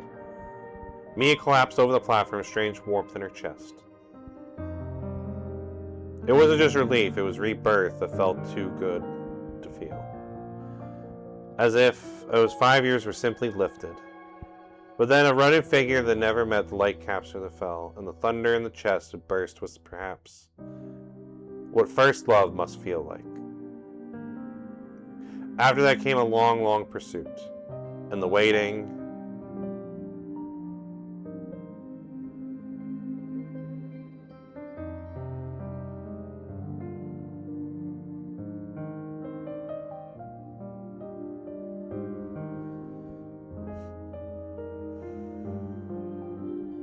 Huh? Wait, is that the adjutant? Still find it weird that she snipped Yep, us out at the beginning.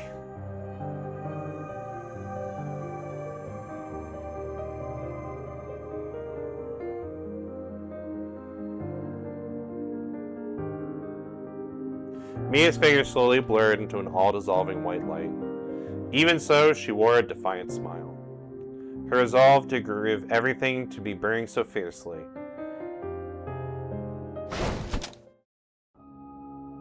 Mia, you said your life belongs to me alone. Those onrushing lights dimmed, and the precious seconds that bought me, the wounds across my back completely healed. Power gathered in my palm, condensing into a large spear that shot into the starlight. I won't let anyone take your life from me. The spear thrummed in my grasp, answering my will. I refuse to turn a blind eye to the pain and suffering. That's why I swore an oath. To all the different places that he's saved. From this day forward, I shall sever every chain of tragedy.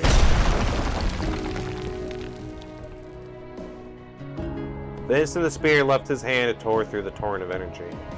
The raging beam shattered and the spear drove deep into the uncanny gate. Surprise flickered across its face, and then fear. It slipped through the gate, and a tide of grotesque enemies poured out. Though the bellum of howls, the gaze faced each other. Adjutant, you once asked what I wanted to be someday.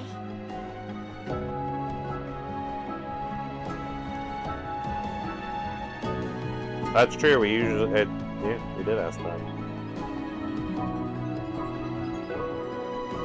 And then, yeah, her answer was... No. Even earlier, I had already made my choice.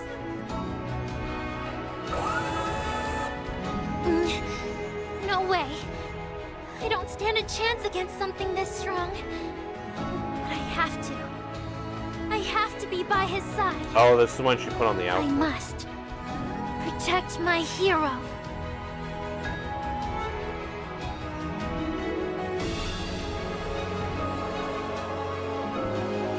Oh, cool, we get two different options. Reach in the display case and unlock the thigh cuff to unleash full power.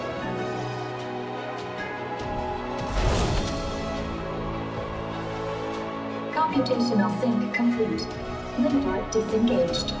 Looks like she's earned the right to be a manifestation. The master key fragments scattered across. The golden motes of light gather from every direction, tracing its outline and then running back. I won't become a bionic. Or a transcendent either. I'm going to answer what my heart truly wants. To be worthy of standing at your side, with my head held high. And above all, I won't waste the second chance at life you gave me. So... Top clearance verified. She became a full-on manifestation. I've made up my mind.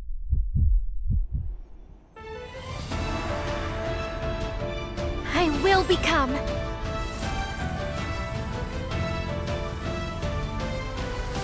a manifestation!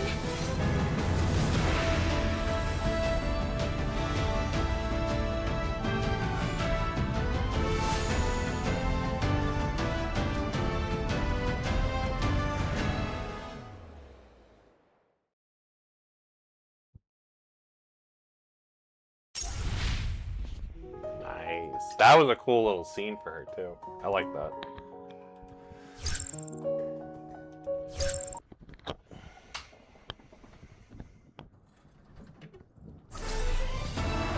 Originally designed to isolate Hermass materials, the barrier has now fallen under enemy control. While enemies remain on the field, the barrier is invulnerable. Oh, so we gotta destroy the barrier, but the barrier can't be attacked while there's enemies. Once all enemies have been defeated, it's vulnerable, allowing attacks to deplete it. When the barrier clearly loses 0, it's destroyed. So yeah, we basically just gotta keep attacking enemies until we can attack the barrier. My muscles are trembling. My bones are screaming. Take that! So this is the Exocit's limit. But it's definitely not mine.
Definitely looks like a boss fight.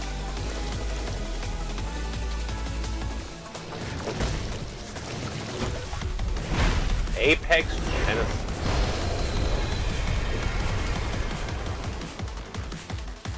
Ready and raring to go. Apex Genesis will attack up close, very long range, extremely strong regenerative ability, can only be defeated by being brought down multiple times. Oh, okay. Limiter off.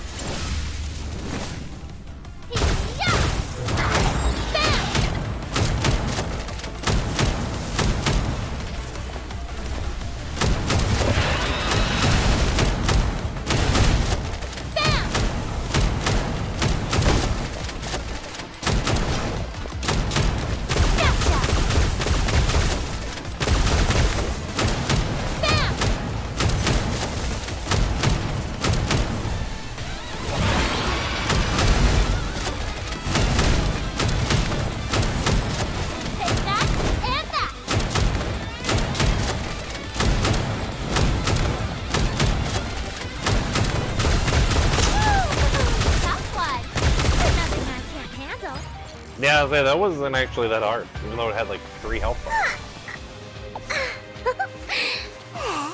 A little surprise for ya.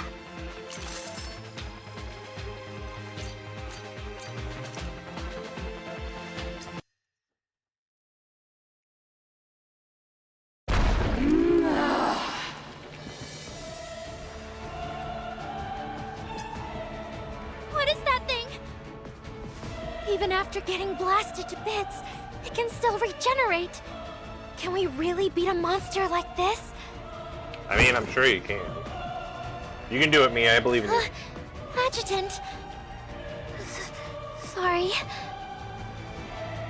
Snapping herself back to reality, Mia shook her head hard as if trying to fling the shadows of doubt off of her.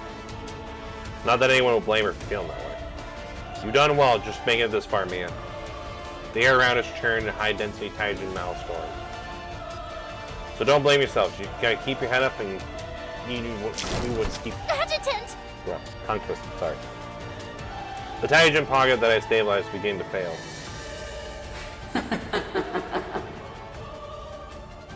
No matter how many times you try, the ending will never change. It spoke. Wait, that voice. It's that shadow from before. Rosen. Oh, so this voice led you to mistake me for her? I mean, not entirely, no. Ever perceptive, Adjutant. To tell the truth, when I first awoke, I thought I was her as well. But as countless thoughts and information converged within me, I came to understand one thing. I am neither Rosen nor any singular existence. I am the embodiment of human fear. Honestly, not what I was expecting the embodiment of human fear to look like. I expected more. I came into being when Edda sought to consume Ganges. An accident fused with the negative emotions stored here. And so, I emerged as the nightmare incarnate. At the same time, I am also a life birthed by the divergent cosmos itself. Born from the fragmentation surge. I am the Apex Genesis.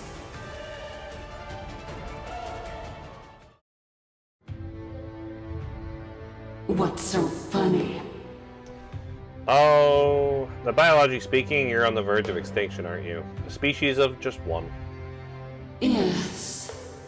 I am utterly unique. As long as fragmentation persists, I cannot die. Alone, I will walk the path of evolution that would take your kind eons to complete. Pathetic, low-dimensional life. Your entire civilization could never hope to comprehend it. It is a path littered with the remnants of the discarded, the countless genes thrown into the furnace of history. Even humans, the so-called crown of creation, cannot escape their inevitable decay. Your ridiculous juvosis is proof enough. So tell me, how many more lives must be culled? How many more generations of genes must be sacrificed before the end is reached? The answer is just one. One final purge, and the species of this world will achieve perfection. And the one who will carry it out is me.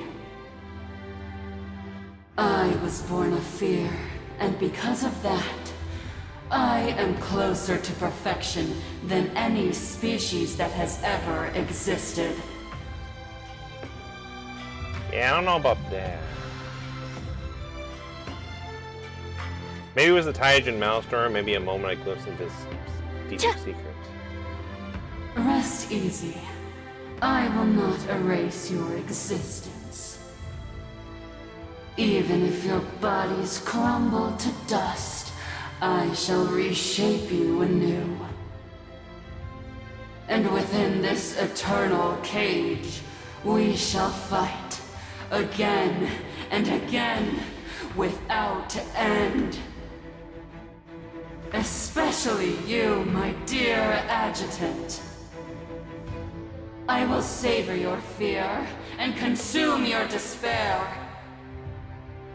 They will become my nourishment, my fuel to evolve, to ascend. Until I shatter this prison of Titan and become a true life form.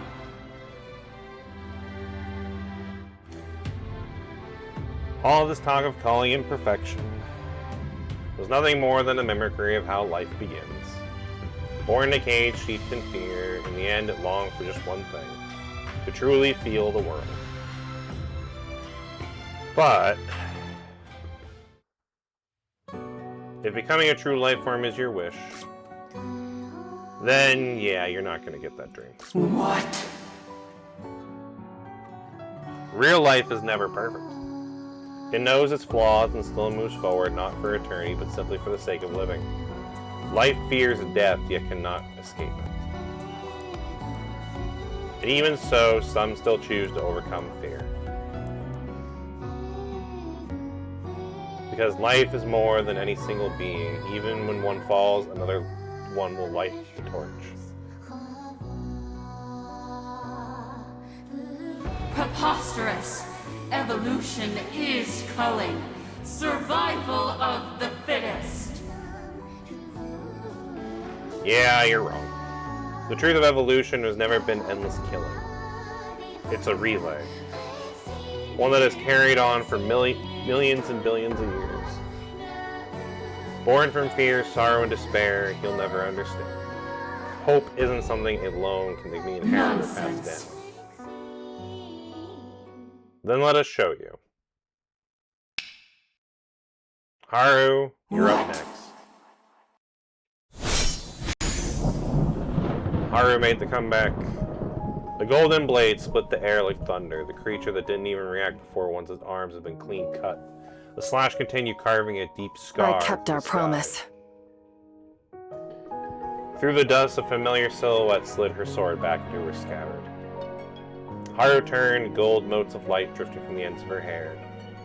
It's been ages since I've seen that smile, light from the rift framing her face. Adjutant, I'm back. Miss Haru! I kind of want to see how it went with the other. Like that would have been a cool boss fight to do, like Haru versus Haru. How did she even do that? That's classified. I'll explain once we're back. Impossible! You were trapped in the black hole. How can you be here? The formatting channel should already have been destroyed. With this sword, of course.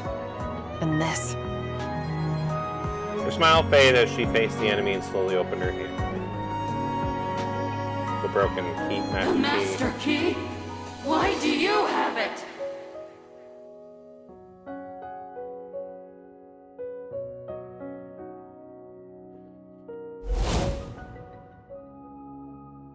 Hey! Why shut your eyes? Afraid to see the ugliness inside yourself? Okay, so now we get to see what happened here. You can't even acknowledge the heart of your sword. What could you possibly sever now? You're right. About everything. Quiet down, everyone. Today we're welcoming a new member. Go on, introduce yourself. Oh, this is when Haru joined. Understood. Hello, everyone. I'm Naruse Haru. It's my first day as a trainee with the security department. My goal is to earn my place on the team.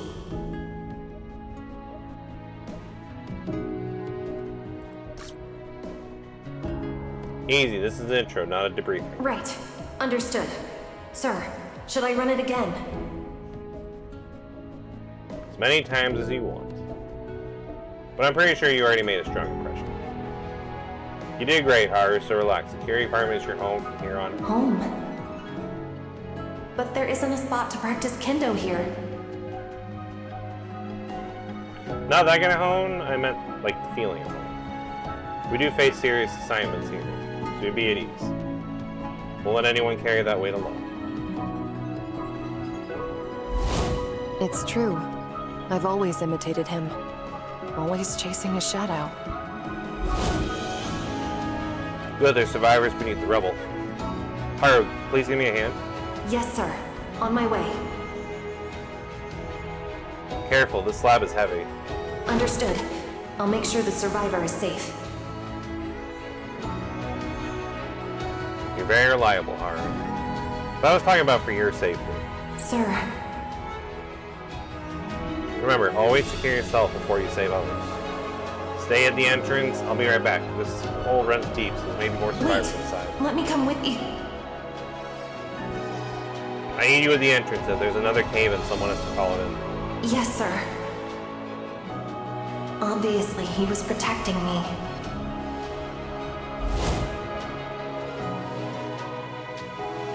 Golden light dances across her closed eyelids, her blade shimmering with a bright. I won't deny it. Sheen.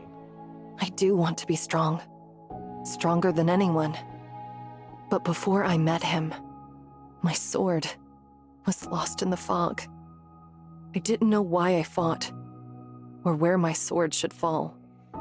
And if a hollow heart like that could still be called the heart of my sword, then my sword would be a pitiful one indeed. Are you rejecting me? No, I'm not rejecting you. I'm accepting you.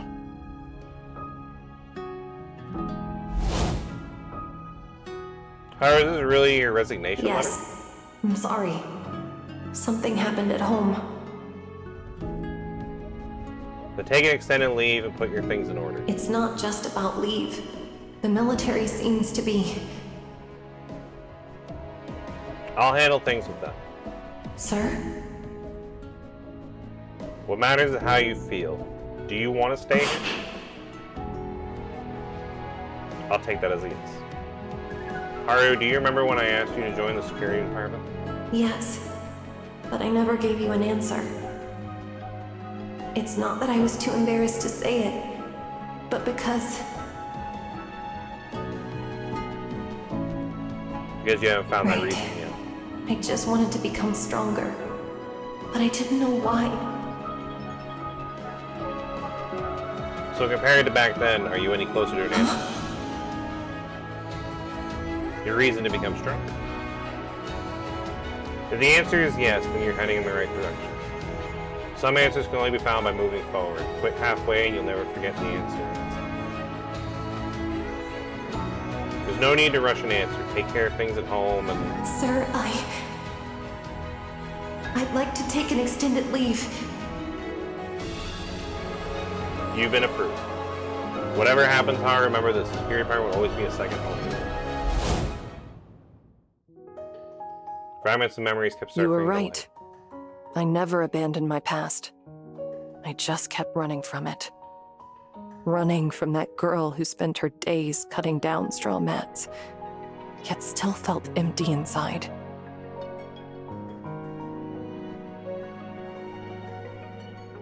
Haru. Yes, Father? Sword's nature is not only to sever, it's also to be like the fruit that falls. What else can a sword do, if not to sever? I thought about it for a long, long time. Until I met him, the adjutant. Despite his rank, he was always the first to step into danger, shielding those behind him with only his body. Even when covered in wounds, his back never once yielded, his will never once faltered. But what I'll never forget was the moment he pulled survivors from the ruins and smiled. A smile that shone through the dust and blood on his face. So pure, so bright. I wasn't one of the ones he saved, and yet, it felt as if my own heart had been saved that day. For the first and only time, something awoke within me. The will to protect. Not out of duty, not because of orders, but simply because I couldn't bear to watch that back carry everything alone. So what drives me to swing my sword isn't the urge to cut you down. It's the wish to walk beside him, and the will to protect him. And binding those feelings together is the true heart of my sword. Couldn't have said it better myself, Haru. Brilliant flames surged like a tide, spilling from the edge of the sword and flooding the space in a heartbeat. As the radiance churned, fragments of the past drifted within. The sweat from childhood drills pointlessly cut through the rolling mats, the empty helipad. Each memory became a stream of thundering light pouring in. The mirror image Haru tightened their grip, bracing for the blaze. Yet the instant they met the blaze, her anger, her resentment, her emptiness, and deceptions all washed away, and the glow swelled even brighter. That's right. This blade wasn't born to sever.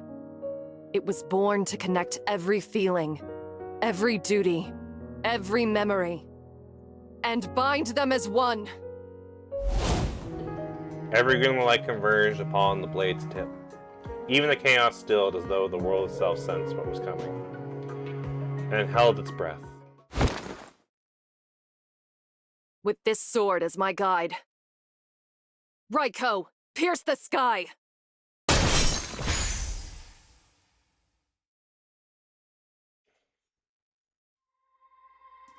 Oh, now that's a pretty picture of her.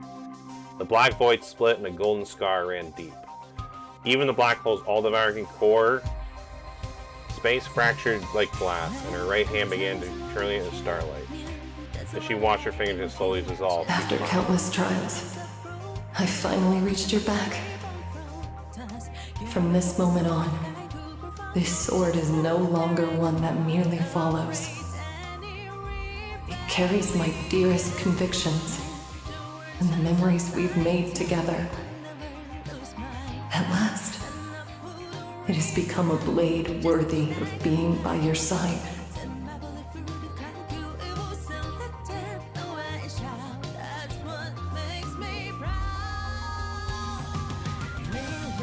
The moment that thought surfaced, light burst from her chest, wrapping her fading body in a protective Is this glow. light from the tulip hairpin the adjutant gave me? No, it's the master key. The tulip hairpin on her chest glowed again. His true form emerged, a golden card, the master key. The one Jason had carried was nothing more than a smoke. I see. When they parted, the Jason had entrusted her with the real master key, disguised in this form. Now it's true, his final trace of clearance with hydrogen infused in it now. She gathered the last of restraint, clinging to the single thought to reach him. In the heartbeat before the card shattered, she struck once more and carved open the path to him. A petty trick like that won't. That petty trick already cost you your left arm. Foolish! It's merely an arm. Barely a scratch. Just watch. I'll... Oh, just wait till Haru aims a little bit better. What? Why isn't it regenerating? This blade disperses and disrupts Titagen. Against ordinary foes, it's just a sword that's a little sharper. But for you, every wound it leaves will never heal. How is that possible? That's just her power.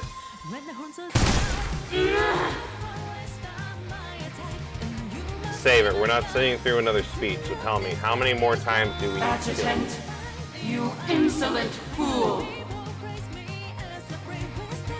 Oh yeah, I almost forgot. You can't regenerate anymore, can you? How dare you!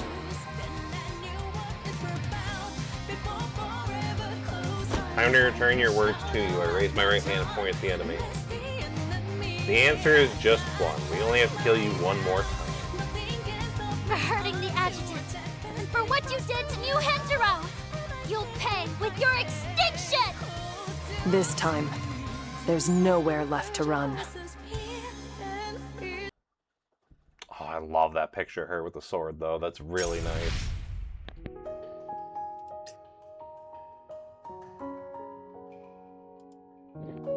Alright, one more time. This time, Haru's gonna have some fun killing her.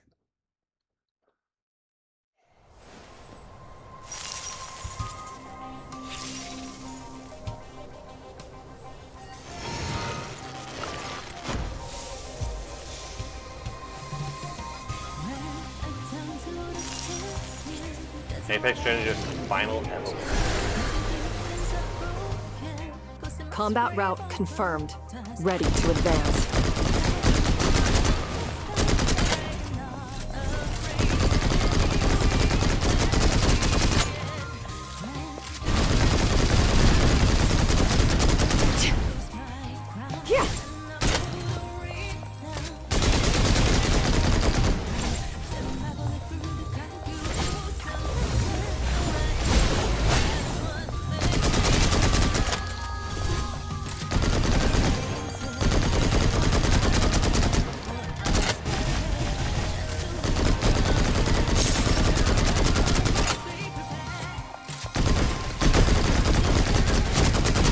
Immediately.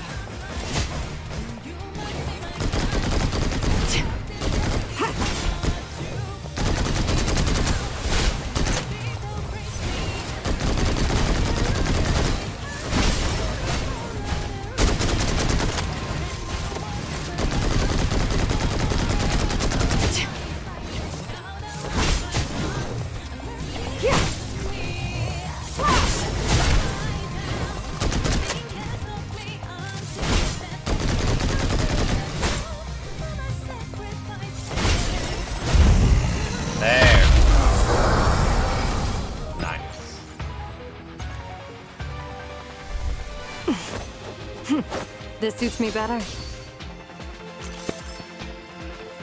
I mean, honestly, compared to her old outfit, this is gonna actually suit her better. You're not getting away this time!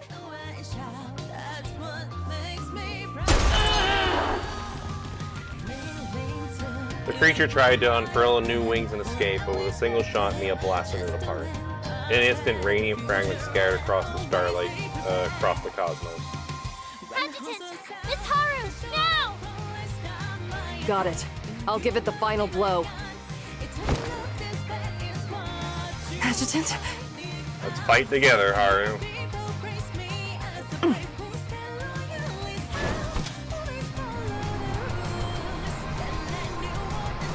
Oh, that's a cool one. Countless motes of light surge beneath us, streaming from her blade, converging into a radiant beam that tore across the dark. With this sword as my guide. Let every longing blaze into light, and gather upon this edge. Raiko, sever eternity!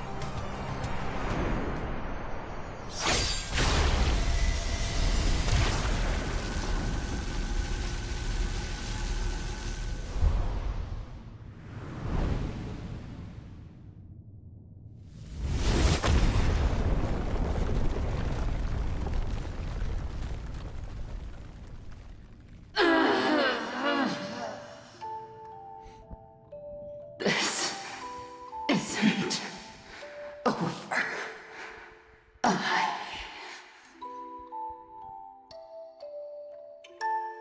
I don't know, it looks pretty over to me. Its last words faded into silence. The class began radiating outward from it, and with a thunderous crash, the echo through the void. The Colossus born from fear. Its form unveiled piece by piece, boiling away into searing light, and with it came a violent end.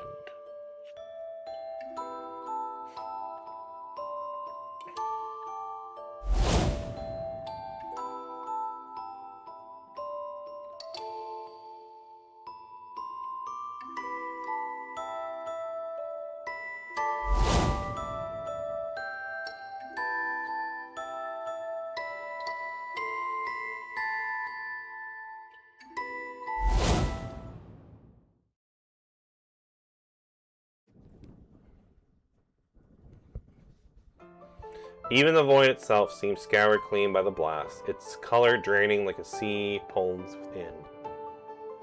So now I just gotta use the inner mind. As her consciousness wavered on the edge of oblivion, we heard the words whispered behind her. There a gentle radiance wrapped around her. Where am I? Adjutant? When she opened her eyes again, no one stood beside her. Yet traces of cobalt lingered in the air around her. Suddenly the tulip hairpin in her palm glowed with a faint light. He must be ahead. The thought steadily raced in her heart. She brushed stardust from her clothes and set off towards the tunnel's end.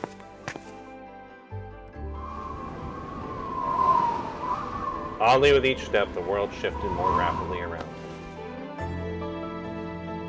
her. A tulip bloomed at her feet, then a second and a third.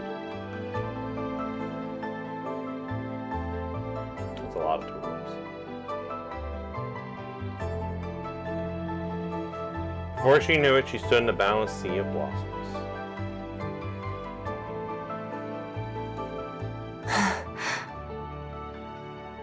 Halfway down the winding path, two figures emerged, familiar yet hard to place.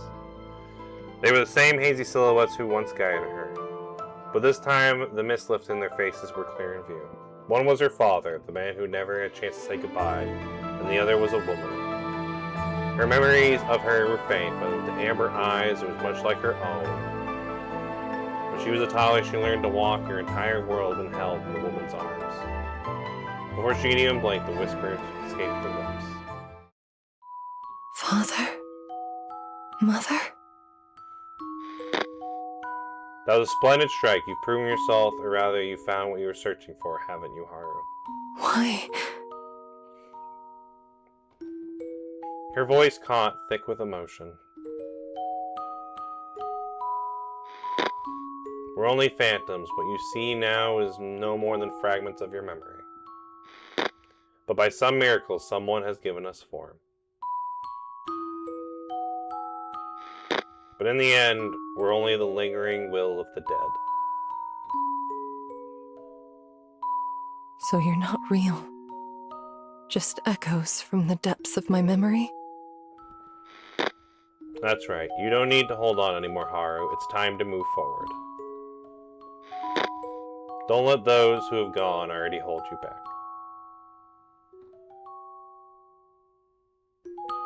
I know. You don't have to tell me that.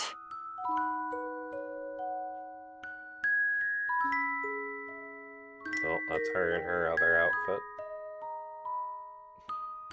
I made up my mind long ago to leave the past behind and keep moving forward. Haru, we're sorry. But at least, please, stay just a little longer. Hi, Rosie. I have so much to tell you.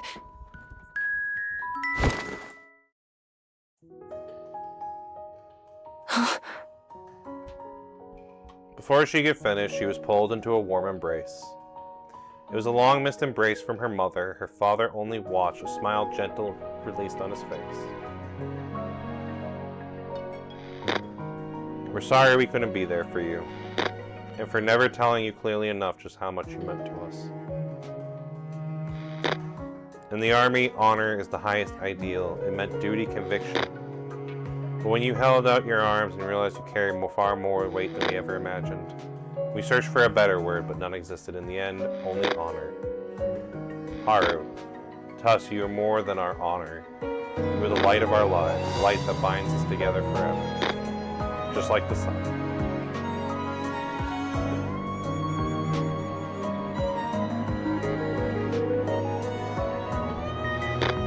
Thank you, Haru, for being the most beautiful surprise we've ever had.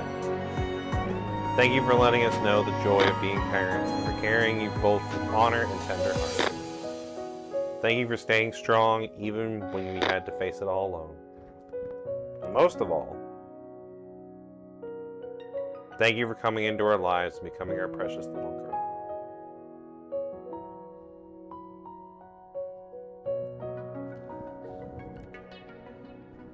Mom, Dad, I feel the same way. Thank you. Thank you for giving me life. Thank you for teaching me the meaning of honor and what it means to have a tender heart. Thank you for giving me a family.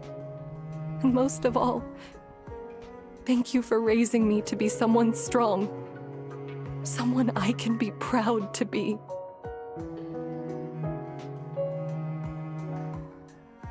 So now, I can stand tall, without a single regret. At last, I can finally say the words I couldn't before. Goodbye. Thank you, Mom. Thank you, Dad. Your little girl, the one you were always so proud of, has grown up.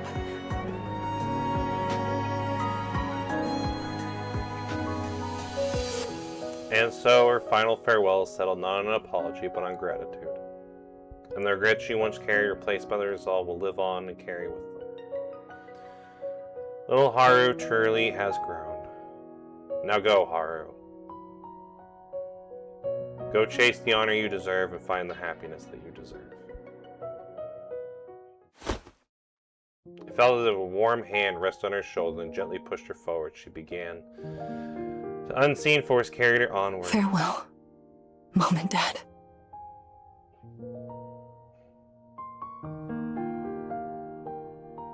She didn't know how long she walked after that. At last she reached the edge of the ocean of flowers.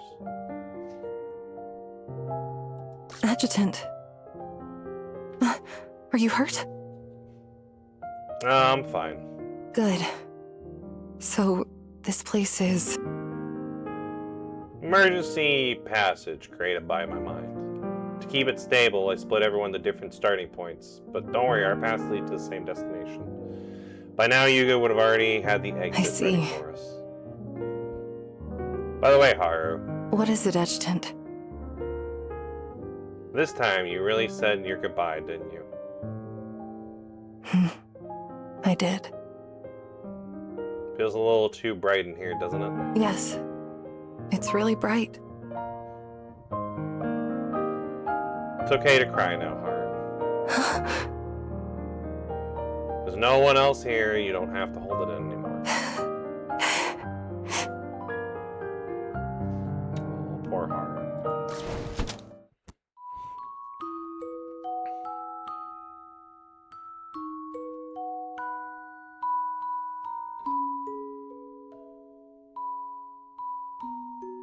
I'm sorry you had to see me like this. I'm so sorry. There's nothing to apologize for, Haru.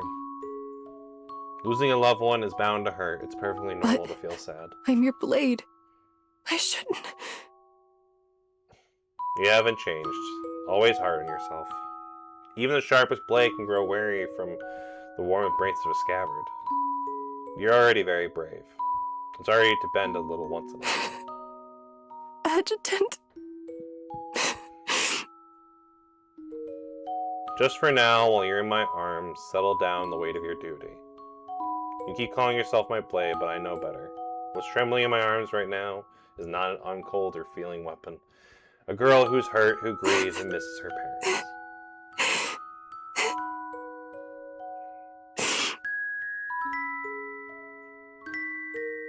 After all, wouldn't your parents want you to be true to your feelings?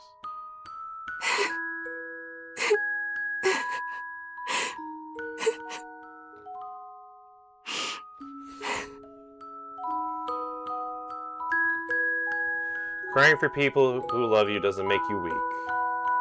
You've just been strong for so long, and I'm proud of you, Haru. So let it out. Cry as loud as you want, not as my sword, but as a girl. As my girl.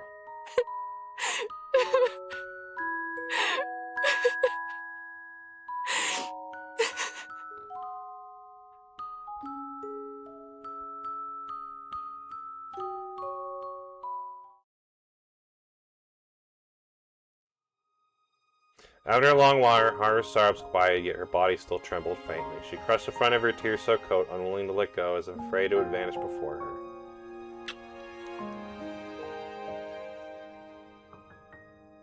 Afterwards, with warmth still between us, we began our journey back.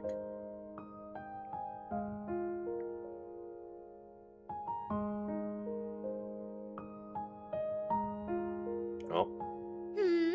What took you two so long, Adjutant? Miss Haru? Don't tell me you were off doing something naughty behind our backs.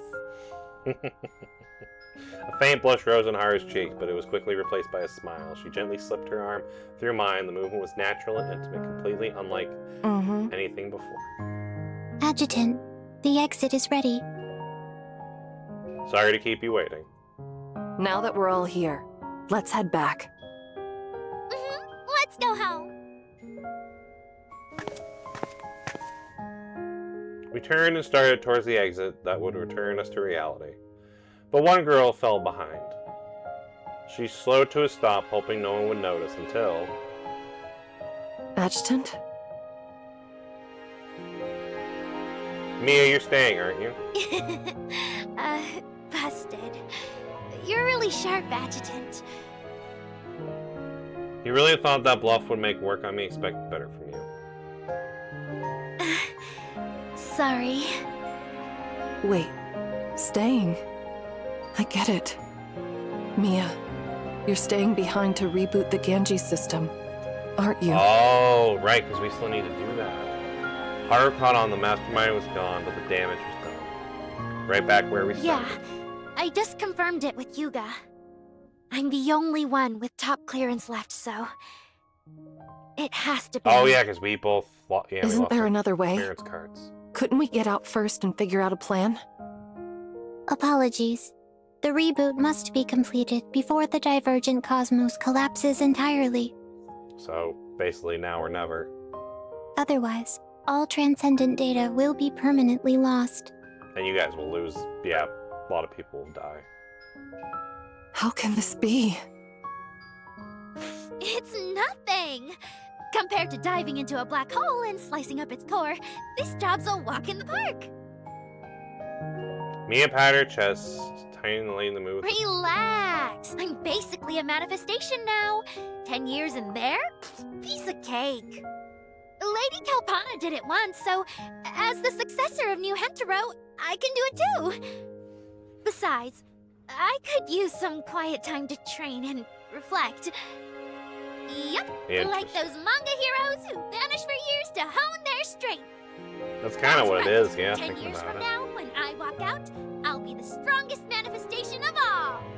I think there's a few manifestations breaks, of like I'll keep working on Tabletop Expedition. I'll even turn this whole adventure into a brand new expansion. Of course, I'll have to cook up some special rules. That's gonna be a ton of work. I mean, you got 10 The hero years. who saved New Hentaro, and the girl who chased after him and fell in love with him. Just writing that backstory alone could take a very, very long time. Her voice grew softer and her fist slowly tightened. That's right. I've got so many stories to tell. Those stories, they'll be enough to carry me through all those years. I can do this. Absolutely.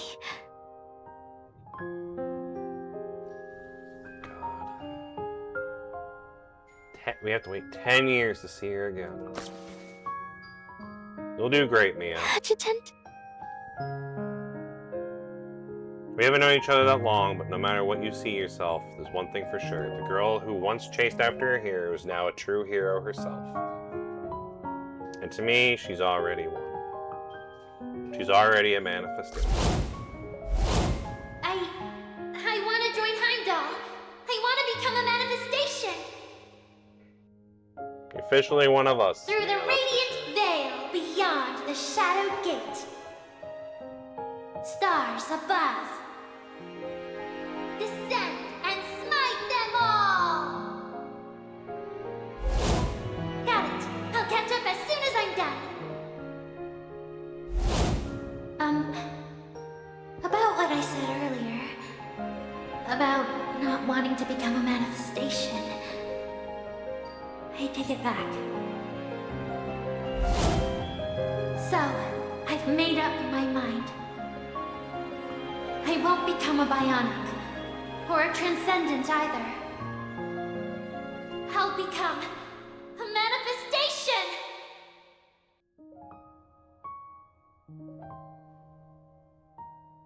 Aww. Why would you say that? That just makes saying goodbye even harder. Besides, those are my lines, you know? Before you came to the city, my world was like a faded canvas. You were the one who made me stop running from my own heart. And helped me find my way forward for the first time. That's why I always say, you are my true hero, Adjutant. She brushed away her tears and forced a smile. So don't worry. Since it's my hero's request, I'll nail it. Absolutely. But I do have one little favor to ask, Adjutant. And what's that? A tear slipped from her lashes as she tilted her head. When I wake up, the very first person I see has to be you. That's it? There'll be plenty more after that, of course. But can you grant me this one first? Absolutely. Then, pinky swear. It's a promise.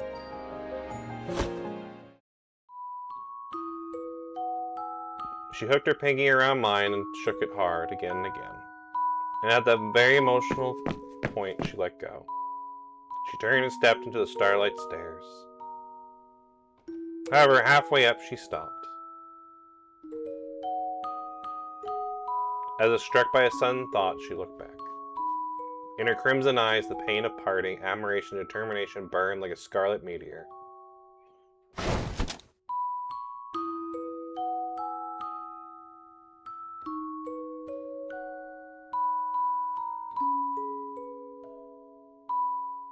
From that height, she leapt and drifted towards me like a fallen angel. Instinctively, I opened my arms. Her cheeks flushed as she inspected the lip gloss print. And with a grin, she said, Don't wipe it off until I wake up, all right?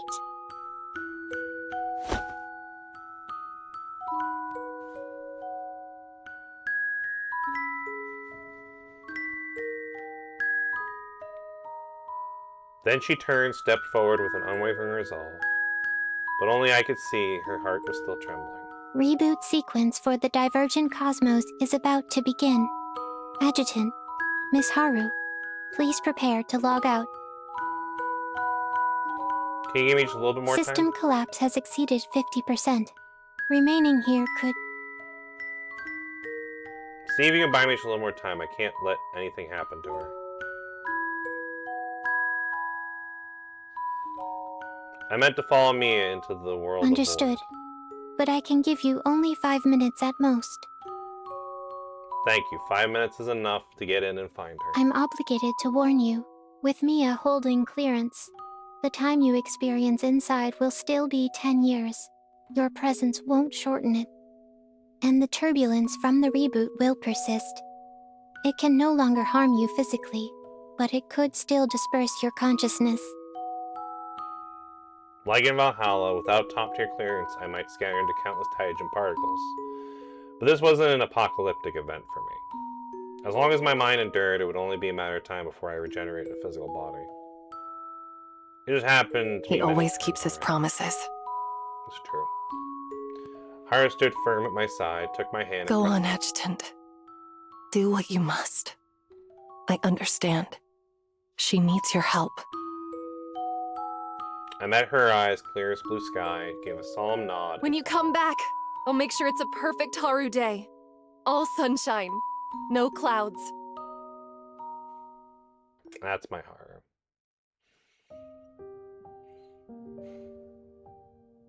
As she walked through the empty corridor, Mia's steps began to falter. She wasn't as sure of herself as before. Doubt stirred in her heart now that she was really walking there. Even her sight was swallowed by the silence. So this really is a world of nothing. Suddenly a warm hand landed on her shoulder. Huh? I greeted her, barring her catchphrase of woohoo. Adjutant! Why are you here? Yeah, my turn to give you a little bit of a scare. No way! I couldn't be happier to see you here! Her eyes lit up, stars sparkling in the depths, with her ears atop her gave of joy. But the next heartbeat, her joy froze. Just as Yugi had warned, the turbulence tried to tear me away. Don't worry, it won't affect my body in reality, but I might... Then why... feel it for a bit. Mia, don't move. I took her hand and drew her into my arms. Adjutant? You weren't this shy when you kissed me earlier. Well, that's because... You don't get to tease me and run now. Close your eyes. Don't open them until I say so. Okay. I held her close, my heartbeat racing like a drum in my chest. At last, the gift I prepared for her carried and folded her eyes. Alright, you can open them. She opened her eyes and a clear blue sky stretched out before her. Sunlight pouring through the clouds, wrapping the two of us in warmth. What a beautiful sky. The gentle breeze, the clear daylight. Everything was a world apart from the empty void she left behind. I dressed this empty world up a little bit with my ability. I can only recreate places I've been, but it should do for graduation. Graduation trip? Well, you just graduated, didn't you? Yeah, not long ago I was still stressing over what to do after graduation. Yeah, now you're gonna spend it in a coma. I've already decided. After graduation, I want to become a manifestation and officially join Heimdall. That's right. I'll keep chasing your light. Until I catch up again. He said the projection drained the last of his energy before he began to flicker under the turbulence. Well, looks like my time's up. The visible barrier began to rise between us. My voices grew faint. Wait! At least let me take a good look at your face one last time. I just want to remember your smile. Because it's always been you. I love you, Adjutant!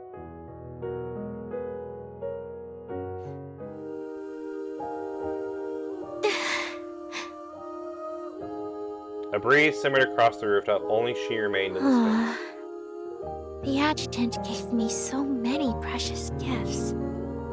And yet, I never even got to tell him the one thing that mattered most.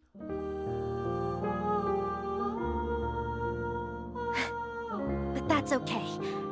I'll get another chance. I can feel it. He's still out there in this world. If I follow his trail, someday we'll meet again. Adjutant, the graduation trip you gave me, it starts now. A long, long journey must be waiting ahead. A journey with no promise of when we'll meet again. But the longing in my heart, it only grows brighter with every beat.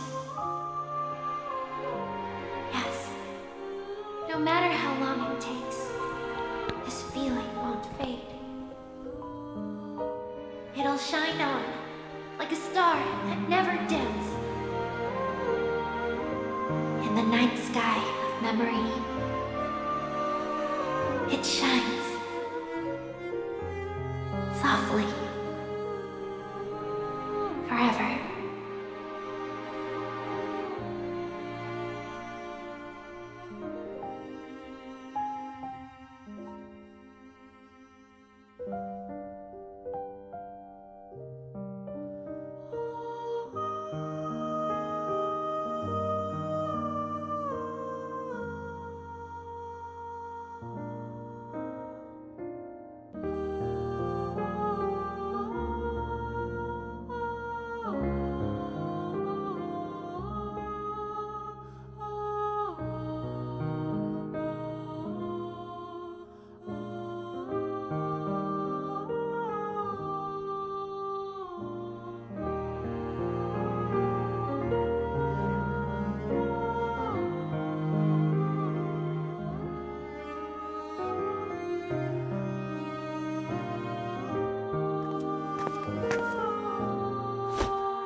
After a long, long trek, in the 5th year of my journey, I finally found peace of mind.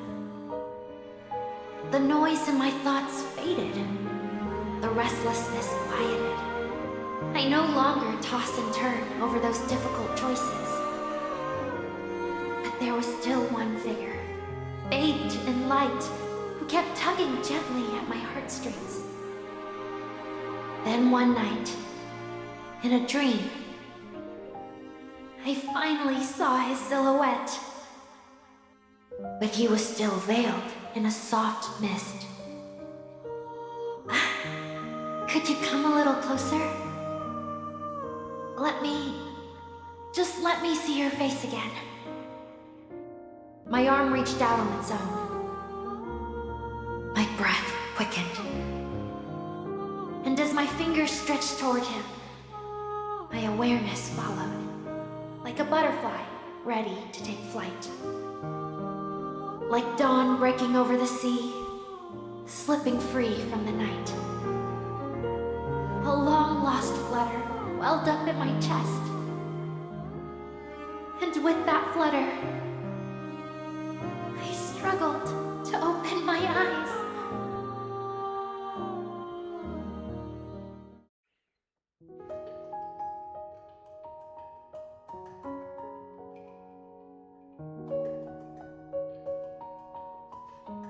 Oh, is it supposed to be a thing of like what happens 10 years from now? Morning, Adjutant. Did I wake up early? She weakly stretched out a hand from beneath the cover to rub her eyes.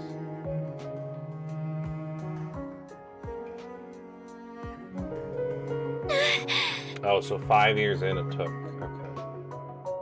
Did I finally catch up to you? No, did you come and find me? Clumsily, she wiped away her tears, but they just kept falling. A little bit of both.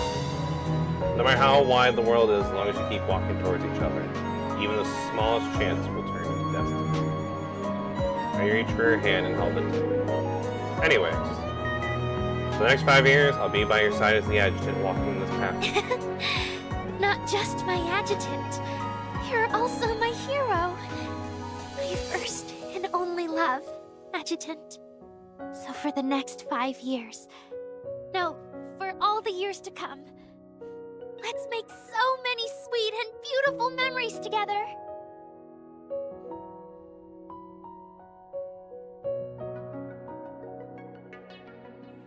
And so the girl's lonely journey finally came to an end. And a new journey, shared by two souls, unfolded in reborn light.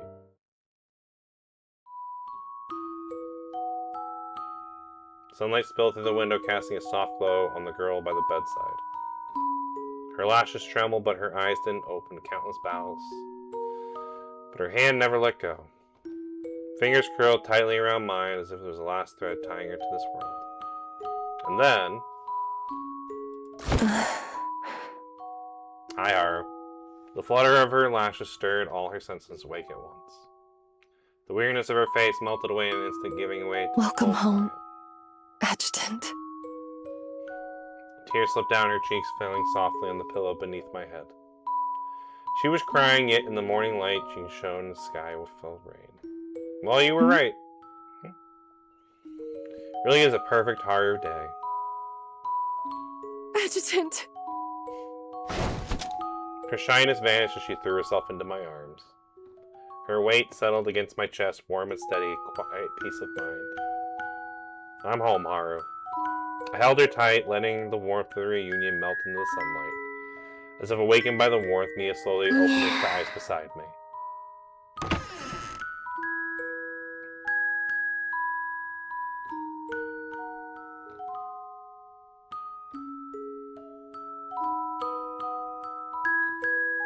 And on that gentle, light-filled morning, a new story began.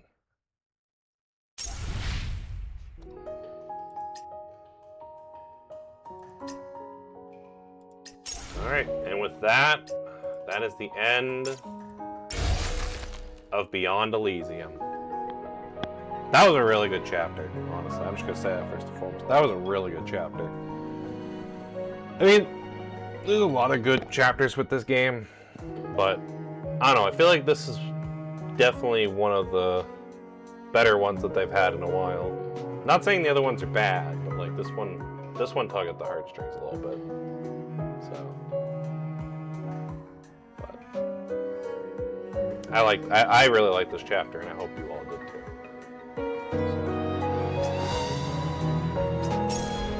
So, just claim my reward.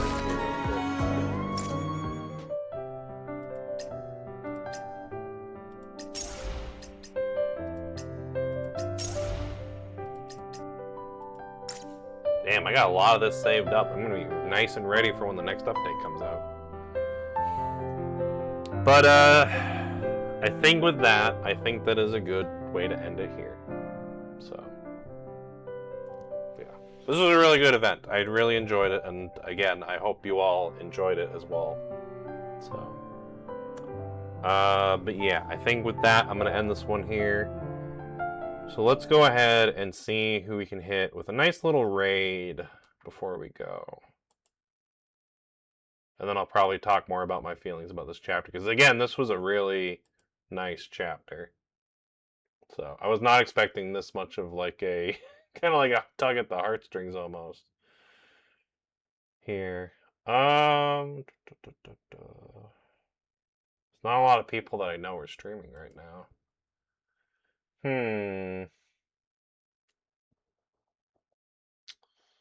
I don't know. I'm not seeing a lot of people that I know that are streaming.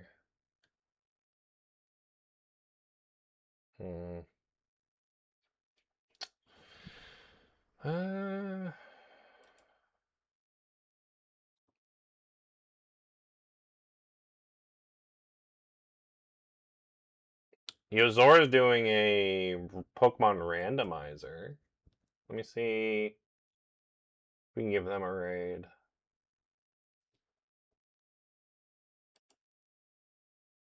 Yeah, we'll go ahead and do that. We'll give Yozo a raid. So, they're doing a Pokemon randomizer, so that could be kind of fun to watch. But yeah, no, this story chapter was great. I really enjoyed this. So, and I hope you all did too. Again, I was expecting a nice story of like how, you know, Mia was going to become a manifestation, but I wasn't expecting something like that. So that caught me off guard in probably the best of ways, honestly. But yeah, I mean, in the end, she got what she wanted. She became a manifestation as she rightfully deserved. So yeah, she definitely deserved the right to be called a manifestation. So. Oh, and that was a good story for Haru too. Honestly, getting that like goodbye with her parents and everything else, and just kind of like learning to like maybe not be too hard on herself, but knowing Haru, she's still gonna be a little hard on herself. So, yeah. But yeah, no, that was a great story for the two of them. Definitely a great story. So. But yeah, with that, I think this is a good stopping point. So thank you for watching. I hope you all enjoyed. And yeah, let's go see how Yozo's doing playing Pokemon, and I will see you guys next time. So have a good night, everyone.